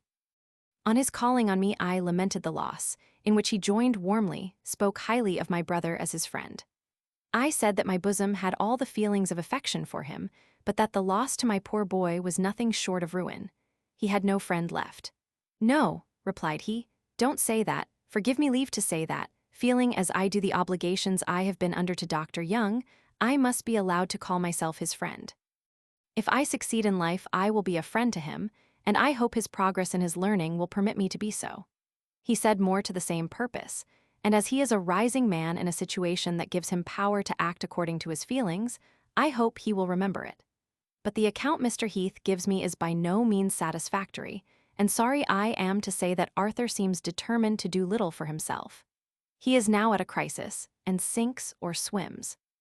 I gave Mr. Heath 3 guineas that he might encourage him with a crown now and then, as from himself, when he did well, but don't write of that to him, and desired him to write me when he was negligent. My brother's affairs turn out very badly. Bills to the amount of 360L now lie unpaid before me here, besides Worcester, and I can see no more than 260L to pay it. I hear a bad account of the rectory at Worcester, but suspend all judgment till the whole is before me. 2 honors were this year added to my name, by being elected into the Patriotic Society of Milan and that of the Geographical Society of Florence. I had also a visit from a Polish nobleman, Count Kaliskowski, who spent some time with me at Bradfield.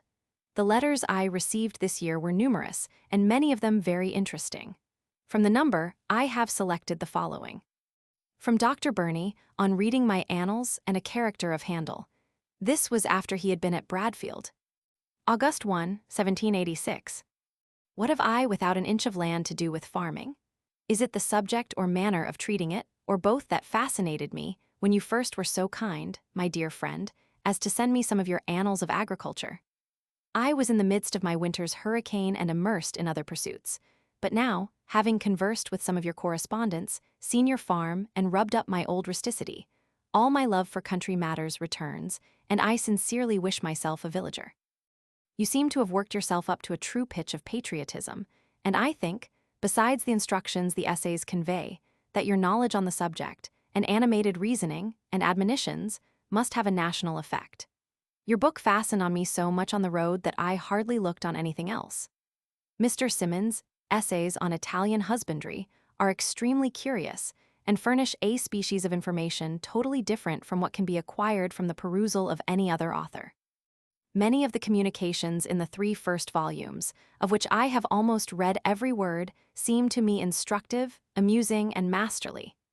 My countryman, Mr. Harris, of Hanwood, in Shropshire, the birthplace of my father and grandfather, seems a notable planter. As editor and chief of the Agricola family, I think you merit the thanks of every Englishman, not only who loves his country, but who loves his belly. For if your discoveries, improvements, and instructions are followed, we may certainly always find upon our own island de qua manger. Now I would not have you, my dear Arthur, put contempt upon my praises, as coming from a Londoner, whom you may regard as a mere cockney immersed in the vanities, follies, and dissipation of the capital. For then I'd have you to know that I reckon myself a countryman born and bred as much as yourself. I never was within the smell of sweet London till I was 18. And then, you know, I lived during 9 of the best years of my life in Norfolk among the best farmers in Europe. Indeed, if I were 10 or a dozen years younger than I am, I believe I should take your White House and all the land about it you could spare, and enter myself for your scholar, and run for the give and take plate. You know that I have been giving lessons all my life. It is now high time I should take some. As to London, if it were not for a few friends whom I sincerely love, and for its vicinity to several branches of my family, I would take half a crown never to see its sights or hear its sounds again.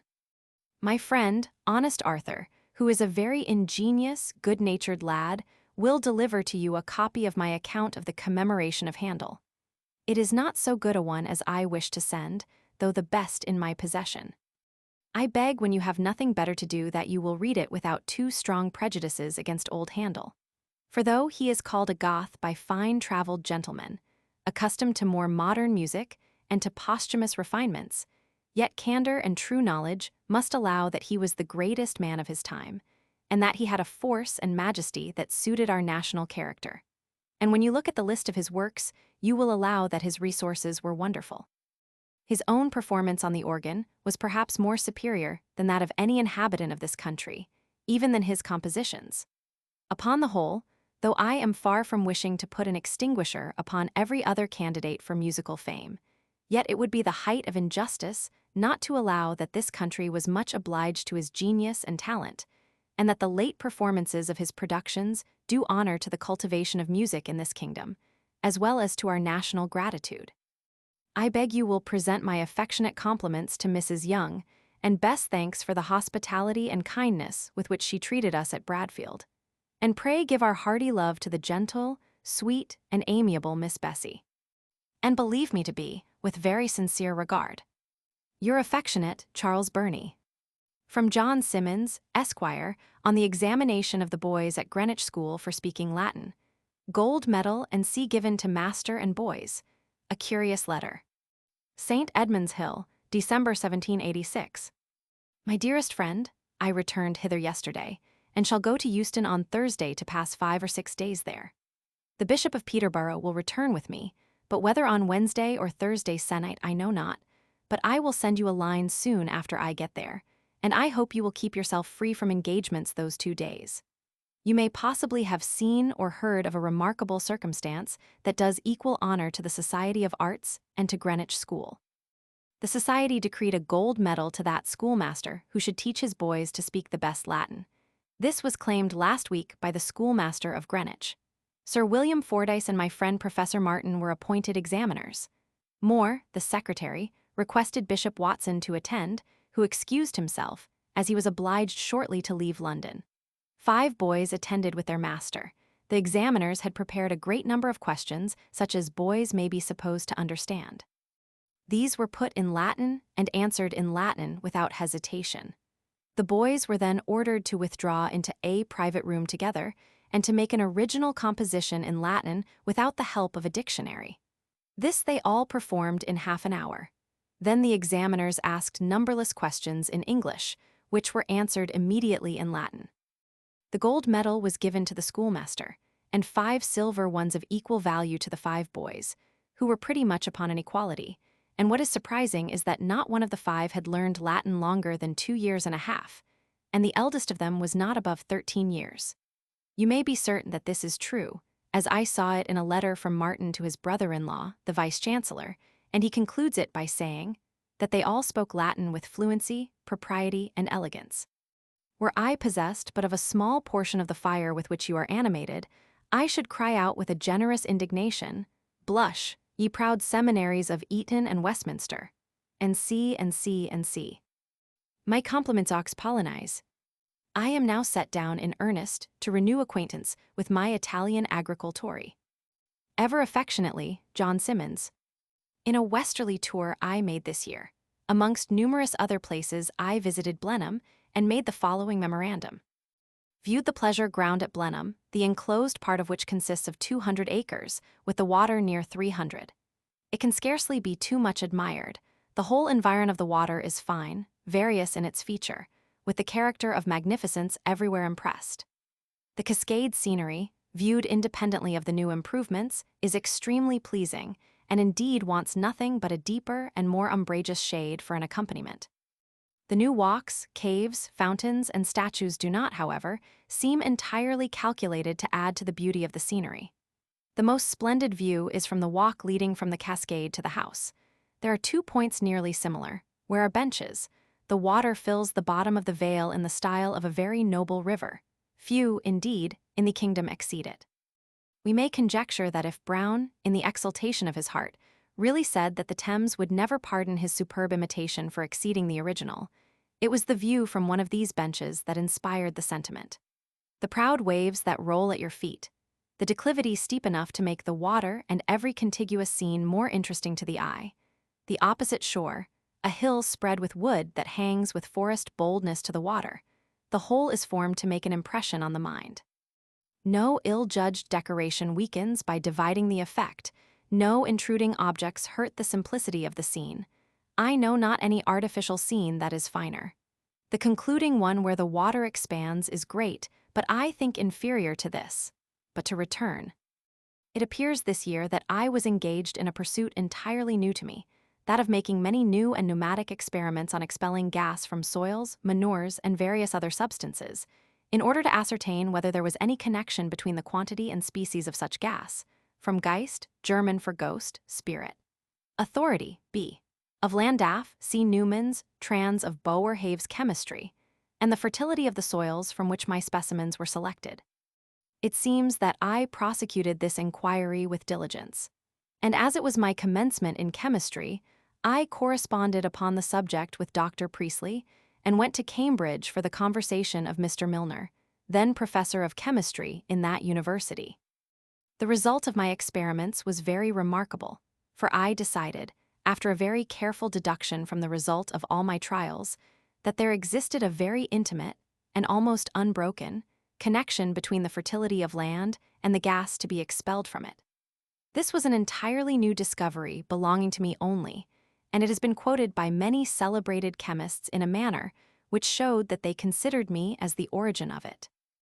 I sent a detail of my trials to the Royal Society, through the hands of Mr. Magellan, as my paper contained some eudiometrical experiments made with the eudiometer invented by that philosopher. Mentioning to a friend what I had done, "You have been very foolish," observed the friend, "for depend upon it your paper will never get into the Philosophical Transactions." Expressing my surprise, I demanded the reason. "Why, know you not," he replied, "that there is a most inveterate hostility between Sir J. Banks and Magellan, from a violent quarrel, and Sir J. is not a man to permit anything to be printed that comes through hands offensive to him, especially as the paper is to the credit of Magellan's instrument." The event proved the truth of this prediction, but this did not prevent my labors being duly appreciated by those who were the most competent judges. In the pursuit of these trials, I gradually established and furnished a laboratory sufficient for my own inquiries at about 150 L. Expense. L. Birmingham, Jan. 27, 1783. Dear Sir, there is no person I should serve with more pleasure than you. because there is no person whose pursuits are more eminently useful to the world. You alone have certainly done more to promote agriculture, and especially to render it reputable, in this country than all that have gone before you. But the little I might do to aid your investigations will be reduced to a small matter, indeed, by my distance from you. All that I should be able to do with water would be to expel by heat all the air it contains, and then examine, by nitrous air, how much phlogiston that air contains, but it is very possible that the fitness of water for irrigating meadows may depend upon something besides the phlogiston it contains. Experiment alone can determine these things. I never heard before of the inference, you say, has been drawn from my doctrine with respect to the use of light in vegetation. I know of no use that light is of to the soil. The whole effect is on the living plant, enabling it to convert the impure air it meets with in water or in the atmosphere into pure air. When that end is effected, that water is of no further use to it. Plants will not thrive unless both their leaves and roots be exposed to air in some degrees impure. This I have fully ascertained, but I am afraid that the doctrine is not capable of much practical application. I know of no method of conveying phlogiston to the roots of plants but as combined with water, and this seems to be done in the best way by a mixture of putrid matter. Water will not imbibe much inflammable air. I find volatile alkali to contain much phlogiston. It is indeed almost another modification of the same thing. Since my last, I have hit upon various methods of converting water into permanent air. It is sufficient to give it something more than a boiling heat. If I only put an ounce of water into a porous earthen retort, I get 100-ounce measures of air from it, and when I have, in this manner, got near an ounce weight of air from the same retort, it has not weighed 1 grain less than it did. I shall be glad to hear the result of your experiments, and am truly sorry that I can do so little for you. J. Priestley.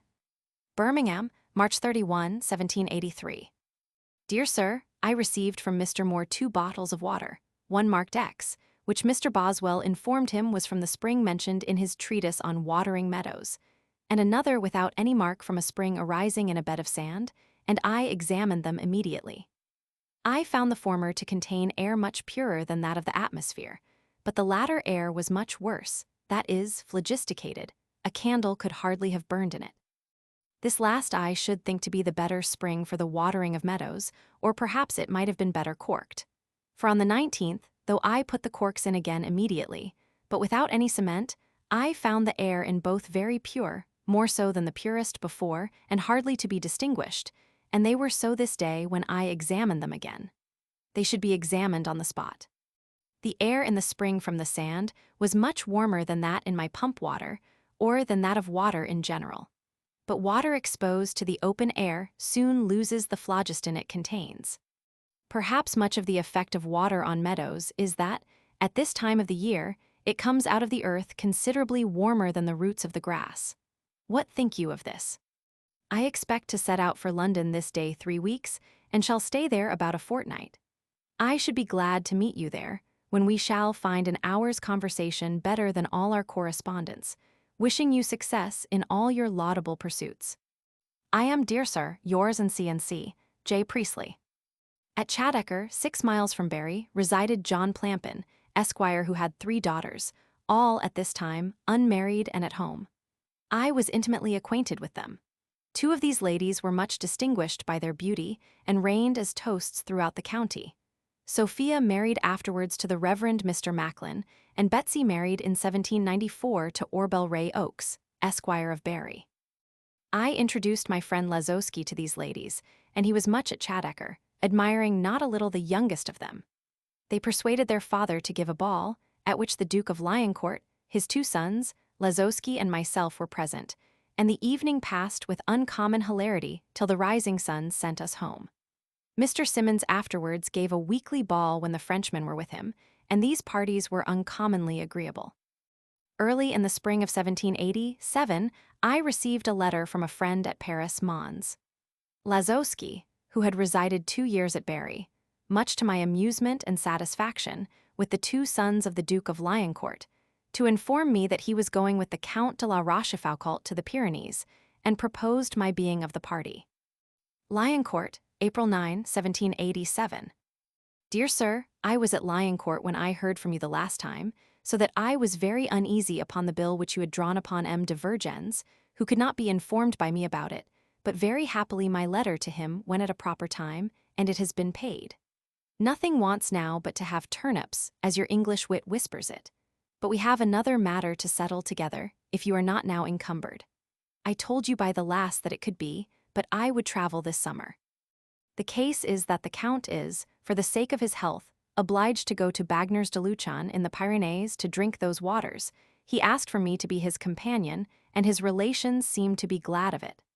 I did therefore comply with his demand, and we are going about the middle of May, which is the time just of your coming over to France. Now will you come with us? Such proposition is not a foolish one. We will pass by a part of France in going, and come back by another part, so that you will see almost the 2/3 of this kingdom. You will learn the French. With us everything will be explained to you. In short, I will be with you, and that is enough, I hope. That part by which you will pass through is not an uninteresting one. Look upon a map. You will pass through the Limousin and Toulouse in going, and in coming back by Bordeaux and see. The Pyrenees are very worth to be seen, and besides, if nothing very extraordinary prevents it, we intend to go to Barcelona in Spain, in order to see the Catalogne, the finest province after that travel. I must not tell you that I shall be another Arthur here for you, not that I presume to say that you will find in me an encyclopedia living as I did in you, but your friend, and therefore to your commands in Paris and everywhere. Our manner of traveling is very convenient to you also. We go with our own horses, you will have one, my servants will be yours, nothing therefore shall be too much expensive. Have you your horse? Is it possible to come over with him at a proper time? If not, do write to me a word, and the Count and I will do our utmost to get one cheap enough, between 15 and 20 pounds. If you cannot be ready here for the 15th of May, we will expect 5 or 6 days, but you see that it is impossible to expect more, since the Count must drink the waters. In 2 words, you seem to wish to see this kingdom, never you will have such an opportunity. If I am obliged to stay at Bagnères, nothing will prevent you to make some excursions in the environs, and you will speak French very well. The whole depends of your family business. If you cannot now, then you will wait till September, and we will be at Paris, but you must give greatest of attention to it, and as soon as your mind will be fixed upon anything, pray do write to me. What devil are you doing about the notables? L. I suppose you know my mind about the whole by my letter, M. De Calonne is exiled, so is M. Necker. What will be the result I do not know, but the notables have missed the way, and they know nothing of the matter. But public business must give way to what I make a proposal to you. It is question of nothing else but to travel together 1,000 miles, without more expense but that you would spend anywhere, and see so you may go to the devil if you don't speak well of me and my prospect. My best compliments to M. Simmons and C. Chiefly Lady Gage and Sir Thomas. Yours forever, Lie. Do not forget to write and to speak about your horse, whether you will bring yours or if we must get one for you. This was touching a string tremulous to vibrate. I had so long wished for an opportunity to examine France. In the survey of agriculture which I had taken in England and Ireland, of about 7,000 miles, I had calculated from facts the rent, produce, and resources of those kingdoms, and I had often reflected on the importance of knowing the real situation of France, the effect of government, the state of the farmers, of the poor, the state and extent of their manufactures, with 100 other inquiries certainly of political importance. Yet strange as it may seem not to be found in any French book written from actual observation, all that I was before able to learn having been composed in some great city without traveling beyond the walls. I should accept a very unsatisfactory work upon sheep, written by Mons. Cartier, employed and paid by government. Had but little time given me to consider of the proposal, but I wrote to learn if they traveled post, because I previously determined in that case not to go. And further, I requested to know if I were to travel at any other expense than that of myself and horse. The answer was that they traveled with their own horses, and did not propose making more than 20 or 25 miles a day, that my expense would be merely what I stated, and mostly in a cheap part of the kingdom. This most agreeable plan I instantaneously acceded to, and soon set out for France on horseback. At Dover, being detained, I copy the following note on that expedition.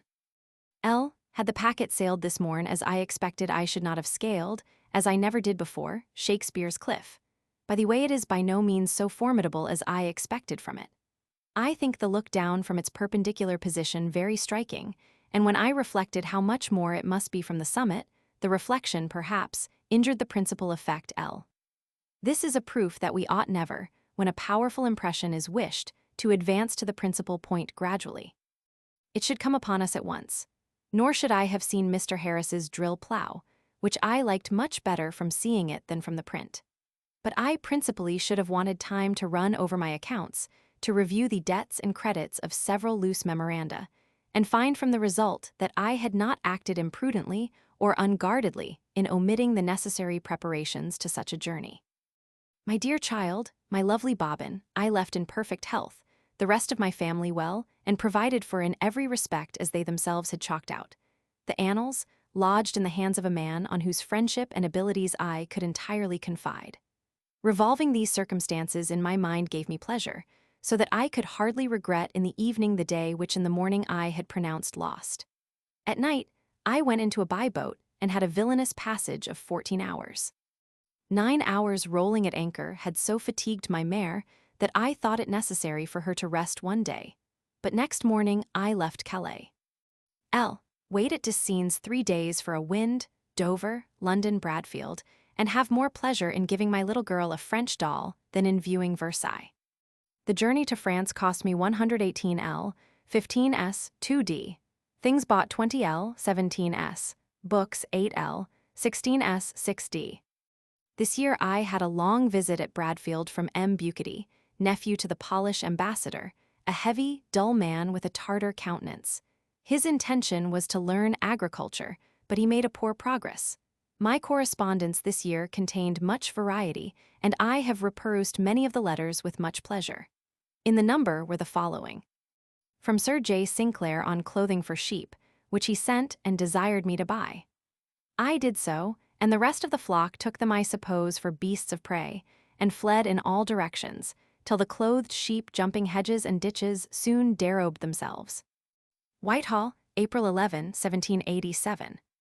Sir, I went yesterday to Knightsbridge, and have ordered the canvas for covering the sheep, which will be ready next week, and I shall be glad to know how it can be best forwarded. My idea is to put the coverings on immediately after the sheep are shorn, when I imagine it would be comfortable instead of distressing to the animal. That the experiment may have full justice done, I send you 3 covers of oil skin, 3 of pretty strong unoiled canvas, and 2 done over with Lord Dundonald's tar. If lambs are apt to die of cold, would it not be of use to them? I am, sir, your obedient servant, John Sinclair. From Mr. Symonds, an account of his tour in the West and Sea, of the King and Queen's visit to Whitbread's brewhouse, duties to the Crown, 52,000 L. per annum for the brewery alone. Sunning Hill, July 12, 1787. My dear sir, I wrote to you from Cornwall, and hope you received the letter which was directed to Crail. I am returning from a tour through Devonshire, where I visited Mount Edgecombe, Dartmouth, Teignmouth, Torbay, Dawlish, and Exmouth. At Exeter, I passed 10 days with my old friend the Bishop, Dr. Ross, and however I may have lost my time in other things, I certainly was not deficient in my religious duties. For during the 10 days I attended divine service 19 times, taking in his lordship's private chapel and the cathedral.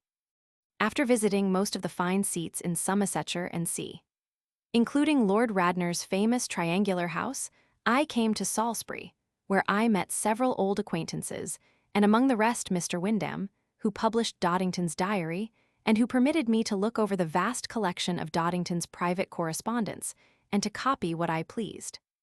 From Salisbury I came hither, having made nearly 1,000 miles in my gig, without suffering the least inconvenience, either from weather or accident. Could I do better than to end, as it were, my tour with a visit to the Monarch S and the Muses' seats? The only public news that you can now think of abroad is whether we are to have peace or war. But I have heard here from very good authority that Thurlow, Lord Stafford, and Mr. Pitt are for peace, and that Tease thought the latter will resign if things take a different turn. Whitbread expended not less than 15,000 L in entertaining the King and Queen at his brewery. They left off working it 3 days before, new clothes, the floor carpeted, and 3 or 4 sets of china made on purpose at Worcester after the most beautiful models of Sevres, that the royal family might be entertained separately, though in the same rooms. The king asked Whitbread what he paid for duties to the crown, and His Majesty was not a little surprised to hear that he paid 52,000 L. For the brewery alone, you will say all that is kind for me to the Count and Lazowski. Madame de Polignac and C, together with the French ambassador, have been at the terrace, where they were received by the king and queen. At Bath, the French ladies broke the standing rules by all going to the ball much too late, and on foot, which is not common, and one danced in colored gloves. You and I shall agree about the lion court plough as well as most other things. The Duke's ideas of farming resemble those of Mons, Baron, whose self-conceit is exceeded only by his ignorance, and who must inevitably starve if he had to gain his bread by farming and practiced for himself. Adieu, ever faithfully yours, J. Symonds. Footnote 105. Arthur Young's only son, born 1769. Footnote 106. Express N, a messenger sent on a special errand, Webster. Footnote 107. Published in the Annals. Footnote 108. Dr. Egan, Royal Park Academy. Footnote 109. The writer's memory is at fault here. His correspondence with Dr. Priestley is dated 1783. The letters, however, are given here, as otherwise they would not be intelligible. Footnote 110. Mr. Magellan. This gentleman, often mentioned in A.Y.'s correspondence as descendant of the great Portuguese discoverer, seems to have attained some proficiency, even eminence, in science. Footnote 111. Secretary to the Society of Arts. Footnote 112. An old Suffolk family. Captain Plampin, mentioned in the French Travels, is noticed in the New Dictionary of National Biography. Footnote 113. M. Lazowski's broken English is given as we find it. Footnote 114. Catalonia. Footnote 115. It has been found impossible to include this letter from want of space. Footnote 116. A sort of plough for sowing grain in drills. Footnote 117. A chance or passing boat. Footnote 118.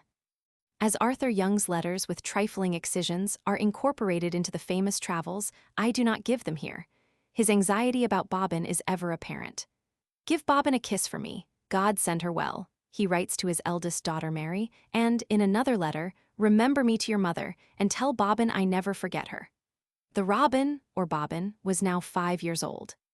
Footnote 119. Statist, political, and agricultural writer. Born 1754, died 1835. Sat in Parliament for several constituencies and took an active part in political and scientific movements. Was also a voluminous writer. Footnote 120.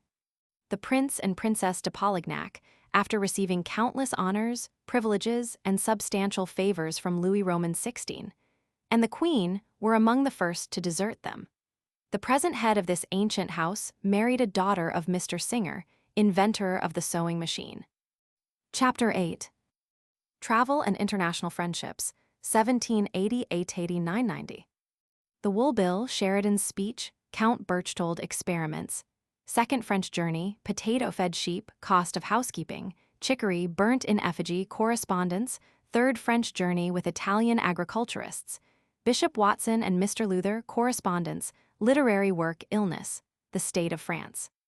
Early in the spring, I was deputed by the wool growers of Suffolk to support a petition against the Wool Bill, which at that time made much noise in the agricultural world, and in which I united with Sir Joseph Banks, who was deputed by the county of Lincoln for the same purpose. I was most strenuous in the cause. By this bill, the growers of wool were laid under most insufferable restraints by its patrons, the manufacturers, under the false pretense, which had upon so many occasions been listened to by the legislature, that immense quantities of wool were smuggled to France, on the gross fallacy of which they made good use, in taking those measures which answered their only design, that of sinking the price. I applied to many of the leading members of both Houses of Parliament, but to very little effect. Those who deputed me were very desirous that I should see Mr. Fox on the subject. and Sir Peter Burrell, who was also greatly hostile to the bill, and acted at that time as Lord Great Chamberlain of England at the trial of Mr. Hastings, recommended me to take an opportunity of the managers for the Commons, waiting at that trial to desire to speak with Mr. Fox in the manager's box. And with this view, gave me a pass ticket for the whole trial, by means of which I could be at the bar, ready to serve such an opportunity when it offered. These tickets were sold at 20 guineas each, and this afforded me many opportunities of much entertainment. I accordingly saw Mr. Fox, and found him by no means inclined to patronize any opposition to the bill. All that could be done was to make him a master of certain important facts of which he was ignorant, and which did seem to have some little weight with him. It may here be observed that as I was walking one day in Fleet Street with my pass ticket and a 20L note in my pocketbook, I was hustled unskillfully by a knot of rascals who picked the book out of my pocket, but I, missing it instantly, luckily observed it on the pavement near my foot and seized on it immediately, and the rascals went off at once. By means of this ticket I was present when Mr. Sheridan made the speech that rendered his eloquence so celebrated. I was examined at the bar of the Houses of Lords and Commons, and published 2 pamphlets on the subject of the wool bill. But notwithstanding all the opposition that was made to the measure, after moderating some of the most hostile clauses the bill passed, but the manufacturers experienced so determined and vigorous an opposition that they would hardly engage again in any similar attack upon the landed interest. In the course of this business, I experienced a strange instance of roguery in an Ipswich attorney named Kirby. This man was appointed secretary and receiver of the Suffolk subscriptions for supporting the expense of opposing the bill. He paid the reckoning twice at the Crown and Anchor when a few persons dined there, and after that, under various pretenses, when money was to be paid, and on a moderate computation put more than 100L into his own pocket. I was unwilling to believe it, but upon his death a few years after it was found that he was one of the greatest knaves the devil ever created. My deputation by the county of Suffolk to represent it in opposing the bill at the bar of the 2 Houses of Parliament, in the same manner as Sir Joseph Banks, a highly eminent character for influence and affluence, was deputed by the county of Lincoln, did me much honor, and shows that a prophet may sometimes be esteemed, even in his own country. The reader who is desirous of becoming acquainted with this portion of the history of wool in England may consult my question of wool, my speech that might have been spoken, my reasons against the bill, and various other papers by myself, inserted in the annals. The opposition certainly would have been successful if Mr. Pitt had not found what so many ministers have experienced before, that the trading interest at large is 100 times more active than the landed interest, for very few counties exerted themselves on this occasion. Had half of them acted like Suffolk, the bill would have been inevitably lost, and had I not been a resident in Suffolk, that county would have slept with the rest. It may not be amiss to observe that a pamphlet was published, entitled A Letter to Arthur Young, Esquire, on the Wool Bill, by Thomas Day, Esquire, from which the following is an extract. If we are delivered from the present danger, I know no one who has so great a claim to the public gratitude as yourself. As soon as the storm began to gather, your active eye remarked the curling of the waters and the blackening of the horizon, while all our other palinuruses were quietly slumbering around. Distinguished, therefore, as you long have been for literary talents, you have now added a nobler wreath and a sublimer praise to all you merited before. Mr. Day in this letter calls my opposition to the bill a noble stand in defense of the common liberties. April 22. I was examined on the wool bill in the House of Commons. It was a most hard-fought battle between the manufacturers and the landed interest. The bill laid heavy shackles on every movement of wool near the sea-coast, and was opposed with great resolution, both by Sir Joseph Banks and myself. We opposed it both in the Commons and the Lords, both being examined at the bar of the 2 Houses. The manufacturers on this occasion were so hotly opposed that Sir Joseph thought they would be quiet in future.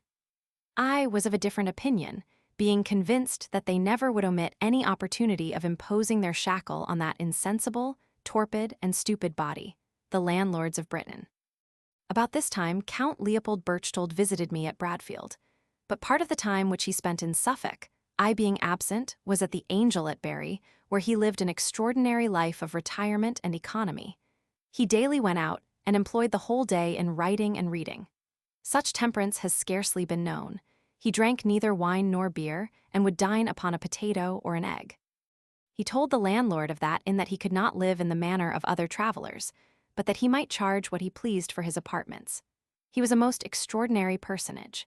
His father had a considerable estate in Bohemia, and one reason for the son's traveling over a great part of the world was the extreme disgust he took at the measures of the Emperor Joseph Roman II, which were oppressive and ruinous to the nobility and constantly changing his ill-formed political schemes.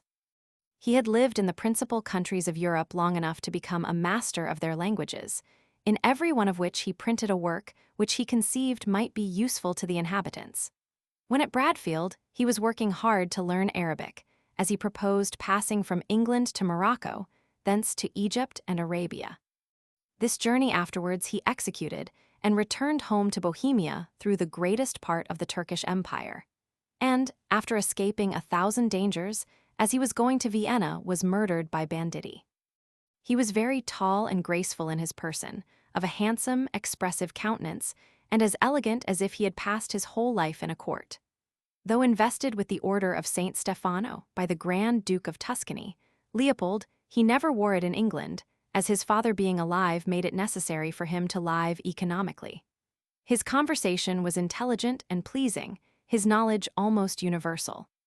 He traveled much on foot, and once through France or Germany, I forget which, when he was beset by 3 or 4 robbers, but he assumed so much firmness in his manner, with so resolute and determined an air, and with so threatening an attitude of defense, that after a pause the robbers retired, thinking it best to let him alone. He had a saber or some other weapon, and said that they might have had the worst of it if they had made the attack, as he had before been set on in the same way more than once. His first business in every country was to study unremittingly till he had perfectly learnt the language, as without this he considered men and women but as cows and sheep. He then applied himself with singular assiduity to understand those branches of human industry or political economy for which the country was most celebrated, and for this purpose applied to those who were most able to satisfy his inquiries. He was introduced to me by Anthony Sauga, the imperial consul at London, who gave him the highest possible character. When he had registered these inquiries and printed a book in the language, he left the country for some other. The grand object of C.T. B's investigations and inquiries seemed to be not so much the good of the countries he visited, as to possess himself of a great mass of that sort of knowledge which might be most useful in adding to the welfare and happiness of the inhabitants of that estate to which he was born, and which was a very extensive property. He spent some time with me in Suffolk gleaning agricultural information, intending to apply it to the farmers and peasants of his paternal estate and of his own favorite Bohemia, from which he often lamented that he was driven by the folly and tyranny of Joseph Roman II.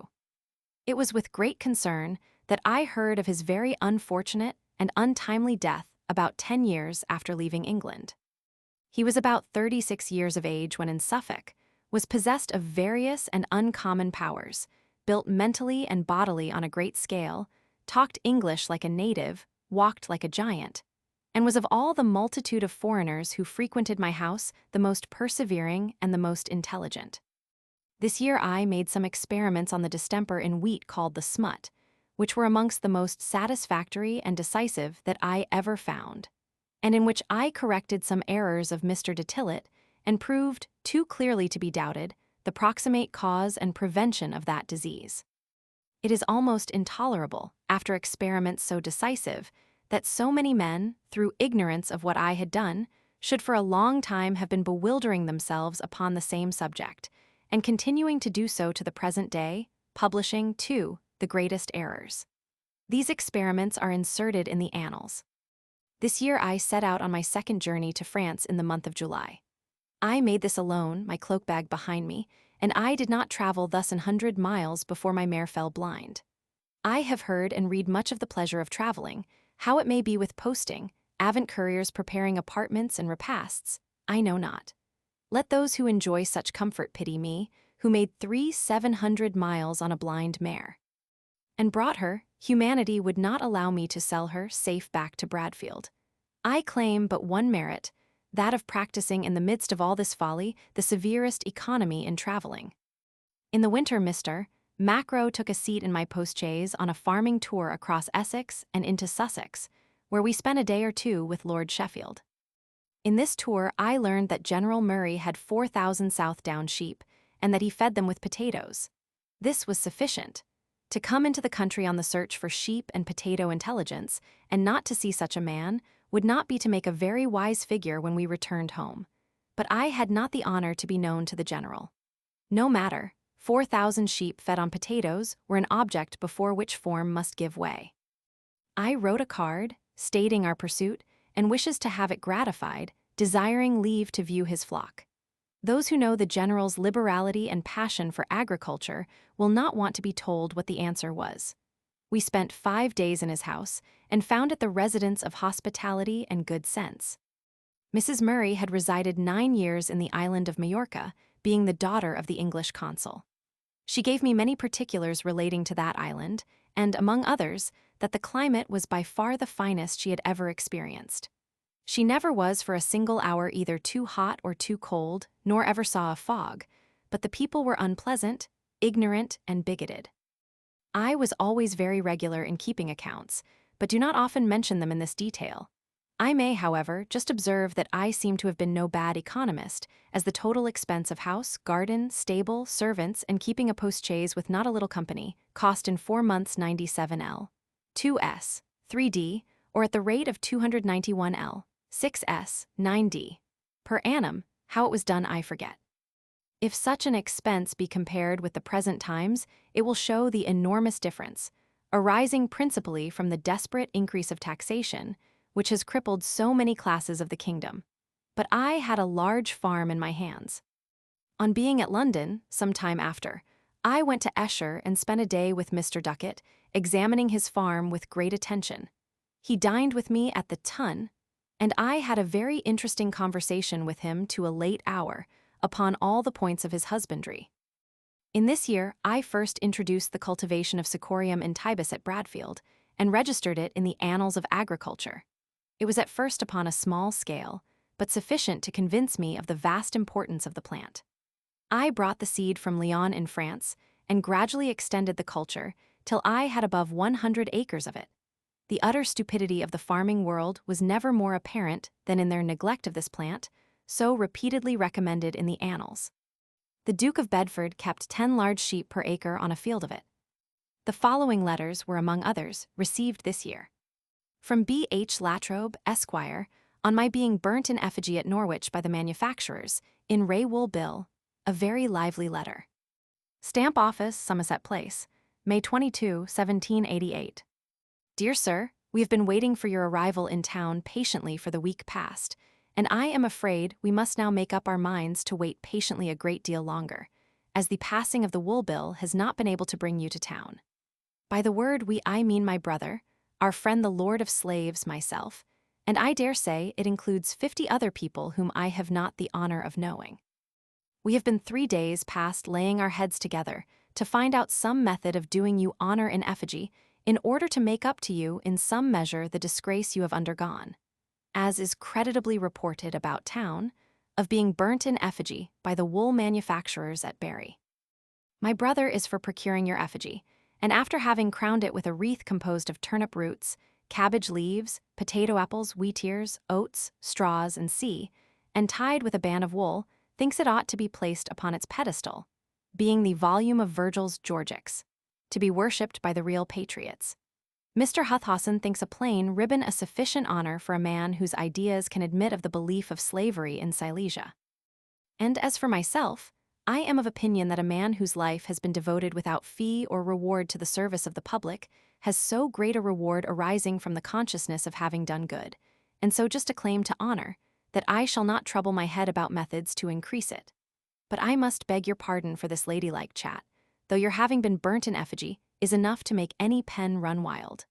I could wish that a favor I have to beg of you were not inconvenient. The writer requests that some remarks of his own on the book, named above, may be inserted in the Annals. From Edmund Burke, Esquire, on an application I made to him relative to the Wool Bill. Unfortunately, no copy can be found of this letter. Sir Joseph Banks gives me joy of being burned in effigy at Norwich, Bury, on account of my opposition to the wool bill. Soho Square, May 13, 1788. Dear Sir, with this you will receive the instructions given to the Council against the wool bill. I have corrected the whole, but I fear you will find it miserably deficient in point of composition. But as I am not ambitious on that head, I mean to be satisfied if I am intelligible. I give you joy sincerely at having arrived at the glory of being burned in effigy. Nothing is so conclusive a proof of your possessing the best of the argument. No one was ever burned if he was wrong. The business in that case is to expose his blunders. But when argument is precluded, firebrands are ready substitutes. Believe me, dear sir, yours faithfully, J. Banks. 1789. I had yet work to do in France. The survey of that kingdom was not completed in the journeys of the 2 preceding years. I did not hesitate, therefore, but as soon as business at home would permit me to be absent, I set out on my 3rd expedition, June 2, and went to Paris in the diligence. As the carrying specimens of remarkable soils and of manufactures, wool, and sea was so inconvenient, I made this journey in a chaise. Through the kindness of the Duchesse d'Estasac de Rochefoucauld, I was most agreeably received at the Hôtel de la Rochefoucauld, and as the States General were assembling, I went thither to the Duke's apartment, where I met many persons of note, such as the Duke of Orleans, the Abbé Sieyes, Rabaut Saint-Étienne, and C., and was present at an interesting debate in the National Assembly. I spent some time at Paris, which I quitted on my 3rd journey on June 28.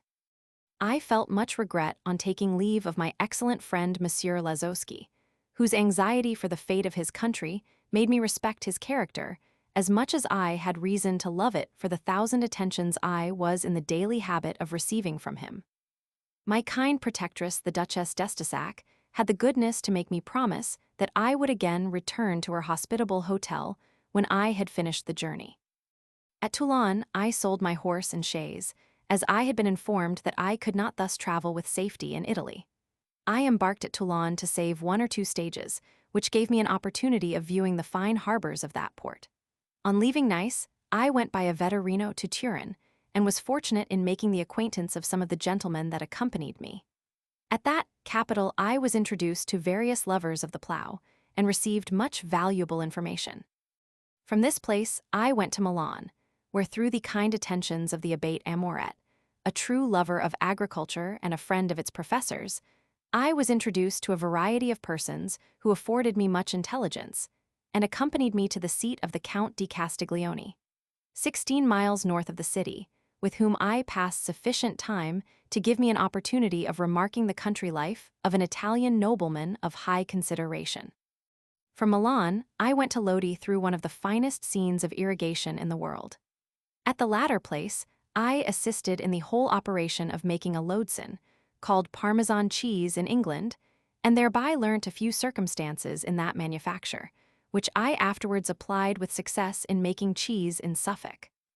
At Lodi I attended the opera, where the Archduke and Archduchess with the most splendid company were present, and it gave me particular pleasure to find such a house so filled in a little town quite dependent on cows, butter, and cheese. At Bergamo I was electrified by the fine eyes of an Italian fair, and just as I was making a nearer approach, impeded in it by the sudden appearance of her husband. At Verona, I viewed its celebrated amphitheater and gained some agricultural intelligence, then on to Vicenza and Padua, where I stayed some days, having introductions to several professors, then by the canal to Venice, where I employed several days in viewing that singular place and numberless curiosities to be found in it. It fully answered my expectations. At Bologna, I was so fortunate as to meet Mr. Taylor, of Biffrons, in Kent, with his very agreeable family. By him, I was introduced to such of the nobility of the place as had a taste for farming, which, with some excursions in the vicinity, enabled me to understand the agriculture of the district. Thence I traveled to Florence, where my time was divided between agriculture and the tribuna, that is, between farmers and Venuses. I was here introduced to many celebrated characters, and to others able to give me valuable agricultural information. At home, we had a very pleasant party, and abroad our eyes were feasted with all that art or science could produce. Quitting Turin, I joined company with Mr. Grundy, a considerable merchant from Birmingham. We crossed over Mont Cenis on our route to Lyon. During the winter of this year, I met Dr. Watson several times at my friend Simmons, and shall here copy a private note I made on that celebrated character. I was well acquainted with him for some years before he was made a bishop, as well as long after. Nor is it strange that I should be assiduous in cultivating a connection with a man of such extraordinary powers, who had a most peculiar felicity in bringing all the stores of a richly furnished mind to bear as occasion required in conversation. His memory was wonderfully retentive, and he had the art of speaking upon subjects with which he was not well acquainted without betraying any ignorance. He had a clear, logical head, great promptness of application, and the utmost fluency of expression, but sometimes with an affectation of enunciation in a delicate manner, which did not at all become the native sturdiness of his disposition. He had a mathematical calculating head, which enabled him readily to apply scientific researches to the ordinary purposes of life. His style was always uncommonly perspicuous. The king once said to him, "I know not how it is, my lord, but when I read any of your publications I am never for one moment at a loss for your meaning, whereas in reading the works of other very able men their want of clearness often makes me doubtful." "Sir," replied the bishop, "we are very assiduous at Cambridge to study Euclid and Locke." Almost from being made a bishop he became a disgusted man, because he never could procure a translation, and it was supposed that the queen was influenced against him by Bishop Porteus, who had not so high an opinion of him as many others. He was once speaking to Porteus in praise of Locke's reasonableness of Christianity, and said in the course of conversation, "I presume, my lord, you are of the same opinion." But Porteus, who had not been able to get in a word for some time, with a firmness not perhaps common with him when conversing with such a man as Watson, said, "Indeed, my lord, I am quite of a different opinion," then left the room abruptly. Watson disapproved of his daughter learning Latin, but was very assiduous to procure her translations of the classics. Upon coming to the university, or not long after, he found himself very deficient in classical learning, and applied to recover lost time with indefatigable attention. He was tutor to Mr. Luther, of Essex, at Cambridge, and was useful to him in the great contested election for that county. Soon after, Luther, as was supposed from motives of economy, went to France, and, in his absence, some malignant reports were spread to his disadvantage. Watson saw the great importance of trampling upon them immediately. Not trusting to any correspondence, he went to Paris, and represented to him the necessity of instantly returning and showing himself in every company that was possible. Luther felt the propriety of the advice, and directly returned with the doctor, whose conduct upon this and many other occasions made such an impression on his mind that he left him a good estate in the very heart of the Earl of Egremont's at Petworth, so that part of it joined not only the park, but the garden. To purchase this estate was a very great object to Lord E., and the bishop, not liking to ask too high a price in the year's purchase for the land, made a valuation of a great quantity of young timber on what would be the future value of the trees, and by this means contrived to have a very great price for the estate. It was too great an object to Lord E. to be refused, but the bishop did not escape without censure. Count Leopold Berchtold published this year his Hints to Patriotic Travelers, which in a very handsome manner he dedicated to me. My correspondence was somewhat numerous. I could give a long list, but shall only mention the following. From Count Bucety, Polish ambassador, invitation from the King of Poland. Hall Street, May 27, 1789. Sir, I acquit myself of my old debt of gratitude, which I owe you in returning my sincere thanks for all the kindness which my nephew has experienced from you and your family during his residence at Bradfield Hall. I left him in Poland to spread your name and superior merit, which is already so well known and justly admired all over Europe. Your well-deserved fame reaching His Majesty the King of Poland, and his brother, the Prince Primate, makes them wish to see you once in that country, whose natural riches consisting in agriculture might be essentially improved by your transcendent knowledge therein. It was already their intention to establish there a society of agriculture, had it not been for the present political circumstances, which necessarily take up all their time and attention. I would be exceedingly happy, sir, when you will be present in town in order to have some conversation with you on the subject. In the meantime, I take the liberty to ask your favor in informing me where I could get the machine for separating corn from chaff, whereof the drawing was brought to Poland by my nephew. I have the honor to be, with the greatest respect, Sir, your most obedient and C. F. Bucety, Envoy Extraordinary of Poland. From Dr. Burney. Chelsea College, Oct. 20, 1789. My dear friend, I have begged a corner of this sheet from your daughter Bessie to congratulate you on your safe arrival on classic ground after the perils and dangers of Gothic ground. How insipid will the history of the present times in this last country render all other history? And what weight will it not give to what has been long called the history of fabulous times? The Poissards are but the Amazons of the present day, and the leaders at the attack of the Bastille, the Hercules and Theseus.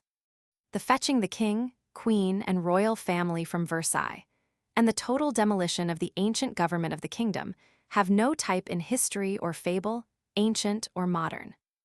The nobles and clergy indiscriminately stripped of their honors and property, not to give it to others of the same rank and class, but to the mob, who are helping themselves to whatever they like, and destroying whom and what is not honored with their approbation in a more successful and effectual way than our Wat Tyler or Jack Straw ever intended, and which would have astonished even J. Rousseau had he been living, in spite of his ideas of an égalité de condition.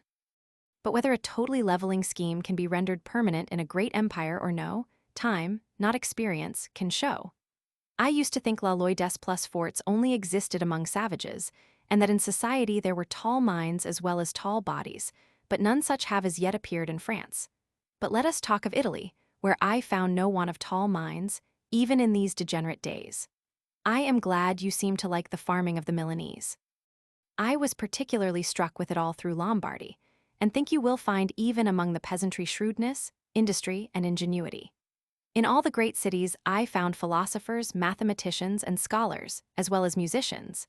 These last, indeed, make more noise in the world, and being travelers, spread their own fame into remote countries, while the drone and scientific part of a nation are seldom heard of out of the walls of their colleges or towns till after their decease. Indeed, almost all those I knew personally 19 years ago in Italy are now no more. Padre Beccaria at Turin, Padre Boscovich at Milan, and Padre Sacchi. This last, I believe, is still living, but Count Firmian is dead, to whom I and every English traveler was much obliged by his hospitality and kindness. You probably owe the same obligation to his successor, with whose name even I am unacquainted. If you go to Padua, you will probably stop at Verona, where there are always men of learning and science. But you must not judge of the present state of music in any part of Italy unless you remain there during the carnival. At other times, except at the great fairs, the principal theaters are shut, and the others supplied with such riffraff as are saddlers' wells during summer. If Guadagni had been living, you would have him at Padua, and if I had not engaged him to the Pantheon, Pacciarati, whom we expect here in a few days. Pray go to the church of Sant Antonio on a festival. There Tartini used to lead and Guadagni sing. If Padre Valetti is living, the Maestro di Capella, pray present my compliments to him and inquire after the sequel of his treatise. I have as yet only seen the first part. I likewise beg to be remembered to Signor Marsali, the professor of botany, and Padre Colombo, the professor of mathematics. The first was some time in England and speaks our language. The second was the great friend of Tartini, and left in possession of all his manuscript papers. Inquire what is become of them, and try to get intelligence of the disposal of Padre Martini's papers, books, and sequel of his History of Music at Bologna. Inquire likewise when you meet with intelligent musical people what are the defects of the newest and best of the great Italian theaters. No plan is, I believe, as yet adopted for rebuilding ours. Le Texier has a model made with many conveniences and more magnificence than our former theater could boast, but whether it will be adopted, or whether it is to be wished that a Frenchman should ever have the management of an Italian opera, I know not. However partial he or his countrymen may seem to German and Italian music, I know by long observation that they are totally ignorant of, and enemies to, good singing, without which what are the 2 or 3 acts of an opera but intermezzi or act tunes to the ballets. I perceive, however, that, amidst all the horrors of Paris, they suffer Italian operas to be performed in Italian and by Italians, which were never allowed before, except at Versailles. But these are only burlettas. Serious operas so performed might have some effect on the national taste in singing. But les dames des halles, their excellencies mesdames les poissards, furnish them with other fish to fry at present. So I shall say no more of France, but that I pity most sincerely every honest man who has the misfortune to be resident in that distracted kingdom. God bless you, my dear sir, and give you health and spirits to enjoy your rational and useful inquiries. Charles Burney. The following extracts from Arthur Young's letters home and letter to his darling Bobbin, then aged 5, are worth giving. With very slight excisions, all letters to his daughter Mary are incorporated in the French Travels. Leon, Dec. 28, 1789. Simmons says Arthur has set off very well at Cambridge, which I am very glad to hear. God sent him understanding enough to know the value of these 4 years there, which are either lost absolutely or applied to the amelioration of all his life after. French and Italian or German after 4 years at Cambridge may qualify it for anything. From another letter to the same. I found here your mother's 2 letters, of which I can hardly make head or tail. According to custom, they are so cross-written and so crammed and topsy-turvy, that, like the oracles of old, they may be made to speak whatever is in the reader's head. Ally Croker, sick, or Paradise Lost are all one. From a third letter, dated Florence, November 18, 1789. I received here a letter from you, and 2 from your mother. Yours is dated October 17, one of hers the 30th, the other no date, and not a word of Bobbin in it. What a way of writing, and this to a man 1,400 miles from home. I am greatly concerned for Mr. Arbuthnot, though his silence made him dead to us from the time he went to Ireland. I never knew a family which was the center of every mild and agreeable virtue so shattered into nothing by a man's failure. I have long and often regretted that period.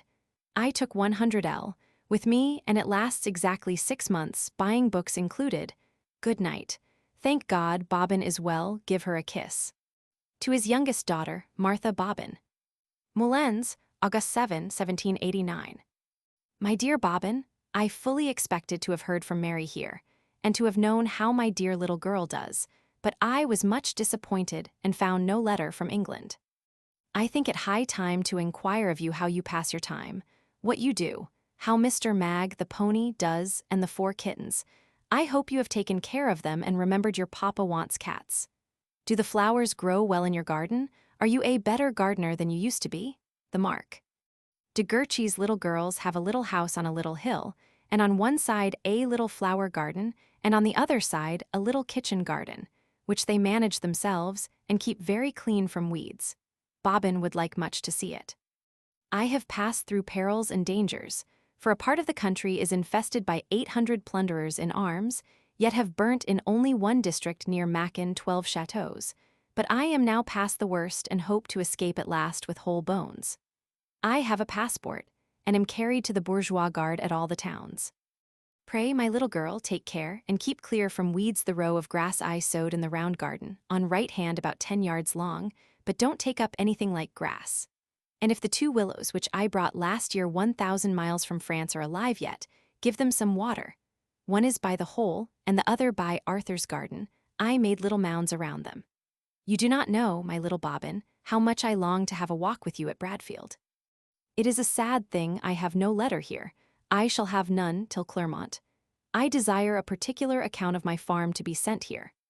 I have been ill from heat and fatigue, and had a sore throat, but by care and an antiseptic diet I am now, thank God, quite well.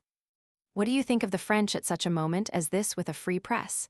Yet in this capital of a great province there is not, publicly, one newspaper to be seen, at a coffee house, where 20 tables for company, not one. What blessed ignorance! The Paris M. have done the whole, and are the only enlightened part of the K. Adieu, my dear B. I am yours affectionately, A.Y.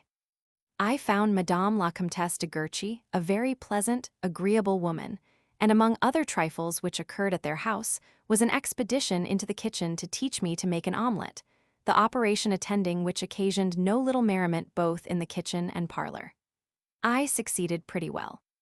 1790. All this summer I was employed in preparing my travels for the press. In October, I had a violent fever, which brought me to the brink of the grave. I made a minute of that illness in the following words. From almost the bed of death, it pleased the divine goodness to raise me up, and I remember it was in perfect hardness of heart and free from all true or grateful feelings. I was in a state of blindness and insensibility, on which I reflect with horror and amazement. I cannot speak of the ingratitude of my heart to God at this period, but in the strongest terms, as it amounted to a degree of insensibility quite unaccountable. I fear that not one thought of God ever occurred to me at that time, and I doubt whether it was so, while one evening I had resumed the habit of prayer, that is, of those formal prayers which an unconverted person may repeat without any real devotion. And yet during my delirium, the physician afterwards told me that I one day broke forth into one of the most eloquent and sublime prayers he ever heard, to his utter astonishment. During my recovery, I wrote that melancholy review of my past life, which is printed in the Annals. Footnote 121. A bill prohibiting the exportation of wool passed the House of Commons, May 15, 1788. Footnote 122. President of the Royal Society and supporter of the cause of agriculture and science, died 1810. Footnote 123. Then came the Oud case, that lasted no less than 21 days, and ended by a speech from Sheridan on which great labor and pains had been bestowed. This speech had been looked forward to as rivaling the great Begum speech of the same orator. Knight. Is not A.Y. here thinking of the great Begum speech of an earlier session? Footnote 124. The author of Sandford and Merton died 1789 from the kick of a colt, which he had refused to have broken in on account of the cruelty usually involved in the process. Footnote 125. Died 1809. One of the most active members of the Royal Humane Society, fell a victim to his devotion in attending the sick and wounded Austrian soldiers on the field of Wagram. Footnote 126. See Volume X of the Annals of Agriculture. Footnote 127. Sick. Footnote 128. Written about 1816. Footnote 129. Wild chicory or succory, used by the French as a winter salad and in the adulteration of coffee. Footnote 130. Refers, see below, to a work by Baron Huthausen on the servitude of the Silesian peasantry. Footnote 131. For this article see Annals of Agriculture, Volume Roman 9, p. 479. Footnote 132. Son of a Protestant pastor of Nims, member of the Constituent Assembly, guillotined 1784. See letters of Helen Maria Williams. Footnote 133. His country by adoption, Lazowski was a Pole. Footnote 134. Abbott.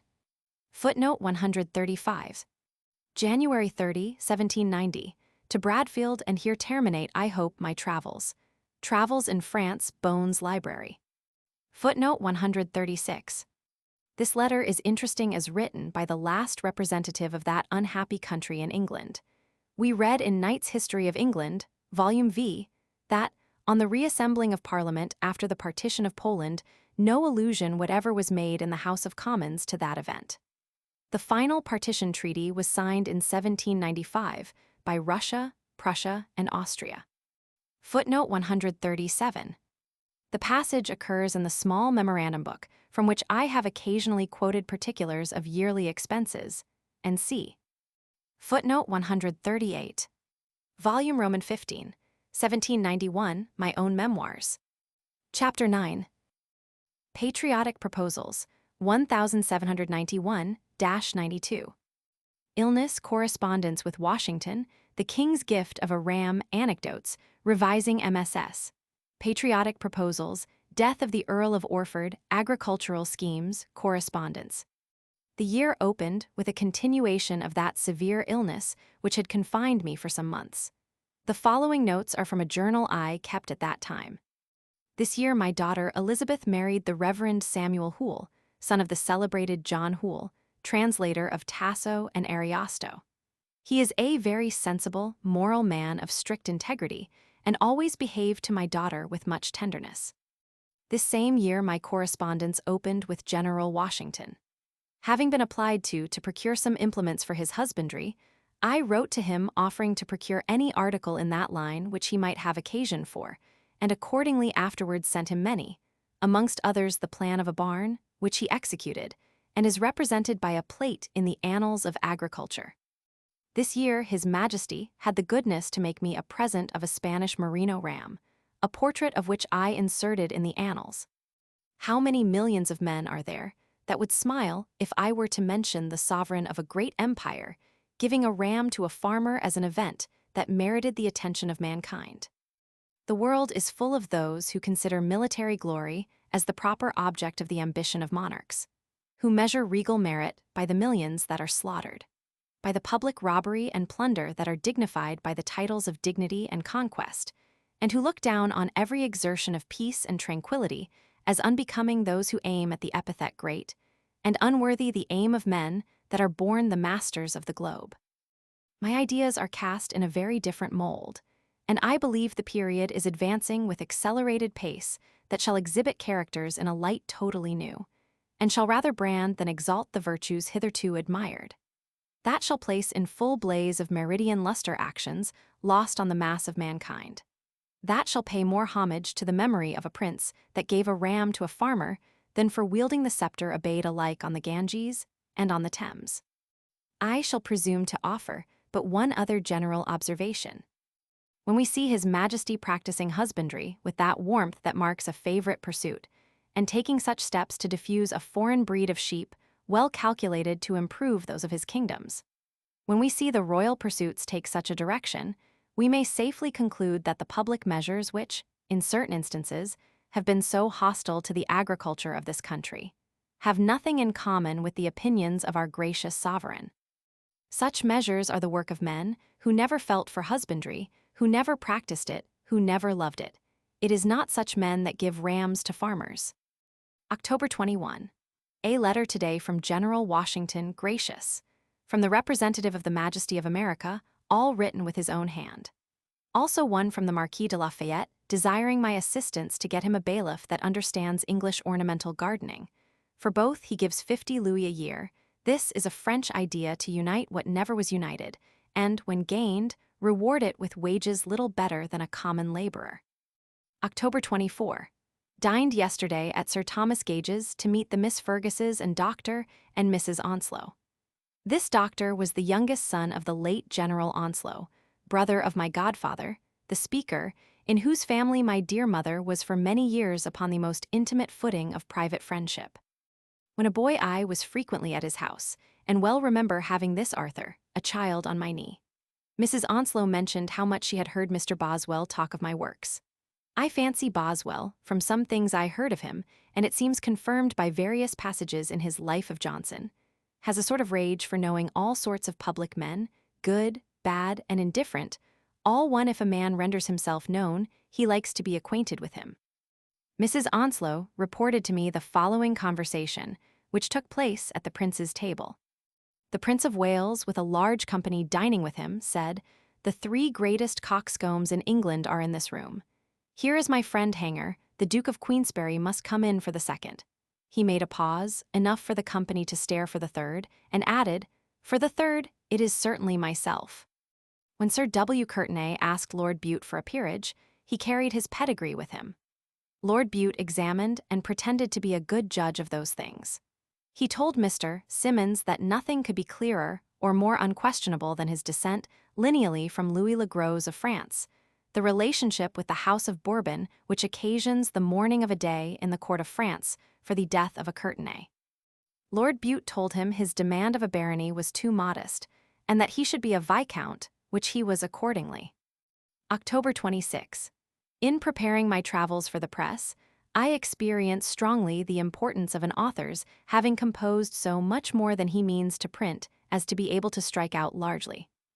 My agreement with Richardson was to have 6 shillings a volume for all sold of 1 guinea quarto volumes, but when Rackham's compositor came to cast off the MS, he found enough for 2 large quarto volumes, since which discovery I had to strike out just half of what I had written, and the advantage will be very great to the work. I read the books as they are wanted for the press again and again, reducing the quantity every time till I get it tolerably to my mind, but yet not to the amount of half. The work is certainly improved by this means, and I am strongly of opinion if 9/10 of other writers were to do the same thing, their performances would be so much the better. For one reads very few quartos that would not be improved by reducing to octavo volumes. November 23. I was 5 days last week at the Duke of Grafton, S. Admiral, Mrs. and 2 Miss Pigots were there. She is sister to the Duchess. The Admiral is a very worthy man. Mr. Stonehewer there also, and old very. I spent 2 days in taking the level of the Duke's River for 4 miles, in order to see how much land he might water, and the improvement his estate is capable of is very great indeed. The character of this Duke is original. He is uncommonly sensible, there is no stuff in him. He is cold, silent, reserved, and even at times sullen, and he is removed from all that ease and suavity which render people agreeable. Yet there is such a solid understanding, and so much learning and knowledge on certain topics, that one must value him in spite of our feelings. Very little of the conversation interesting enough to be worth recording. I was also at a new club which Ruggles has instituted at Melford, which might have been an agreeable thing had there been half a dozen only. The following are the letters preserved this year. From Dr. Burney, congratulations, pleasant anecdotes, and an account of a large auction of books and c. Chelsea College, Jan. 7, 1791. My dear Arthur, the precipice on which you have so long been scrambling for life seems to be more dangerous than any one of those which I had to encounter from Sarzana to Genoa or Genoa to Final.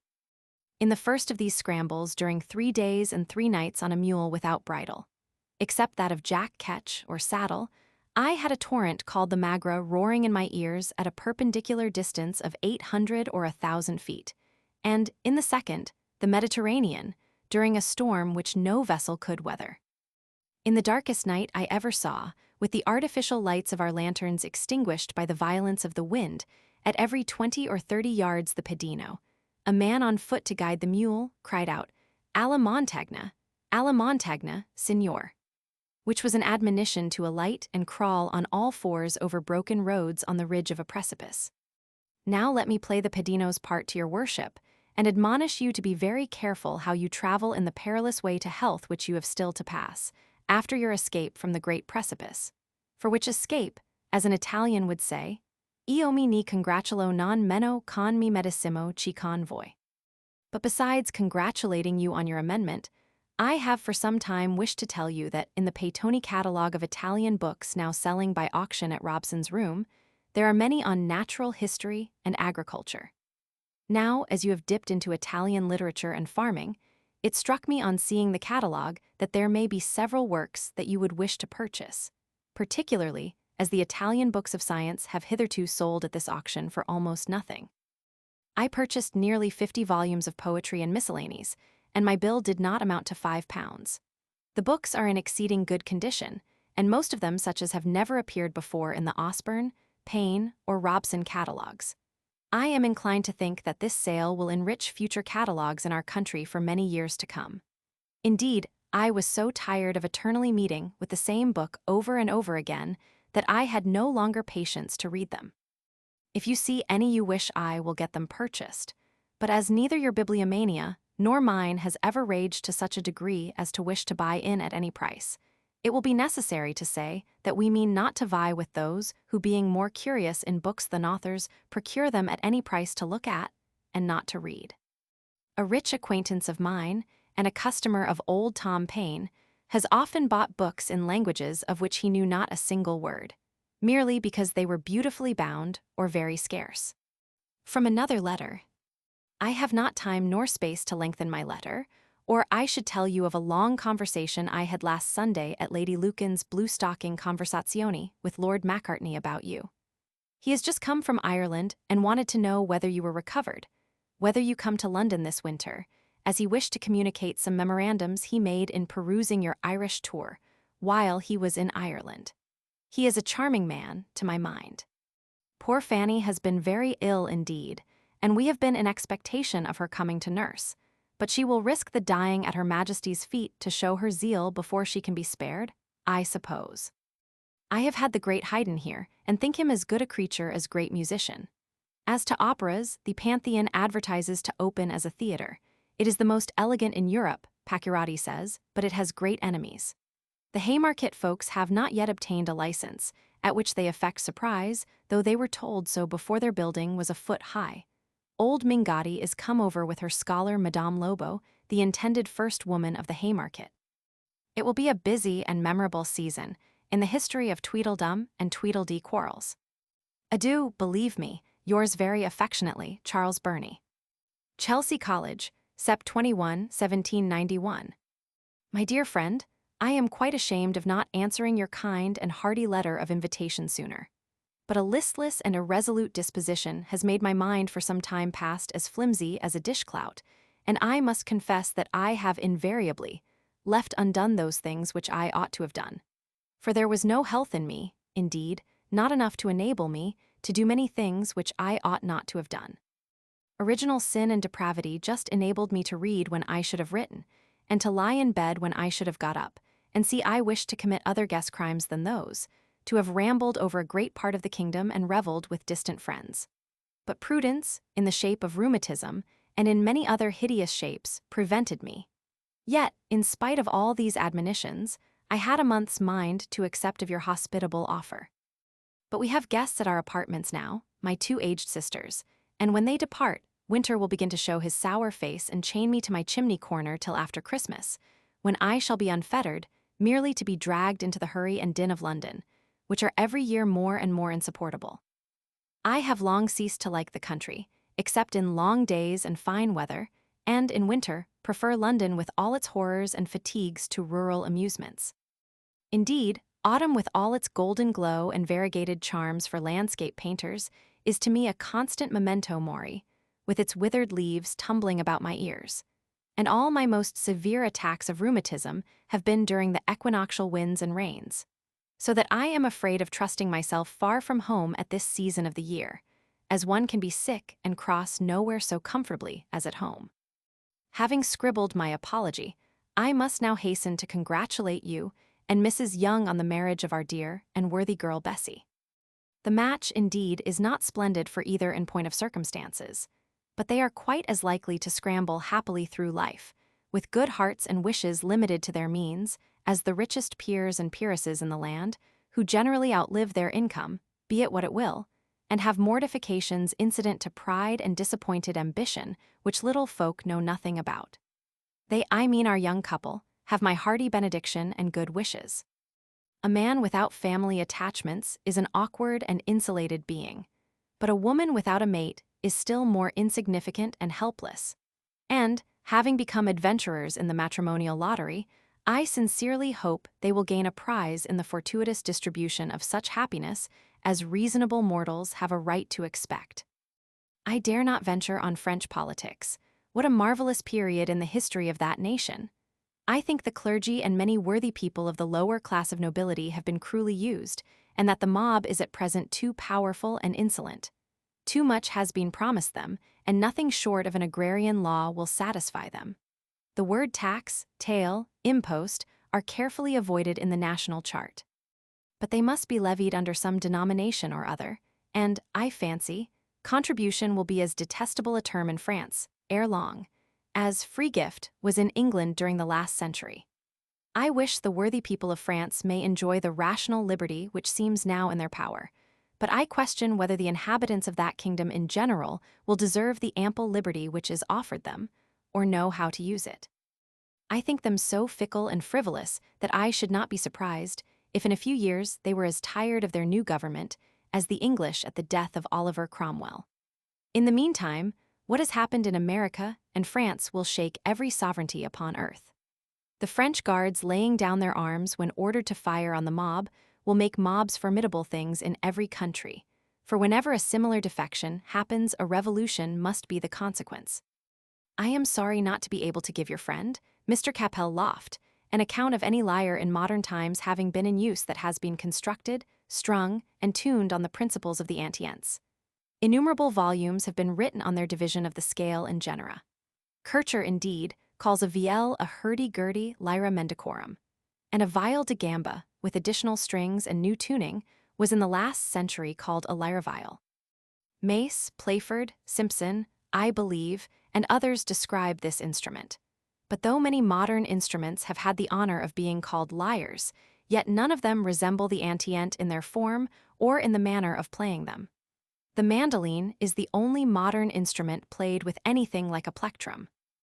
Vicenzio Galileo, the father of Galileo, in his tract, Della Musica Antica e Moderna, published at Florence, 1602, speaks much of the similarity of the antient lyre and cithara, but gives more proof from antient authors of their difference than identity. He tells us, however, that the modern harp, which is nothing but the antient cithara with many strings, was brought into Italy from Ireland. Now the Irish harp is a single instrument of few strings, partly brass and partly steel, and of such small compass as to admit no bass, being confined to mere melody. Carolan, the celebrated modern Irish bard, played only the treble part of tunes, and it seems to me as if this simple instrument resembled the antient lyre and cithara more than any other modern instrument with which I am acquainted. Pray tell Mr. Loft that I have examined Bonany's description of all the musical instruments that are known, with engravings of them all, but found nothing satisfactory about a modern lyre. This book was published at Rome 1722. I have likewise looked into Cerruti's new edition with corrections, 1776, without success. I am, my dear friend, yours affectionately, Charles Burney. From Dr. John Symonds on the political state of the country, an account of a conference between Mr. Pitt and the Duke of Grafton. Bates Hotel, Adelphi, April 19, 1791. My dear Young, hope you will not expect to hear me talking on agriculture. Of that you will have a sufficient taste from seeing the wonderful knowledge exhibited by all the House of Commons in the Corn Bill. You will look for something on politics, though the newspapers themselves sufficiently show the straits to which Mr. Pitt is driven. For his majority is such as will ruin any minister if a war be unpopular. And had the American war been so at first, it is not probable that Lord North would have dared to pursue it, though he was so strongly supported in Parliament. The truth is, some of Mr. Pitt's bosom friends absolutely refused to vote with him on this occasion. Among these are Wilberforce and Banks. The Duke of Grafton desired his son-in-law, Mr. Smith, to tell Mr. Pitt he wished to have some conversation with him. Mr. Pitt very politely came and stayed half an hour, and the Duke used every argument he could think of to convince him, both of the impolicy and injustice of the war, that the augmentation of taxes coming upon the neck of the cessed ones, and malt tax, which made a great noise, would occasion universal discontent, if not worse effects. That we ought to lay no stress upon the promises of a Turkish ministry and advantages in the Turkey trade, which must chiefly accrue to France from her situation, and other causes, that what we could do in the Baltic was merely to burn a few villages and distress individuals, as the Russian fleet would lie securely among rocks, that Russia appeared to act with moderation in desiring to retain Oxacow only, and that to plunge this nation into a vast expense, merely to serve the King of Prussia's views, when we could obtain no benefit from it, would expose the ministry to very great censure, more especially as we entered into it as volunteers, not being obliged to it by the terms of the treaty. Other things which His Grace said I omit, as every argument has been used in the House of Commons. The conference ended as conferences of this sort generally do, each of them kept to his opinion. You observe probably in the papers that on Baker's motion, Polcaro moved the previous question and contended that the interests of all are closely connected even in respect to things not stipulated by treaty. This judicious doctrine was first advanced by the Chancellor, and Mr. Pitt defended in his speech on Baker's motion. According to this doctrine, there is no difference between defensive and offensive treaties. All the writers de jure gentium should be burnt, and, indeed, most of the European treaties also. And it is certain that under such circumstances, England ought never to make an alliance on the continent unless a continental war were actually broken out. Otherwise, she could not foresee the consequences to which she would be exposed. Charles Fox said in his speech on Baker's motion that Mr. Pitt dared not to enter into the war, and that he kept a majority together at present by his assurance that there would not be one. This is perhaps the case, but however it may be, it is certain that Faulkner, clerk of the council, is sent to Berlin, and most persons think with a view of showing the King of Prussia the impossibility of persuading this country to enter into a Russian war. Had Mr. Pitt felt the pulse of the Parliament and people before he delivered the King's message, he would have saved his credit, though he might have been blamed. But he has now run into the horns of a dilemma, as the logicians call it. If he prosecute the war, he will infallibly be ex-minister, and bad consequences are to be apprehended in a country oppressed by taxes and heated by political pamphlets. If he give it up, he will lose all his influence in the eyes of Europe, and teach foreign courts that no confidence is to be placed in an English minister. His friends lament very much this last circumstance. Adieu, John Symonds. A circumstance in the exploits of my public career which made, perhaps, a more general impression than any other event of my life, was the proposal in 1792 for arming the property of the kingdom in a sort of horse militia. My first suggestion of this idea was in May of that year. Should any have claimed it, or should any hereafter form such a claim, it ought in truth and strict candor to be absolutely rejected. The proposal was more formally made in August of the same year in the Annals, volume Roman 18, p. 495, under the title of French Events. In the end of 1792 and the beginning of 1793, these papers were collected and much enlarged in a pamphlet entitled The Example of France, and see which ran speedily through 4 numerous editions and excited a very general attention. The author was publicly thanked in resolutions of associated assemblies, and my great plea of a horse militia produced almost immediately 3 volunteer corps of cavalry, which multiplied rapidly through the kingdom. It is not known that any persons or any bodies of men ever laid claim to a priority in this idea. Accordingly, my health was the first toast given for being the origin of those corps, which, when assembled, had this opportunity of publicly declaring their opinion. The scheme took with astonishing celerity, and became the parent of a measure of a very different complexion, which was putting arms into the hands of thousands without property, and upon whose allegiance and constitutional principle but little reliance could be placed. Government received demands for arms to the amount of above 700,000 men. The ministers were alarmed, and saw too late the consequence of their own blindness and incapacity. They refused their consent, in many cases without properly discriminating between men with and without property, and felt themselves in so awkward a position that it is no wonder their conduct continued void of any steady adherence to the principle of the original proposition. Had my plan not only been adopted, but carried into execution, strictly upon the principles I had explained, we might from that moment to the present have had a horse militia, absolutely under the command of government, numbering from 100,000 to 200,000 men, which might, by progressive improvements, have been matured into a force efficient for every purpose. It is very seldom that so private an individual can by a happy thought become the origin of a system which, had my principles been steadily adhered to, would have been attended with inconceivable benefit, and none of those evils, real or imaginary, afterwards attributed to volunteers in general. The pamphlet rendered the author exceedingly popular among all the friends of government and order, and as unpopular among the whole race of reformers and Jacobins. I was not content with the mere theoretical idea, but in my own person put it into practice, and enrolled myself in the ranks of a corps raised at my recommendation in the vicinity of Bury, and commanded by the present Marquis of Cornwallis, then Lord Brougham, having with this intention learnt the sword exercise at London of a sergeant, who was eminently skilled in it. My example was followed by gentlemen of fortune, several of whom were also in the ranks and refused to be officers.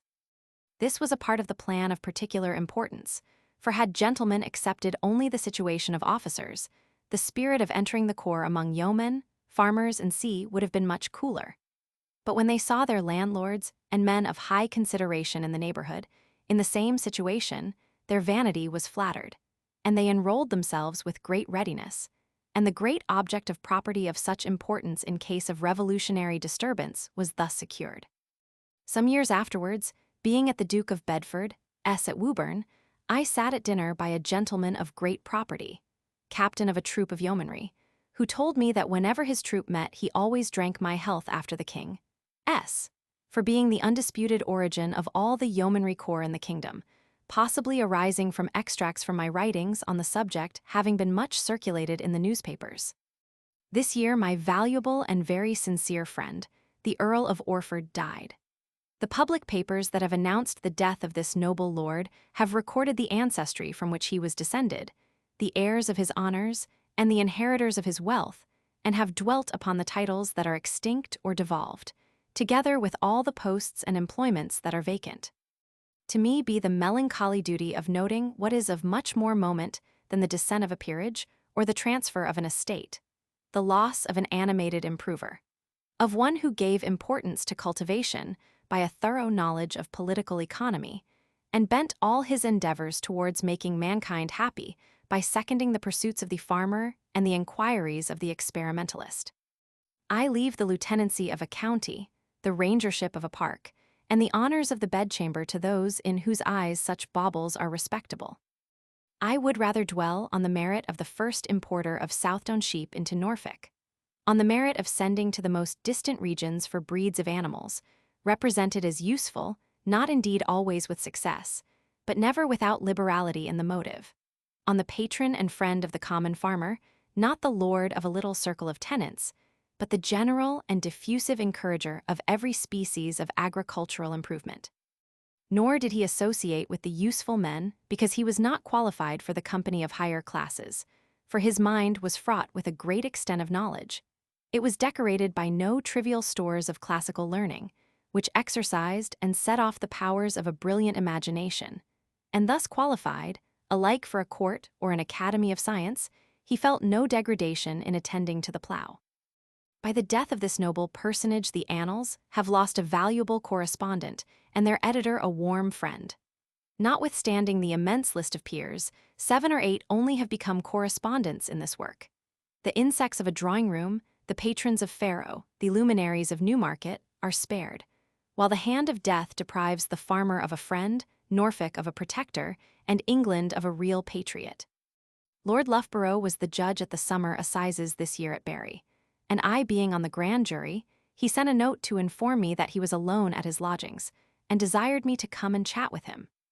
This I did, of course, and in our conversation he mentioned that there was an estate of 4,400 acres of land in Yorkshire on the moors, in the vicinity of Pateley Bridge, to be sold for 4,000 L. That it was chiefly freehold, and enclosed with a ring fence, also that there was a neat shooting box on it built by the Duke of Devonshire, who hired the grouse.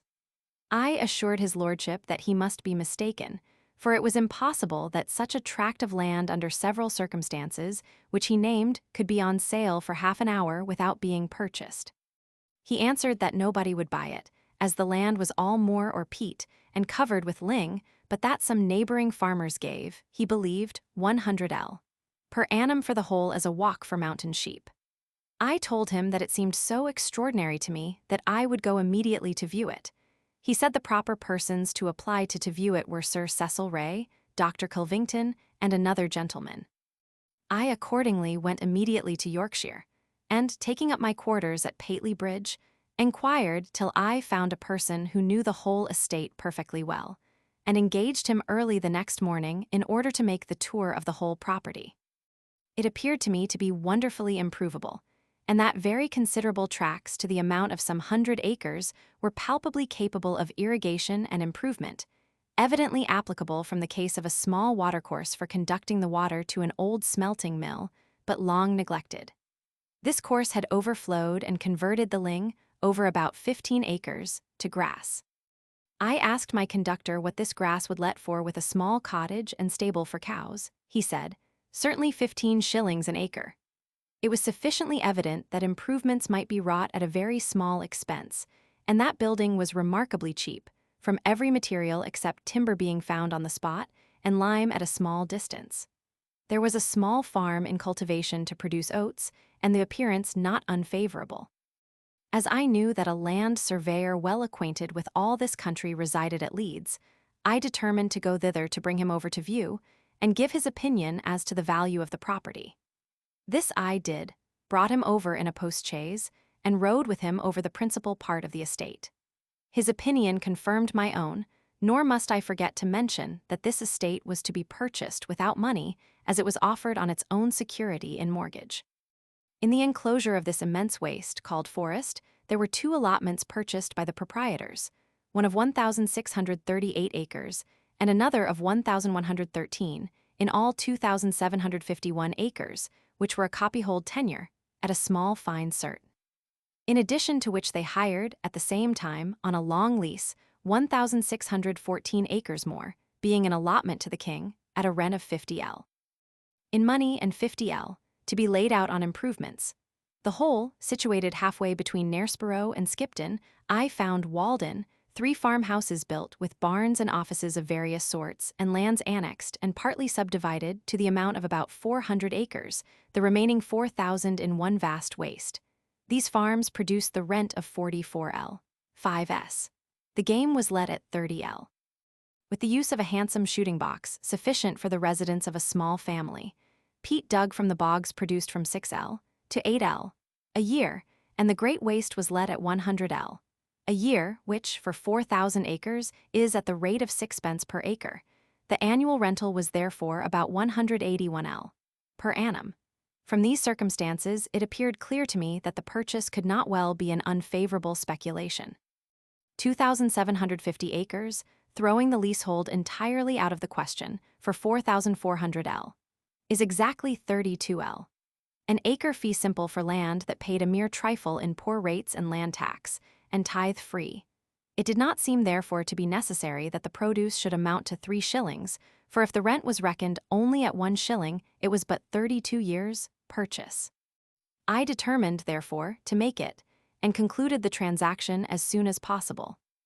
My plan was to let my farm in Suffolk of about 300 acres and transfer the capital, with some additions, to the gradual improvement of this large tract.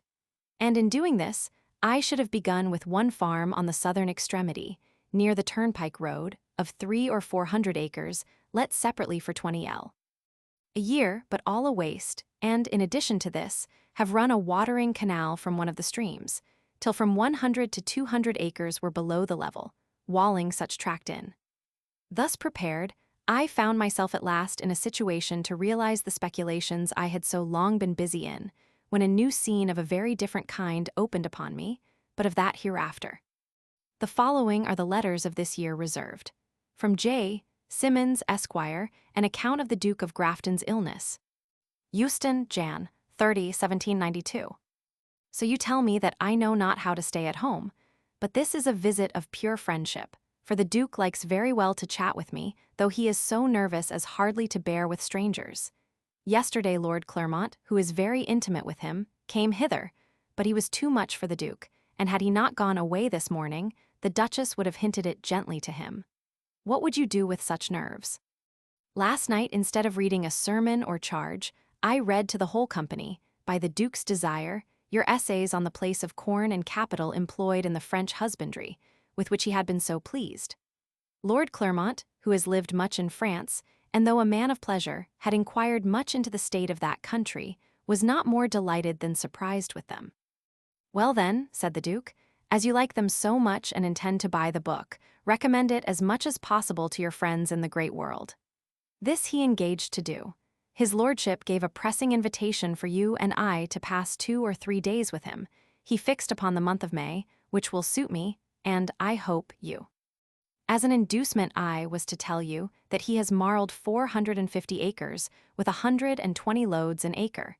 This is an object. J. Simmons, J. W. Coke, Esquire, M.P., proposing some laws for the benefit of the poor in their present distress. Holkham, Oct. 23, 1792. Dear Sir, I have no better motive to urge for addressing myself to you upon the subject of this letter, than that I know of no man so well qualified as yourself to give me the information I stand in need of, should my plan be thought practicable and useful by you.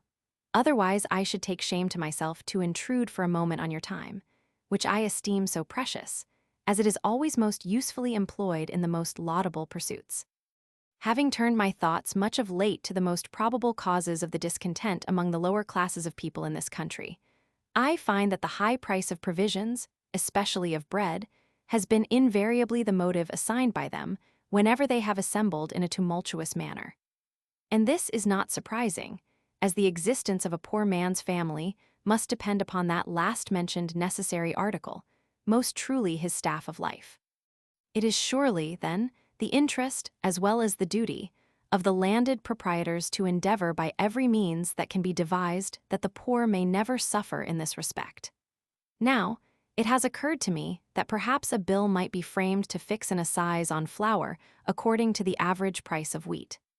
That millers should be obliged to grind for all persons at a certain sum per bushel instead of toll, persons being at liberty to inspect their corn whilst grinding, and that allowance should be made to millers for any alleged deficiency in grinding. All complaints to be heard in a summary way before a justice of the peace, and the complaint to be made within 6 days. The average price of wheat to be taken from the nearest market at the discretion of the justice. Penal clauses should also be enacted against millers, adulterating wheat and mixing water with the meal to increase its weight. These loose hints I submit to your superior judgment and better information. But from my own observation, I do suspect the poor suffer greatly from the shameful practices and combinations of the millers, which I should be proud to check by bringing a bill into Parliament as one of the representatives of the great arable county. Should you approve the idea and would have the goodness to lend me your assistance in framing the bill. I must also mention another cruel grievance to the poor, that there is no legal restraint on shopkeepers in villages respecting their weights and measures. Could no means be devised to protect the buyer from the artifices of the seller without injury to the latter in their honest gains? Why might not magistrates have the power of punishing for short weights and measures, complaint to be made within 6 days? I remain, dear sir, yours very sincerely, J.W. Coke. From Dr. Burney on my travels and his own engagements. Chelsea College, July 17, 1792. My dear friend, your very kind and hearty invitation to Bradfield came at a time when I was utterly unable to answer it. I was just emerged from the sick room into daily hurry and business, for which I was but little fit, and am still detained here by an unusual number of engagements for this time of year, the end of which I am not able to see. If my patients had walked off as early as I wished them, or if, like other doctors, I could have them put to their long home by a dash of my pen, I really believe I should not have been able to resist the lure you threw out. But now, if I am able to travel, or fit for any house but my own, I have 2 positive engagements on my hands of long standing. The first to Mickleham, to my daughter Phillips, where I promised, as soon as I could pronounce myself a convalescent, to go and complete my cure. The other is to Crewe Hall, in Cheshire, whither I have been going more than twice 7 years, and at which place I was so sure of arriving last August that my correspondents, at my request, addressed their letters to me there.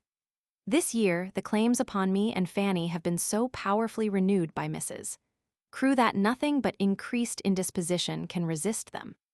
She has promised to carry us down by slow journeys, and if it should be necessary for me to go to Buxton for my confounded rheumatism, which, though less painful, still deprives me of all use of my left paw, she will even accompany me thither.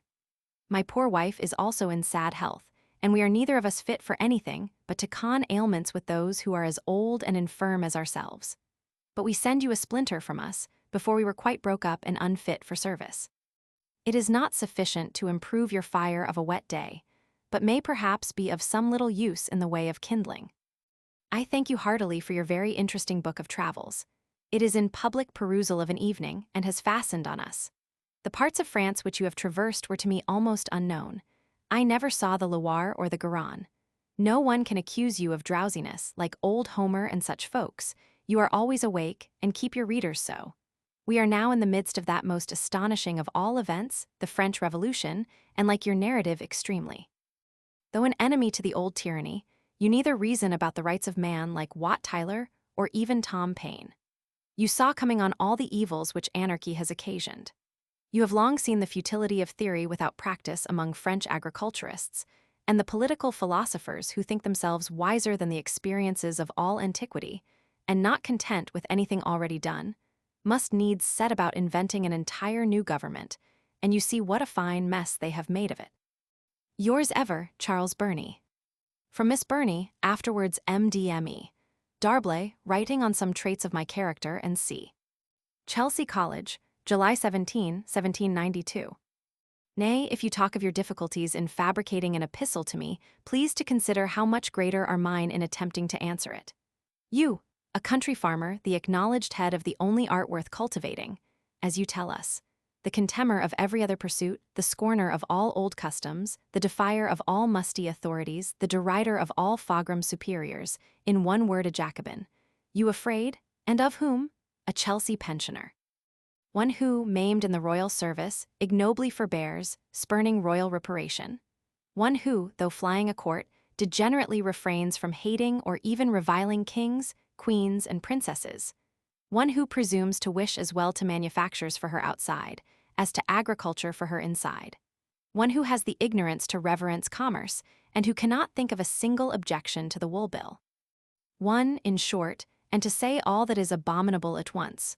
One who in theory is an aristocrat, and in practice a ci devant courtier. And shall a creature of this description, the willing advocate of every opinion, every feeling you excommunicate from your business and bosom, dare to write to you? Impossible. Whether I shall come and see you all or not is another matter. If I can, I will. P.S. Will Honeycomb says if you would know anything of a lady's meaning, always providing she has any, when she writes to you, look at her postscript. Now pray, dear sir, how came you ever to imagine what you are pleased to blazon to the world with all the confidence of self-belief, that you think farming the only thing worth manly attention? You, who, if taste rather than circumstance had been your guide, might have found wreaths and flowers almost any way you had turned, as fragrant as those of Ceres. My reply: you, the willing advocate of every feeling I excommunicate from my bosom, knew you had thrown so bitter a potion into your letter that you could not, kind creature, help a little sweetening in the postscript, but must there in your sweets be some alloy? Could you not conclude without falling foul of poor Ceres? Your letter, or rather your profession of faith, is one of the worst political creeds I remember to have read. You see no merit but beneath a diadem. In government, a professed aristocrat; in political economy, a monopolist, who commends manufactures, not as a market for the farmer, but for the much nobler purpose of contributing to adorn your outside, and who can attain not one better idea of the immortal plough than that of giving some sustenance to your inside. But by the way, is not that inside of yours an equivoque? Do you mean your real or your metaphorical inside, your ribs or your feelings? If you allude to your brains, they are by your own account a wool-gathering. Do you mean your heart, and that the philosophical contemplation of so pure an engine as the plough is the sustenance of your best emotions? How will that agree with the panegyrist of a court and the satirist of a farm? Or is it that this inside of yours is a mere bread and cheese cupboard, which, certes, the plough can furnish? Or is it a magic lanthorn full of gay delusions, lighted by tallow from the belly of a sheep? Till you have settled these doubts, I know not which you prefer, manufactures for improving your complexion, or agriculture for farming your heart. Nor must you wonder at such questions arising while you use terms that leave one in doubt whether you mean your head or your tail. I know something of the one, the other is a metaphor. Though there is high treason against the plough in almost every line of your letter, yet the words if I can, I will are not in the spirit that contains the Lucinian mysteries. They bring balm to my wounded feelings. Footnote 139. These letters were sold by Sotheby, Wilkinson & Co., London, December 1896. Footnote 140. Louis d'Or at this time worth 24 francs, Littré. Footnote 141. The well-known Colonel George Hanger, afterwards 4th Lord Coleraine. He served in the army during the American War and was afterwards a distinguished character in high society. Wrote his life, adventures, and opinions. Annual Register, 1824. Footnote 142. See on this subject Gibbon's Rome, volumes ICH, LXI. Footnote 143. Th. Ruggles, author of A History of the Poor, reprinted afterwards from the Annals of Agriculture. Many passages were omitted in accordance with the wishes of Pitt. Loans. Footnote 144. Dr. Burney's daughter, Madame D'Arblay. Footnote 145. Arthur Young's daughter Elizabeth, the first wife of Reverend Samuel Hoole. Footnote 146. Th. Mace, author of Music's Monument. Footnote 147. T. Playford, author of Music's Delight, and c. 1668-1676. Footnote 148. C. Simpson, author of The Division Viol, 1687. Footnote 149. See the Travels in France, Bohn's Library, p. 335 et seq., for the views therein set forth. Footnote 150. All the public charges on 4,000 acres amounted only to 14 L. Footnote 151. His daughter Sarah, the writer of several ingenious and interesting works. A. Y. Chapter 10, The Board of Agriculture, 1793. The Board of Agriculture, Secretaryship, Residence in London, 25 dinners a month, the King's Bull, the Marquis de Castries, the Example of France, encomiums thereof, correspondence. The most remarkable event of this year was the establishment of the Board of Agriculture. I found that Mr. Pitt had determined that I should be secretary, and Mr. Leblanc, of Caversham, informed me that this new board was established with a view of rewarding me for my Example of France. In a conversation with Lord Loughborough on the attendance required, he remarked, "You may do what suits yourself best, I conceive, for we all consider ourselves so much obliged to you that you cannot be rewarded in a manner too agreeably." If the appointment of secretary be considered, as it has been by many, a reward for what I had effected, it was not a magnificent one. The salary, 400 L. per annum, would have been desirable had it left me more time in Suffolk, but when I found a very strict attendance attached to it, with no house to assemble in except Sir John Sinclair, S., and in a room common to the clerks and all comers, I was much disposed to throw it up and go back in disgust to my farm. But the advice of others and the apprehension of family reproaches kept me to the annoyance of a situation not ameliorated, till Sir John was turned out of the presidentship by Mr. Pitt, and the board procured a house for itself. My letter to Mr. Pitt, asking for the secretaryship of the new Board of Agriculture. Bradfield Hall, May 20, 1793. Sir, I am informed by Lord Sheffield and Sir John Sinclair that the establishment of a Board of Agriculture is determined. It has been the employment of the last 30 years of my life to make myself as much a master of the practice and the political encouragement of agriculture as my talents would allow. I have examined every part of the kingdom and have farming correspondence in all the counties. It is impossible I should know what is your intention in relation to the office of the secretary, but the same wisdom that established the board will, without doubt, give such an appointment to that office as may fill it in a manner the best adapted to the business. Should I be happy enough to appear in your eyes qualified for such a post, and you would have the goodness to name me to it, it might lessen the anxieties of a life that has been passed in the service of the national agriculture, and I should feel with unvarying gratitude the obligation of the favor. I have the honor to be, sir, with the greatest respect, your most humble and obedient servant, Arthur Young. My reply to George Rose, Esquire, on his communicating to me Mr. Pitt's approbation of my appointment. Bradfield Hall, May 30, 1793. Sir, it is with pleasure that I acknowledge the receipt of your letter, as it shows that, whatever may be the result of the present business, my exertions have met with the approbation of government, whose public-spirited and laudable views I have long been solicitous to second. The salary you mention is, I confess, less than I imagined would be assigned to the office, but its being adequate or not depends entirely on the circumstances of attendance, duty, residence, and see. If these be arranged on a footing any way liberal, the sum is equal to my desires, and I shall in that case accept the office with pleasure. If, on the contrary, these points be so fixed as to overturn my present pursuits in life, they would render a larger salary less valuable to me than the sum you mention. From the nature of the board, intended to consist, as I understand, of members of the two houses, with the objects in view, I take it for granted that the points above mentioned may, without the least impediment to the business, be easily arranged. Trusting in this entirely to Mr. Pitt and yourself, I beg your good offices that, if I should have improperly expressed my meaning, you will do me the justice to rely on the integrity of my views, and not imagine me eager in making a bargain for profit with a great and liberal benefactor. I have the honor to remain and see Arthur Young. What a change in the destination of a man's life. Instead of becoming the solitary lord of 4,000 acres, in the keen atmosphere of lofty rocks and mountain torrents, with a little creation rising gradually around me, making the black desert smile with cultivation, and grouse give way to industrious population, active and energetic, though remote and tranquil, and every instant of my existence making 2 blades of grass to grow where not one was found before. Behold me at a desk in the smoke, the fog, the din of Whitehall.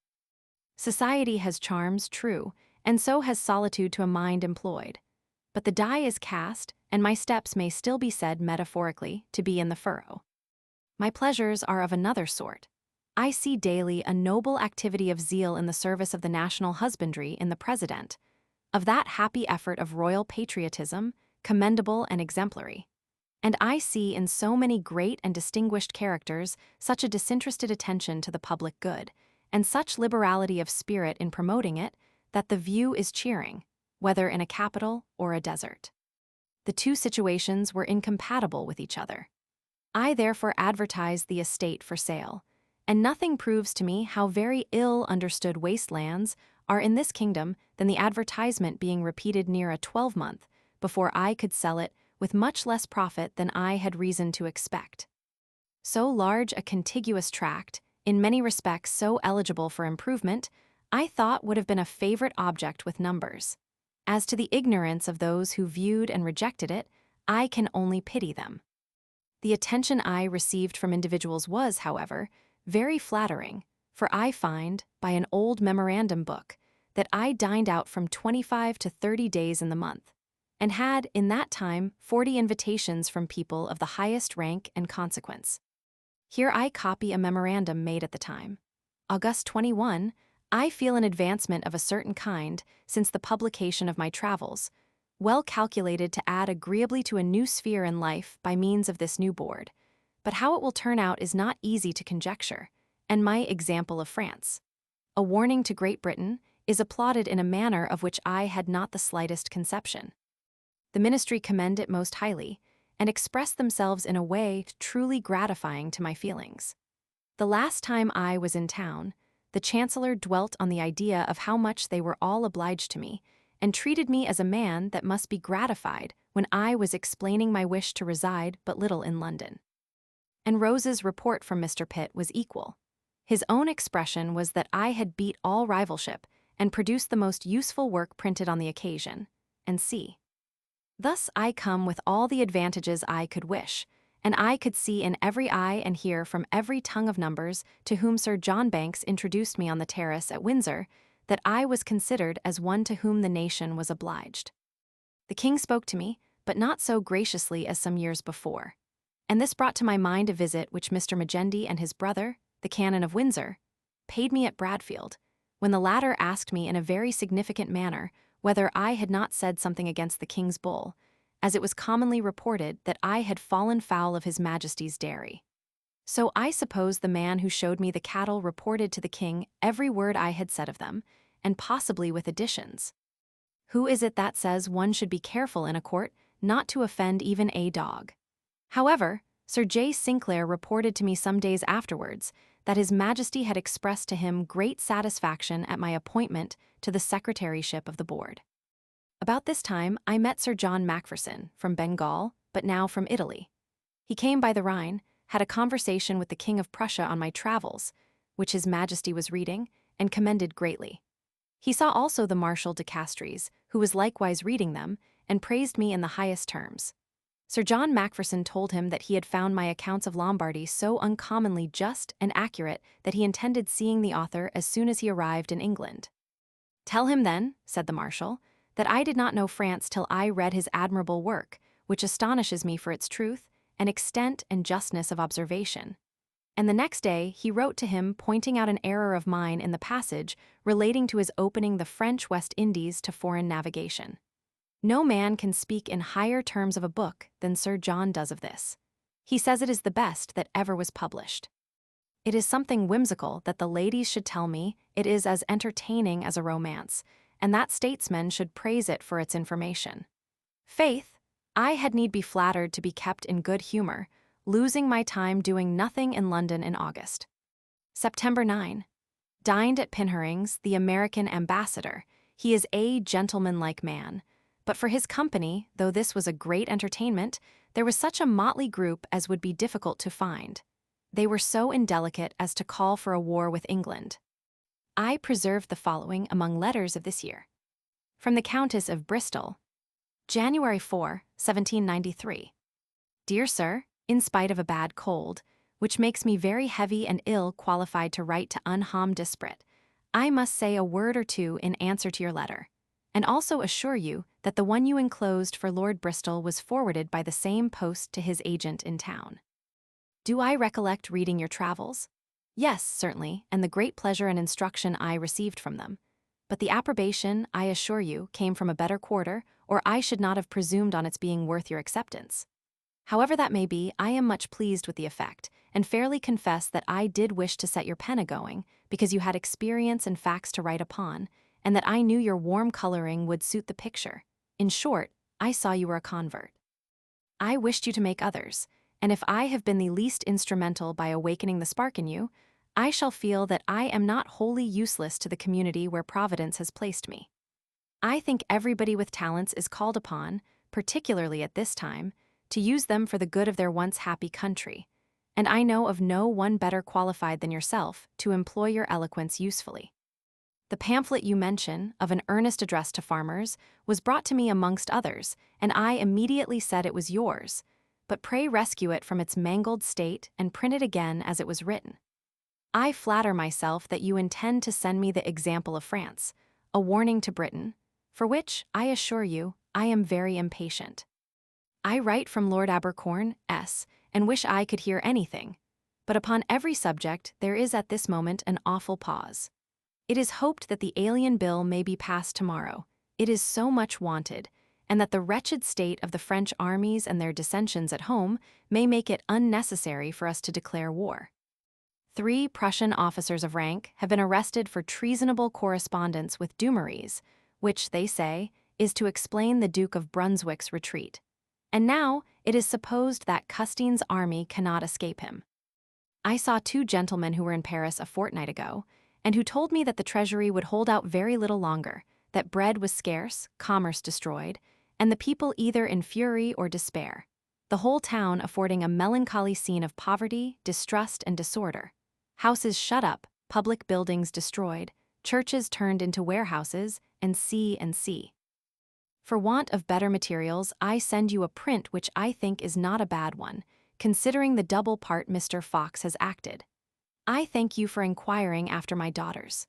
Lady Erne is not yet returned from Hampshire, Lady Elizabeth is with the Duchess of Devonshire at Florence, and Lady Louisa is here, and desires her compliments. I am sincerely yours, E. Bristol. From the same. Bruton Street, March 20, 1793. Dear Sir, I have just seen in the True Briton of this morning that the thanks of the Association at the Crown and Anchor were voted to you for your last publication, which, I assure you, gives me great pleasure. At the same time, it reminds me that I have too long deferred mine, but which I now beg you will accept. I like it very much, and think it is admirably well written, and calculated to inform the ignorant and deluded of their real danger. I should have told you so long ago, but waited to hear the opinions of those from which I thought you would receive more satisfaction, and I can now assure you that your pamphlet is much liked by Lord Orford and several others of good judgment. And I think you may, without flattery, consider yourself as one of the means which has rescued this glorious country from the destruction which was preparing for it. There are great events impending just now. I pray God to direct them for our good. I am, dear sir, your sincere humble servant, E. Bristol. From Lord Bristol, Bishop of Derry, objections to my proposal for selling all lambs at Harrington Fair. Ratisbon, Jan. 1793. My dear Arthur, why will you make me a request with which I cannot in prudence comply, and why must I say no to a man whom I wish only to answer with yes?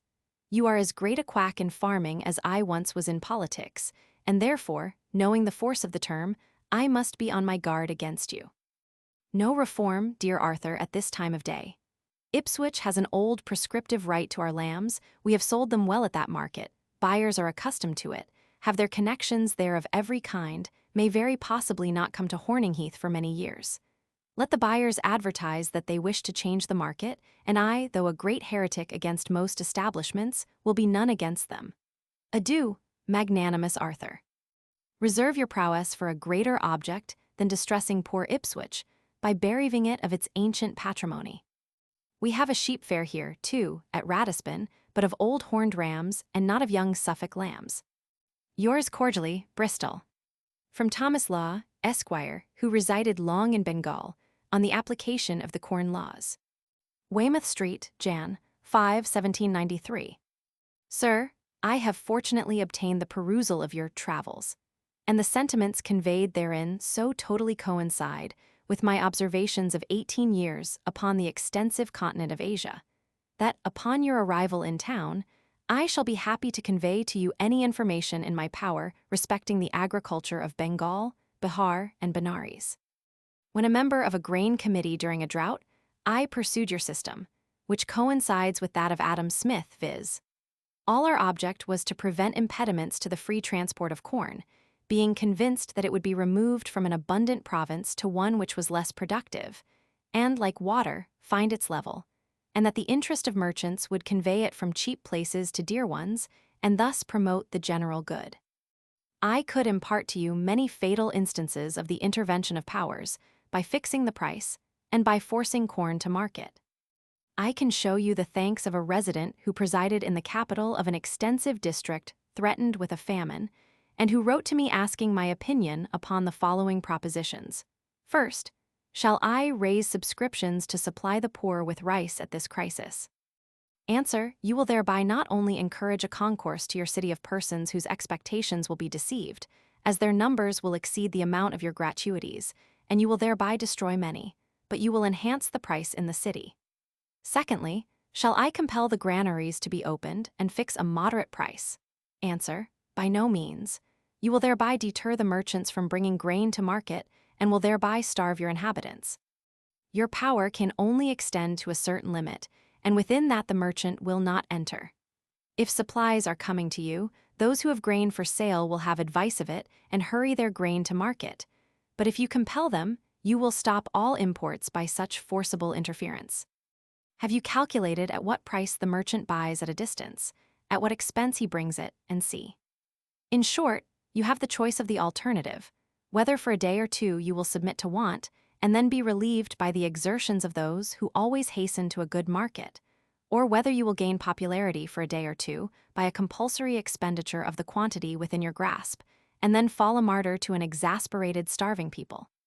He adopted the first, and thanked me in the strongest terms. About that time, when government intended to purchase grain to supply certain places, I protested against it, because those places would entirely rely upon government management. For no merchant would convey to places where government by a sudden import might overflow the market. If London were to be supplied with every want by a contract or monopoly, the effect is easily foreseen. In respect to a fixed land tax, I can show you some very satisfactory papers upon the subject, as I had to contend against some very able advocates for periodical equalization, and at length have obtained a fixed land tax forever. In Asia we have metayers, as in France, we have surveyors of the crop.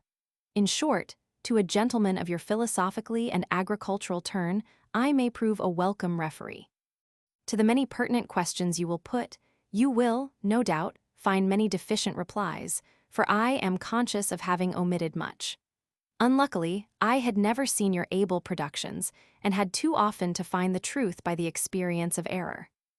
Many serious evils may be prevented if a person of your influence could have conveyed to Asia your sentiments upon taxation, the corn, trade, and sea, for the perusal of the several servants entrusted with the charge of vast districts, with numerous industrious subjects. If Necker committed such palpable mistakes after so much experience, must not young men in the company's service be subject to fatal errors, where the instruction of books is not always to be attained, or the advice of the well-informed, as in Europe? I remain, with respect, sir, Your most obedient humble servant, Thomas Law. From the right Hun, Edmund Burke, highly praising the example of France. Mr. Burke thanks Mr. Young for his most able, useful, and reasonable pamphlet. He has not seen anything written in this controversy which stands better bottomed upon practical principle, or is more likely to produce an effect on the popular mind. It is, indeed, incomparably well done. We are all very much obliged to Mr. Young, and think the committee ought to circulate his book. Duke Street, St. James's, March 5, 1793. From Dr. Burney, on my example of France, N.C. Chelsea College, May 12, 1793. My dear friend, I cannot let Mrs. Young return without sending you my best thanks for the second edition of your excellent pamphlet. Indeed, if I were singular in approbation of it, you might think me a clever fellow than I shall seem among the crowd of your admirers. What is a single name in a list 50 yards long? And if I were to tell you what numbers of first-rate judges have spoke well of your performance, I should want more room than Mr. Sheridan's friends at Glasgow. I shall only just specify those who would be at the head of a complete list if I had time to make one. Mr. Burke, Lord Orford, who, on my asking him if he had seen your pamphlet, pointed to it. There it is. I read nothing else. Mrs. Montagu the same. A large party of bluestockings at Lady Hesketh's all agreed that your book and Hannah More's Chip were the best on the subject. When I made Mrs. Crewe read the first edition, she wrote me word that she had perused it with great attention, and that she found it contained stubborn facts, to each of which she should say with the grave digger, "Answer me that and unyoke." Last week, in a note she sent me from Hampstead, she says, "Mr. Arthur Young's pamphlet makes a great noise, and I think I never knew any book take more. It is reprinted, you know, with additions." In the communication of the latter information, she got the start of me. The second edition could not have been out 3 days, but you are meditating a third. I like your additions to the second much, particularly what concerns the reform of Parliament. I wish you could overhaul Gray's speech as well as Charles Fox's on that subject, and in an appendix expose the weakness and inconsistence of both. Only observe how both confess that there was danger to our Constitution, from opinions favorable to the principles and measures of France, after so stubbornly and pertinaciously denying in Parliament the existence of any such danger, challenging government to prove it, and saying that the proclamation, call of Parliament, alien and traitorous correspondence bills were mere ministerial juggles, to increase influence, diminish liberty, and encourage excess of loyalty. But, says Mr. G., that danger must now be much lessened, as all approbation of those principles, or imitation of that example, is now improbable, totally discredited, and removed from all political speculation and practice. What, then, is all the defense of France and Frenchmen by the opposition? And why is every measure condemned in Parliament that tends to put an end to their anarchy and ambition? Why is war against them so censured? Why is it always called the war of kings and despots? Why is the minister so importuned to make peace with regicides and assassins, determined to force, if possible, every nation upon earth to adopt their measures? Mr. Gray repeats in his speech, all dread of the example is completely removed, and that none could suppose him, or any other party in this country, favorable to that example. What is this but open falsehood? Mr. Fox allows that there was a party whose wild theories certainly aimed at an impracticable perfection, that could only have been pursued by means subversive of every part of our Constitution. Yet there never was any danger. Mr. G. says, in express terms, that his motion extended to an alteration in the present government of the country. But he had no specific plan ready of his own, or that he chose to father. But as all the petitions, he and Mr. Sheridan brought in for a reform demanded nothing less than universal suffrage. And as these gentlemen either drew up or approved the contents of these petitions, we may easily judge what was the general plan of our Jacobins, if they could have had the tinkering of the Constitution. Gray seems to me a silly fellow, with a greater wish than abilities to do mischief. Charles Fox's speech is more a panegyric on the Constitution than on his friend's motion. When every man is left to himself to reform an old Constitution or make a new one, no two will be found of a mind on the subject. Sherry's speech was nothing to the purpose. There was no attempt of the phalanx which I so much dreaded as the doubling our tiers at. Thank God, their great gun has flashed in the pan. The mountain has labored in vain. I hope that the gang in Parliament, like Égalité's creatures in the Convention, is called the Mountain, and it has been called by a punster of the party Mount Sion. I fear the war will be long and bloody, and how it will end who can tell? Nothing but a vigorous prosecution of the war can save the whole civilized globe from destruction. After disdaining in the House the principles which they had suggested and encouraged out of it, I should not wonder if the Scotch and English petitioners for reform on the basis of universal suffrage should mob and September their friends the demagogues whenever they can catch them. I don't love mischief, but I do cordially wish something of that kind were to happen. Adieu, ever yours sincerely, Charles Burney. From Dr. Symonds, high encomiums of my example, and C. Prince of Wales Coffee House, April 8, 1793. Traveller Cox desired me to tell you how charmed he was with your pamphlet. Nay, he had begun to write 5 or 6 lines to you, but thought afterwards it was taking too great a liberty. One thing, however, he wishes you to expunge in your next edition, viz., a reflection on Sunday schools as not being founded on truth. You must not be surprised at this, for he is a zealous patron of them, and has explained the catechism in print for that purpose. Wherever I go I hear your example of France, spoken of in the highest terms as to the matter. Everyone agrees that no political writer whatever has set the representation of property in so clear and just a light. Bishop Douglas, who has written many good pamphlets, and is therefore the best judge, makes no scruple to declare frequently that you deserve from government a most ample reward. But we both wish, as well as others, for your sake, that the second edition may be printed more correctly. You should come to town and be presented, or at least take an opportunity to walk on the terrace at Windsor, where you would not fail of being marked out. Bishop Watson's appendix has rendered him rectus in curia. A few days ago he was at court, talking with Lord Dartmouth, who mentioned the word philosophy, which the king overhearing, came to the bishop and said, "I have read the best sort of philosophy, my lord, in your sermon and appendix, which has wonderfully pleased me." The bishop, of course, made his bow, and then the king went on, "You write so concisely and so forcibly that everyone must be convinced by your arguments." On which the bishop replied, "I like, sir, to step forward in a moment of danger." The king rejoined, "You have shown a good spirit, and it could not be done in a better manner." Should the last volume of Clarendon's Letters come in your way, I would advise you to read the famous one from Sir John Culpeper to Secretary Nicholas, which is always esteemed as a wonderful instance of political sagacity, as it foretold that the Restoration would be accomplished by Monk. But I think there is another part of this letter which shows equal sagacity, viz., his desiring that Charles would not send over any foreign troops into England, as this measure would not fail of uniting the English against him. Whereas, if they were left to themselves, he would always have a strong party, and must sooner or later be restored.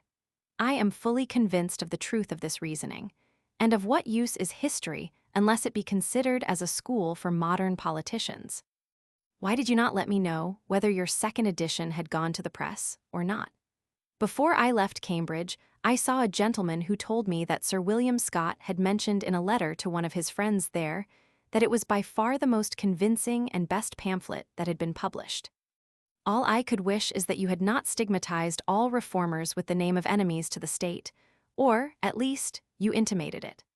I was always myself an enemy to reform in Parliament, and continue to be so, yet I know some warm advocates for it, who mean as well to the benefit of this country as you can possibly do. Dr. Hardy and Sir Henry Moncrief, a Scotch clergyman, are come to solicit a bill for the enlarging of the stipends of the Scotch clergy. They do not apprehend much difficulty in carrying it through the Houses, though the addition must be supplied out of the tithes in the hands of lay proprietors. Hardy is professor of ecclesiastical history at Edinburgh, a most sensible man, with great liberality of mind. Sir Henry is a polished man, and likewise a man of business. I hope to see them both at St. Edmund's Hill, and you must meet them. You should get Hardy's pamphlet, The Patriot, published in Scotland on the present emergency. There are in it many excellent things. You seem, in your letter, to be still apprehensive of some plots and insurrections. Plots, was the catchword in King Charles Roman II's time. Sir H. Moncrief and Dr. Hardy laughed at Dundas's account of the political riots in Scotland. They absolutely denied the existence of them, considered them as political, and when you read Hardy's pamphlet, you will see that he would not have failed setting them forth if they had deserved any consideration. Adieu, I should not have come to London had it not been on account of my ecclesiastical foundling. John Symonds. From Dr. Symonds. September 1, 1793. My dear sir, I do not wonder that you smiled at the affected secrecy of Macpherson concerning the Sensomento. The book to which he alludes cannot be the Bilancio dello Stato, N.C., which was written to please Count Firmian. I knew well the gentleman who wrote it and gave it to me, as I often met him at dinner at the Count's. Sometimes he was too decisive.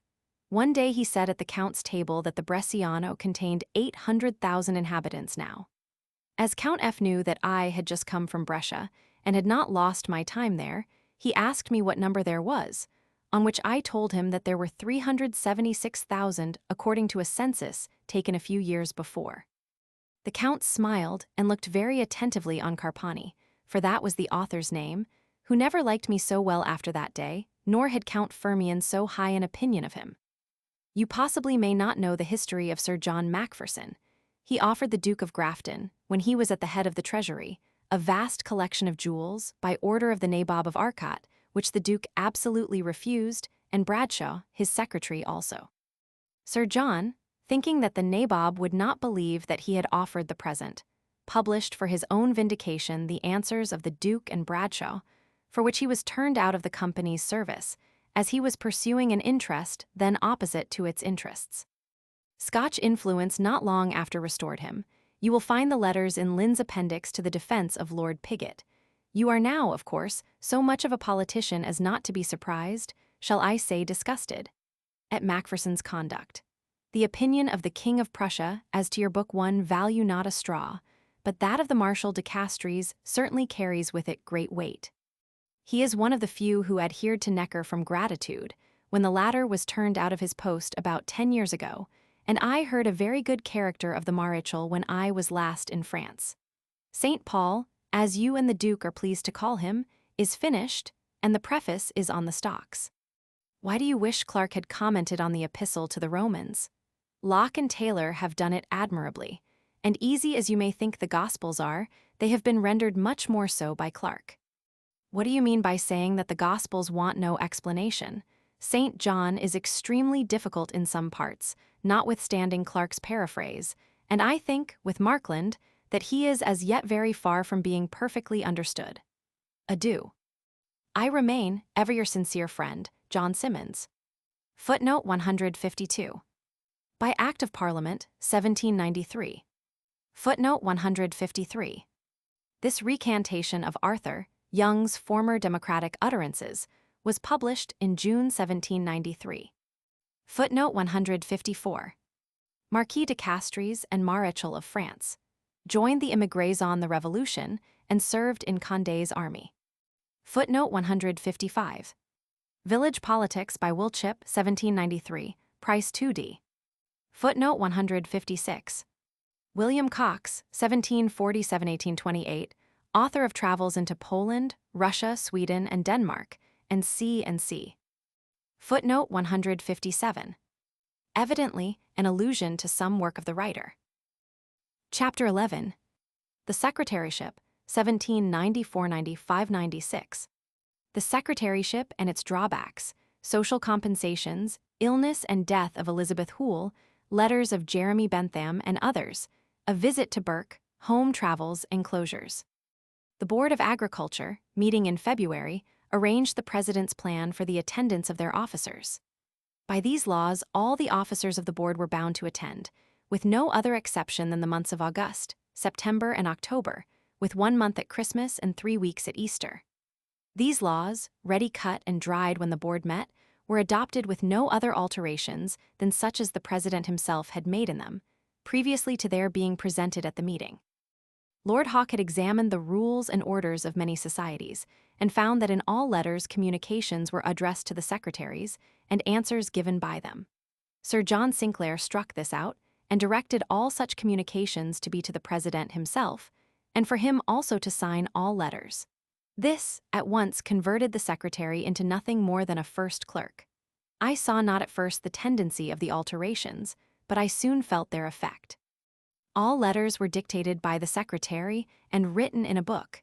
This book was altered and corrected at the will of the president, and such alterations made as in respect of agriculture were absurd enough, the whole done in such a manner as not to be very pleasing.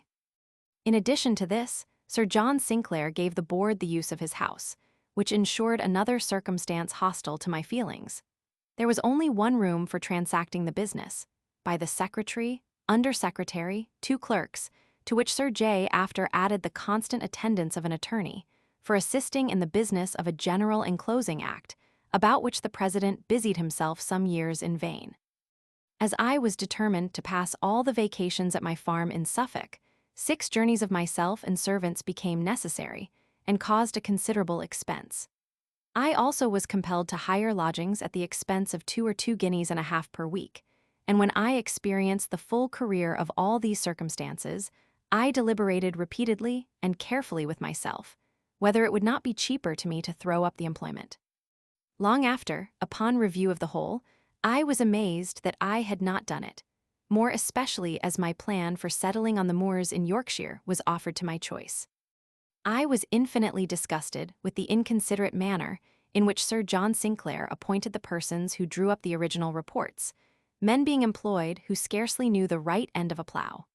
And the president one day desired I would accompany him with one of these men, a half-pay officer out of employment, to call on Lord Moira to request his assistance in the Leicestershire report, when this person told his lordship that he was out of employment and should like a summer's excursion. To do him justice, he did not know anything of the matter. Still, however, he was appointed and amused himself with his excursion to Leicester. But the most curious circumstance of effrontery was that the greater number of the reporters were appointed, and actually travelled upon the business before the first meeting of the board took place, under the most preposterous of all ideas, that of surveying the whole kingdom and printing the reports in a single year, by which maneuver Sir John thought he should establish a great reputation for himself. Consequently, by his sole authority, who could not possibly know whether the members of the board would approve or not such a plan. I was a capital idiot not to absent myself sufficiently to bring the matter to a question, and leave them to turn me out if they pleased. Mr. Pitt would probably have interfered and effected the object I wanted, and, if not, would have provided for me in a better way. However, I made use of the opportunities that offered to frequent the company of those that were agreeable to me, for a part of the time was pretty regularly passed at the conversaziones of Mrs. Matthew Montagu and the Countess of Bristol, where I met an assemblage of persons remarkable for every characteristic of the bass blue mixed with great numbers of the highest rank. Also at many similar parties upon a smaller scale at Mr. Charles Cole's, the intimate friend of Soame Jenyns, and to whom he left the property of his works.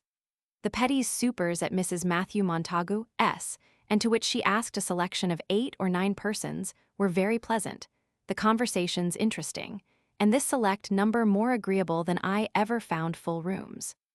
On my first coming to town in the spring of 1794, I inquired of several members of the board whether there was not a farmers' club in London, and was surprised that there never had been any institution of the kind. I determined to endeavour at establishing one, and spoke to the Duke of Bedford and the Earls of Egremont and Winchelsea, who much approved the idea, and applying also to a few more, I directed cards to be sent them from the Thatched House Tavern in order to establish a club. This meeting was fully attended, and a book being called for, the club was instituted, and several rules entered, and the meetings appointed once a fortnight during the sittings of Parliament. This club became very fashionable, and applications to be elected were very numerous, from the members of both Houses of Parliament, and it subsists to this day, but has for some time been very ill attended. This was occasioned by too free an election of all who offered. While the club was limited to 50 members, it was well attended, but afterwards such numbers were received, and with so much facility, as greatly to injure the establishment. I have one remark to make upon clubs. The life and soul of them is limitation to a selected few, and to blackball the great mass of applicants, selecting merely such as will form a very valuable addition to the society, which probably may not amount to more than 1 in 20. The annual subscription was 2 guineas, one to the house, one to form a fund at the disposition of the club. The latter gradually accumulated till it amounted to 700L, or 800L. Both Sir John Sinclair and I were strenuous that this might be applied to some useful purpose, and with difficulty we got an appropriation of 50 guineas as a reward for the best plough that could be produced. But the money assigned to advertisements being much too small, the offer was unknown, and no plough produced. A member once proposed that the 800L might be given to charitable institutions, but this was negatived in an instant, and the sum is still left, 1812, unemployed in the funds. While the club flourished, the members who most generally attended were the Dukes of Bedford, Buccleuch, Montrose, the Earls of Egremont, Winchester and Darnley, the Lords of Wentworth, Somerville, de Dunstanville, Sheffield, and C. I often dined at Charles Cole's, where I met repeatedly Jacob Bryant, Mrs. Montagu, Mrs. York, Mrs. Garrick, Hannah More, Mrs. Ord, and Soame Jennings. The conversation at these parties on the publications of the day, anecdotes of the time, with the conduct of many of the great men of the age, was usually very interesting. Alas, alas, how few of these persons are now left. I was very eager in listening to every word that fell from Hannah More, though not nearly so much so as I should have been many years after. I had an incessant round of dinners and many evening parties, and generally with people of the highest rank and consequence, but I was not pleased, being discontented with my employment, and disgusted with the frivolous business of the board, which seemed to me engaged in nothing that could possibly produce the least credit with the public. After 5 months' residence at London, I went to the Duke of Bedford, at Woburn on my way to Bradfield, spending some days very agreeably in company that could not fail of being interesting. This year my second daughter Elizabeth, who, as I have mentioned before, was married to the Reverend John Hoole, died of consumption. She was of a most amiable, gentle temper, and in a resigned frame of mind, which gave me much satisfaction. The last visit I paid her at Abinger, in Surrey, she was very weak, yet not suspected to be so near her end. But at the last parting with me, she did it in so feeling and affectionate a manner as seemed to imply that she thought she should see me no more. It made me, for a time, extremely melancholy, which was shaken off with great difficulty. I took a tour into Hampshire, where I passed several days with Mr. Poulet at Somborne, taking an account of the agriculture of that district, the result of which examination was printed as an appendix to the original Hampshire report. On the meeting of the board in 1793, Sir John Sinclair had particularly requested me to draw up a report for the county of Suffolk, to effect which I took several journeys into different parts of the county at some expense, and formed the report which was printed in 1794. I never executed any work more commended in Suffolk than this. I had no remuneration. Letters received this year. From Jeremy Bentham, Esquire, inquiries into the landed property of Great Britain and into the rental and value of houses. Hendon, Middlesex, Sept. 1794. Dear Sir, permit my ignorance to draw upon your science on an occasion that happens just now to be a very material one to me.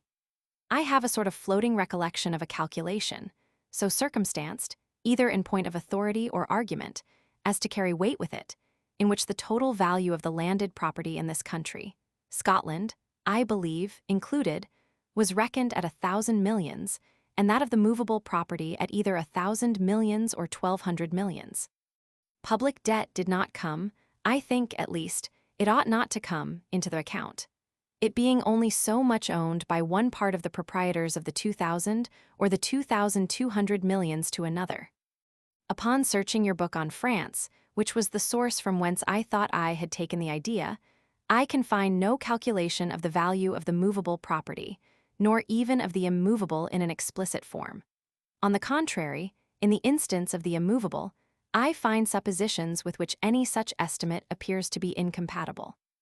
The land tax at 4 shillings, I find, you suppose, were it to be equal all over the country, would be equivalent to as much as 3 shillings, on which supposition the rental, the tax of 4 shillings producing no more than 2,000 millions, would amount to no more than 13 million L. Nor consequently the value, at so many years' purchase, say 28, to more than 364 millions, or at 30 to 390 millions. To which, in order to complete the calculation of the landed property of Great Britain, that of Scotland would have to be added. The population of the three kingdoms you reckon in two places at 11 millions, but in another place at 15. Is the latter a slip of the pen? Or, in the two former places, was only two kingdoms, England and Scotland, in your view, though three are mentioned? A circumstance that seems to favor the latter supposition is that the population of Ireland is well known, if I do not much misrecollect, from recent and authentic sources to be a little more than 4 millions. And as Scotland turns out to contain 1.5 million, this would leave 9.5 millions for England, which, I should suppose, would quadrate in round numbers with Mr. Howlett's calculations, to which we refer. A book which, from forgetfulness, I have never made myself master of, and to which, being in the country, I have no speedy means of recurring. Now what I wish for is as follows. 1. A calculation, or, I should rather say, the result of the value of the landed property of Great Britain reckoned at years, purchase, two prices, a peace price and a war price, could they be respectively of sufficient permanence to be ascertained, would be of use. 2. A calculation of the value of the personal, i.e. immovable property of Great Britain. 3. The amount of the population of Great Britain. What I am a petitioner for is the benefit of your judgment and authority upon the three several subjects. By reference, if there be any other person's calculation that you are satisfied with otherwise from your own notes. And, in either case, a word or two just to indicate the sources from which they are taken would be an additional help and satisfaction. The occasion of the trouble I am attempting to give you I expressly forbear mentioning, not only for want of space and time, but more particularly that it may be impossible, and might, upon occasion, be known to be impossible, that the response of the oracle should have received any bias from the consideration of the purpose for which it was consulted. I am, dear sir, with never failing esteem and regard, yours ever, Jeremy Bentham. QIP, Sept. 30, 1794. Dear sir, 1,000 thanks for your kind letter. Sorry you should fancy you have been bathing for health. Hope it was not true, only idleness. We can't afford to have you otherwise than well. Must prefer you once more. Rental of England 24 millions. Good, but houses, such as those in town, and others that have a separate rent, are included? I suppose not, since for them you would have given a separate and different price in number of years' purchase. In one of your tour you guessed this article at 5 millions. Do you abide by that guess? I think the number must have increased since then considerably. That was, I believe, about 20 years ago. London and the environs must since then have increased, I should think, at least 250,000. How many years' purchase would you reckon houses at upon an average, old and young together? Shall we say 16? I should think at the outside. I am, dear sir, your much obliged, Jeremy Bentham. A. Young, Esquire. The two following letters are from Mrs. Hoole, Dr. Burney's favorite, Miss Bessie, to her father. To Arthur Young, Esquire. Sidmouth, Feb. 22, 1794. Dear sir, we came hither from Lynn near 3 weeks since, as Mr. Hoole informed you. We are in very warm and comfortable lodgings, and the woman of the house is very attentive and obliging. The air of this place is very mild and very moist, but they tell us the healthiest of any upon the coast. Mr. Hoole has been on to Exmouth, which, upon the whole, he does not like so well. We do not find that Devonshire is cheaper the further you go, but the contrary, at least on the coast. With regard to myself, I do not find I am any better for this journey.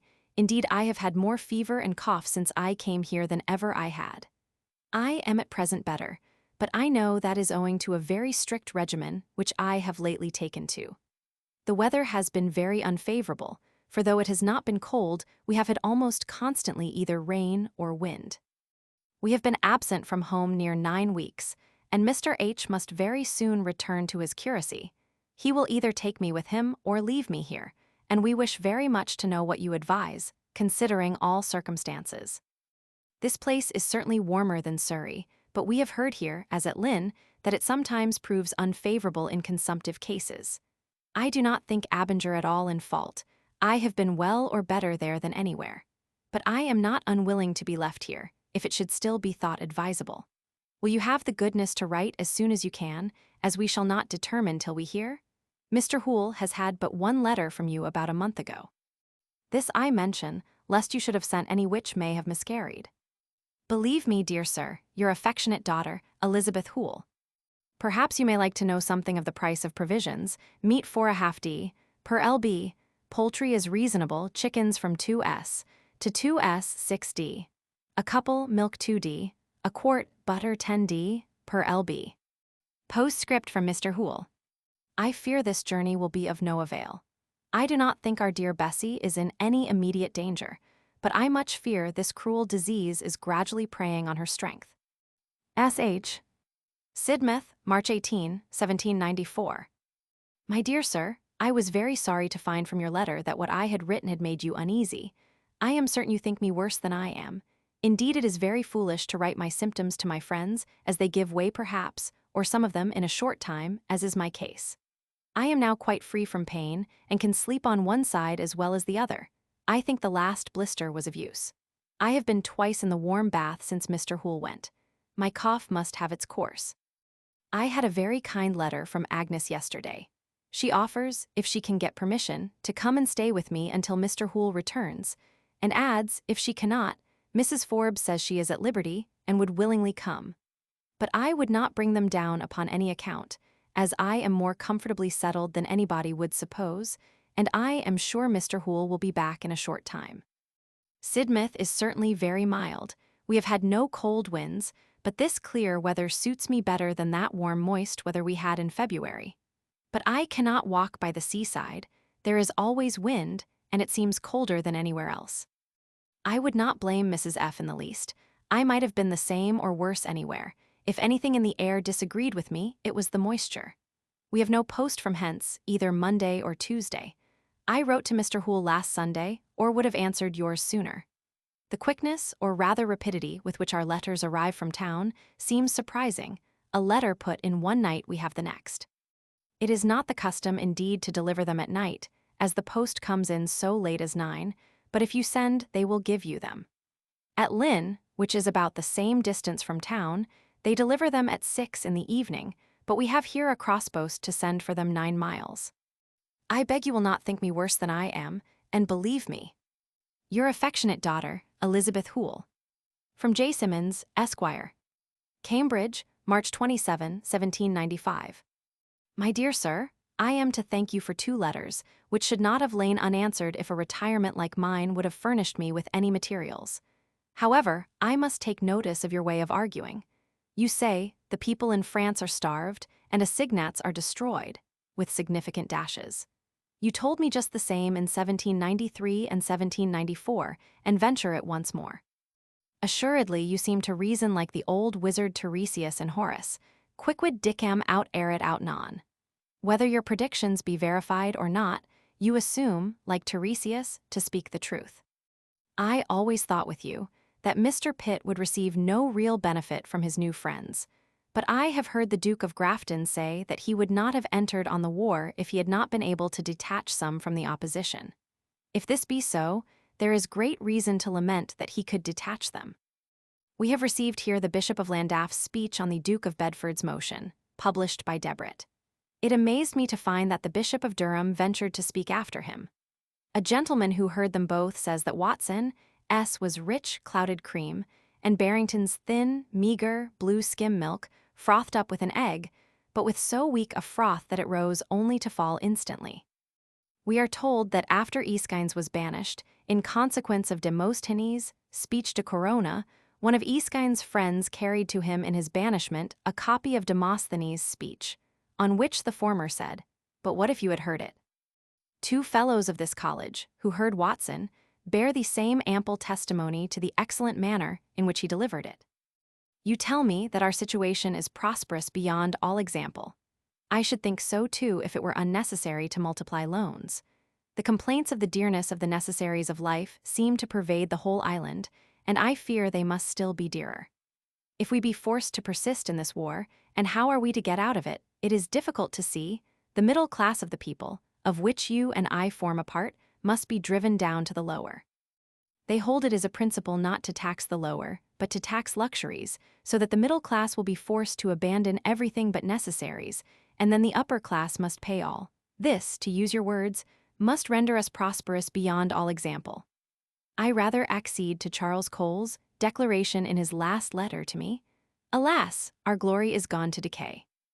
A day or two ago I was looking into the famous pamphlet of my old friend, Israel Mauduit, on the German War, in which I stumbled on the following sentence, very applicable to our entering into this just war to save the Dutch. Is Britain to make itself the general knight-errant of Europe, to rescue oppressed states, and exhaust itself in order to save men in spite of themselves, who will not do anything towards their own deliverance? Adieu. Yours sincerely, J. Simmons. 1796. In the spring of this year, I waited on Mr. Pitt, by his appointment, in order to answer some inquiries of his relative to the propriety of any regulations by Parliament of the price of labor. I answered all his inquiries, and could not but admire the wonderful quickness of his apprehension of all those collateral difficulties which I started, and of which he seemed in a moment to comprehend the full extent. I found him hostile to the idea. March, among various dinners at Mr. Burke's and at Mrs. Barrington's parties, in May dinners at Duke of Bedford S., Duke of Buccleuch S., and Mr. Jenkinson and Lady Lewis's, her manner is not the most agreeable, she has ease and elegance. I have long known her at Eichworth. May 1.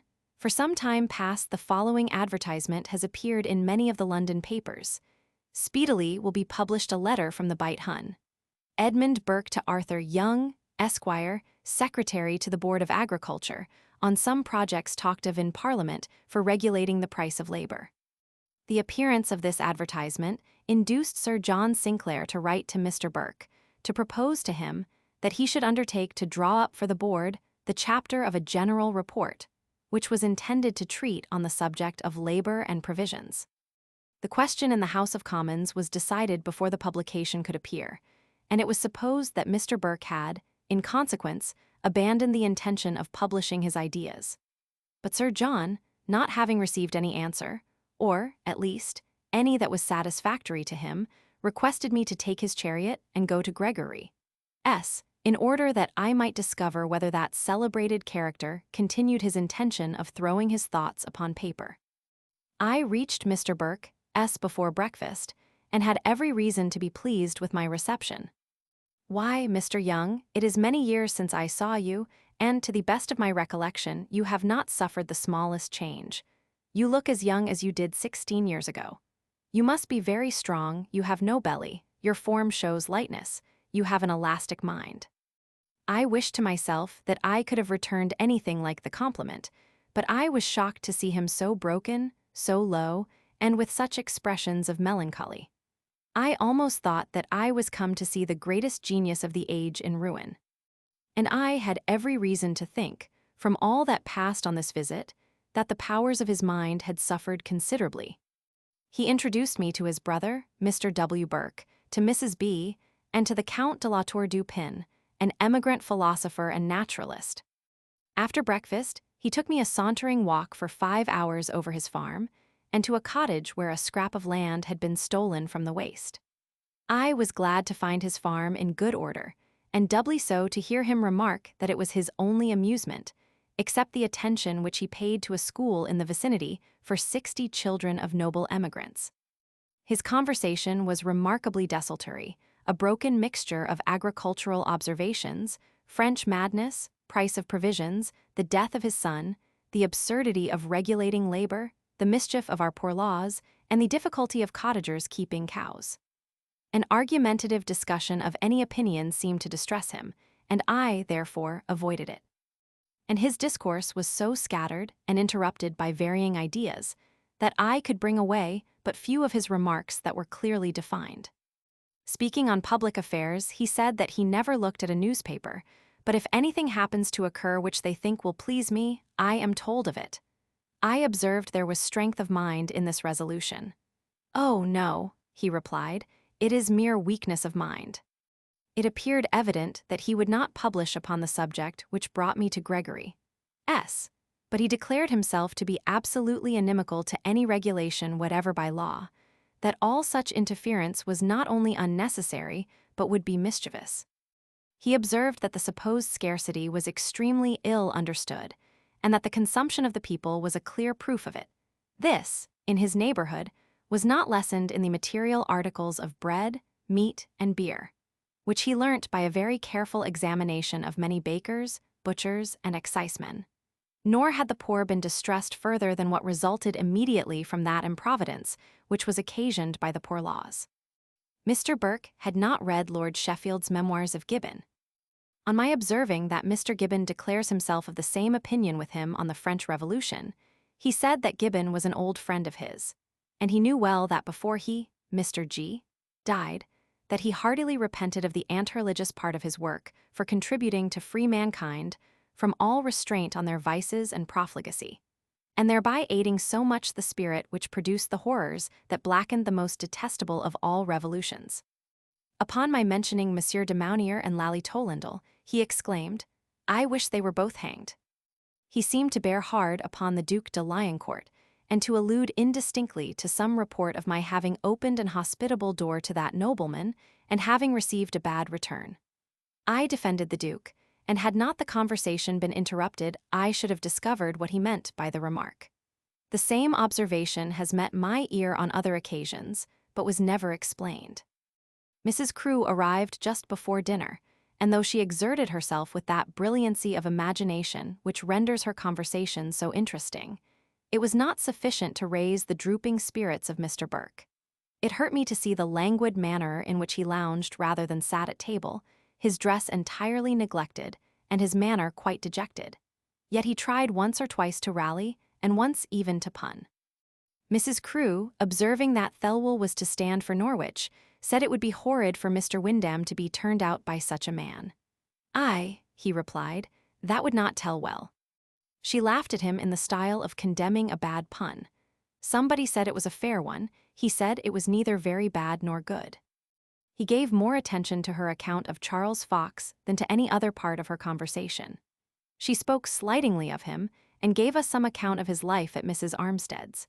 She says he lives very little in the world, or in any general society, for years past, that his pleasure is to be at the head of a little society of 10 or 12 toad-eaters, and seems to contract his mind to such a situation. The conversation would have become more interesting had not Mrs.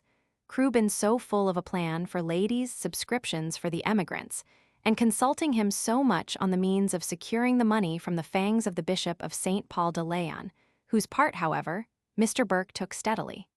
This business was so discussed as to preclude much other conversation. Mr. Burke has been at Gregory's 29 years, and I was pleased to remark that he lived on the same moderate plan of life which I witnessed here 25 years ago. Mem, to search for that visit. My visit on the whole was interesting. I am glad once more to have seen and conversed with the man who I hold to possess the greatest and most brilliant parts of any person of the age in which he lived, whose conversation has often fascinated me, whose eloquence has charmed, whose writings have delighted and instructed the world, and whose name will without question descend to the latest posterity. But to behold so great a genius so depressed with melancholy, stooping with infirmity of body, feeling the anguish of a lacerated mind, and sinking to the grave under accumulated misery.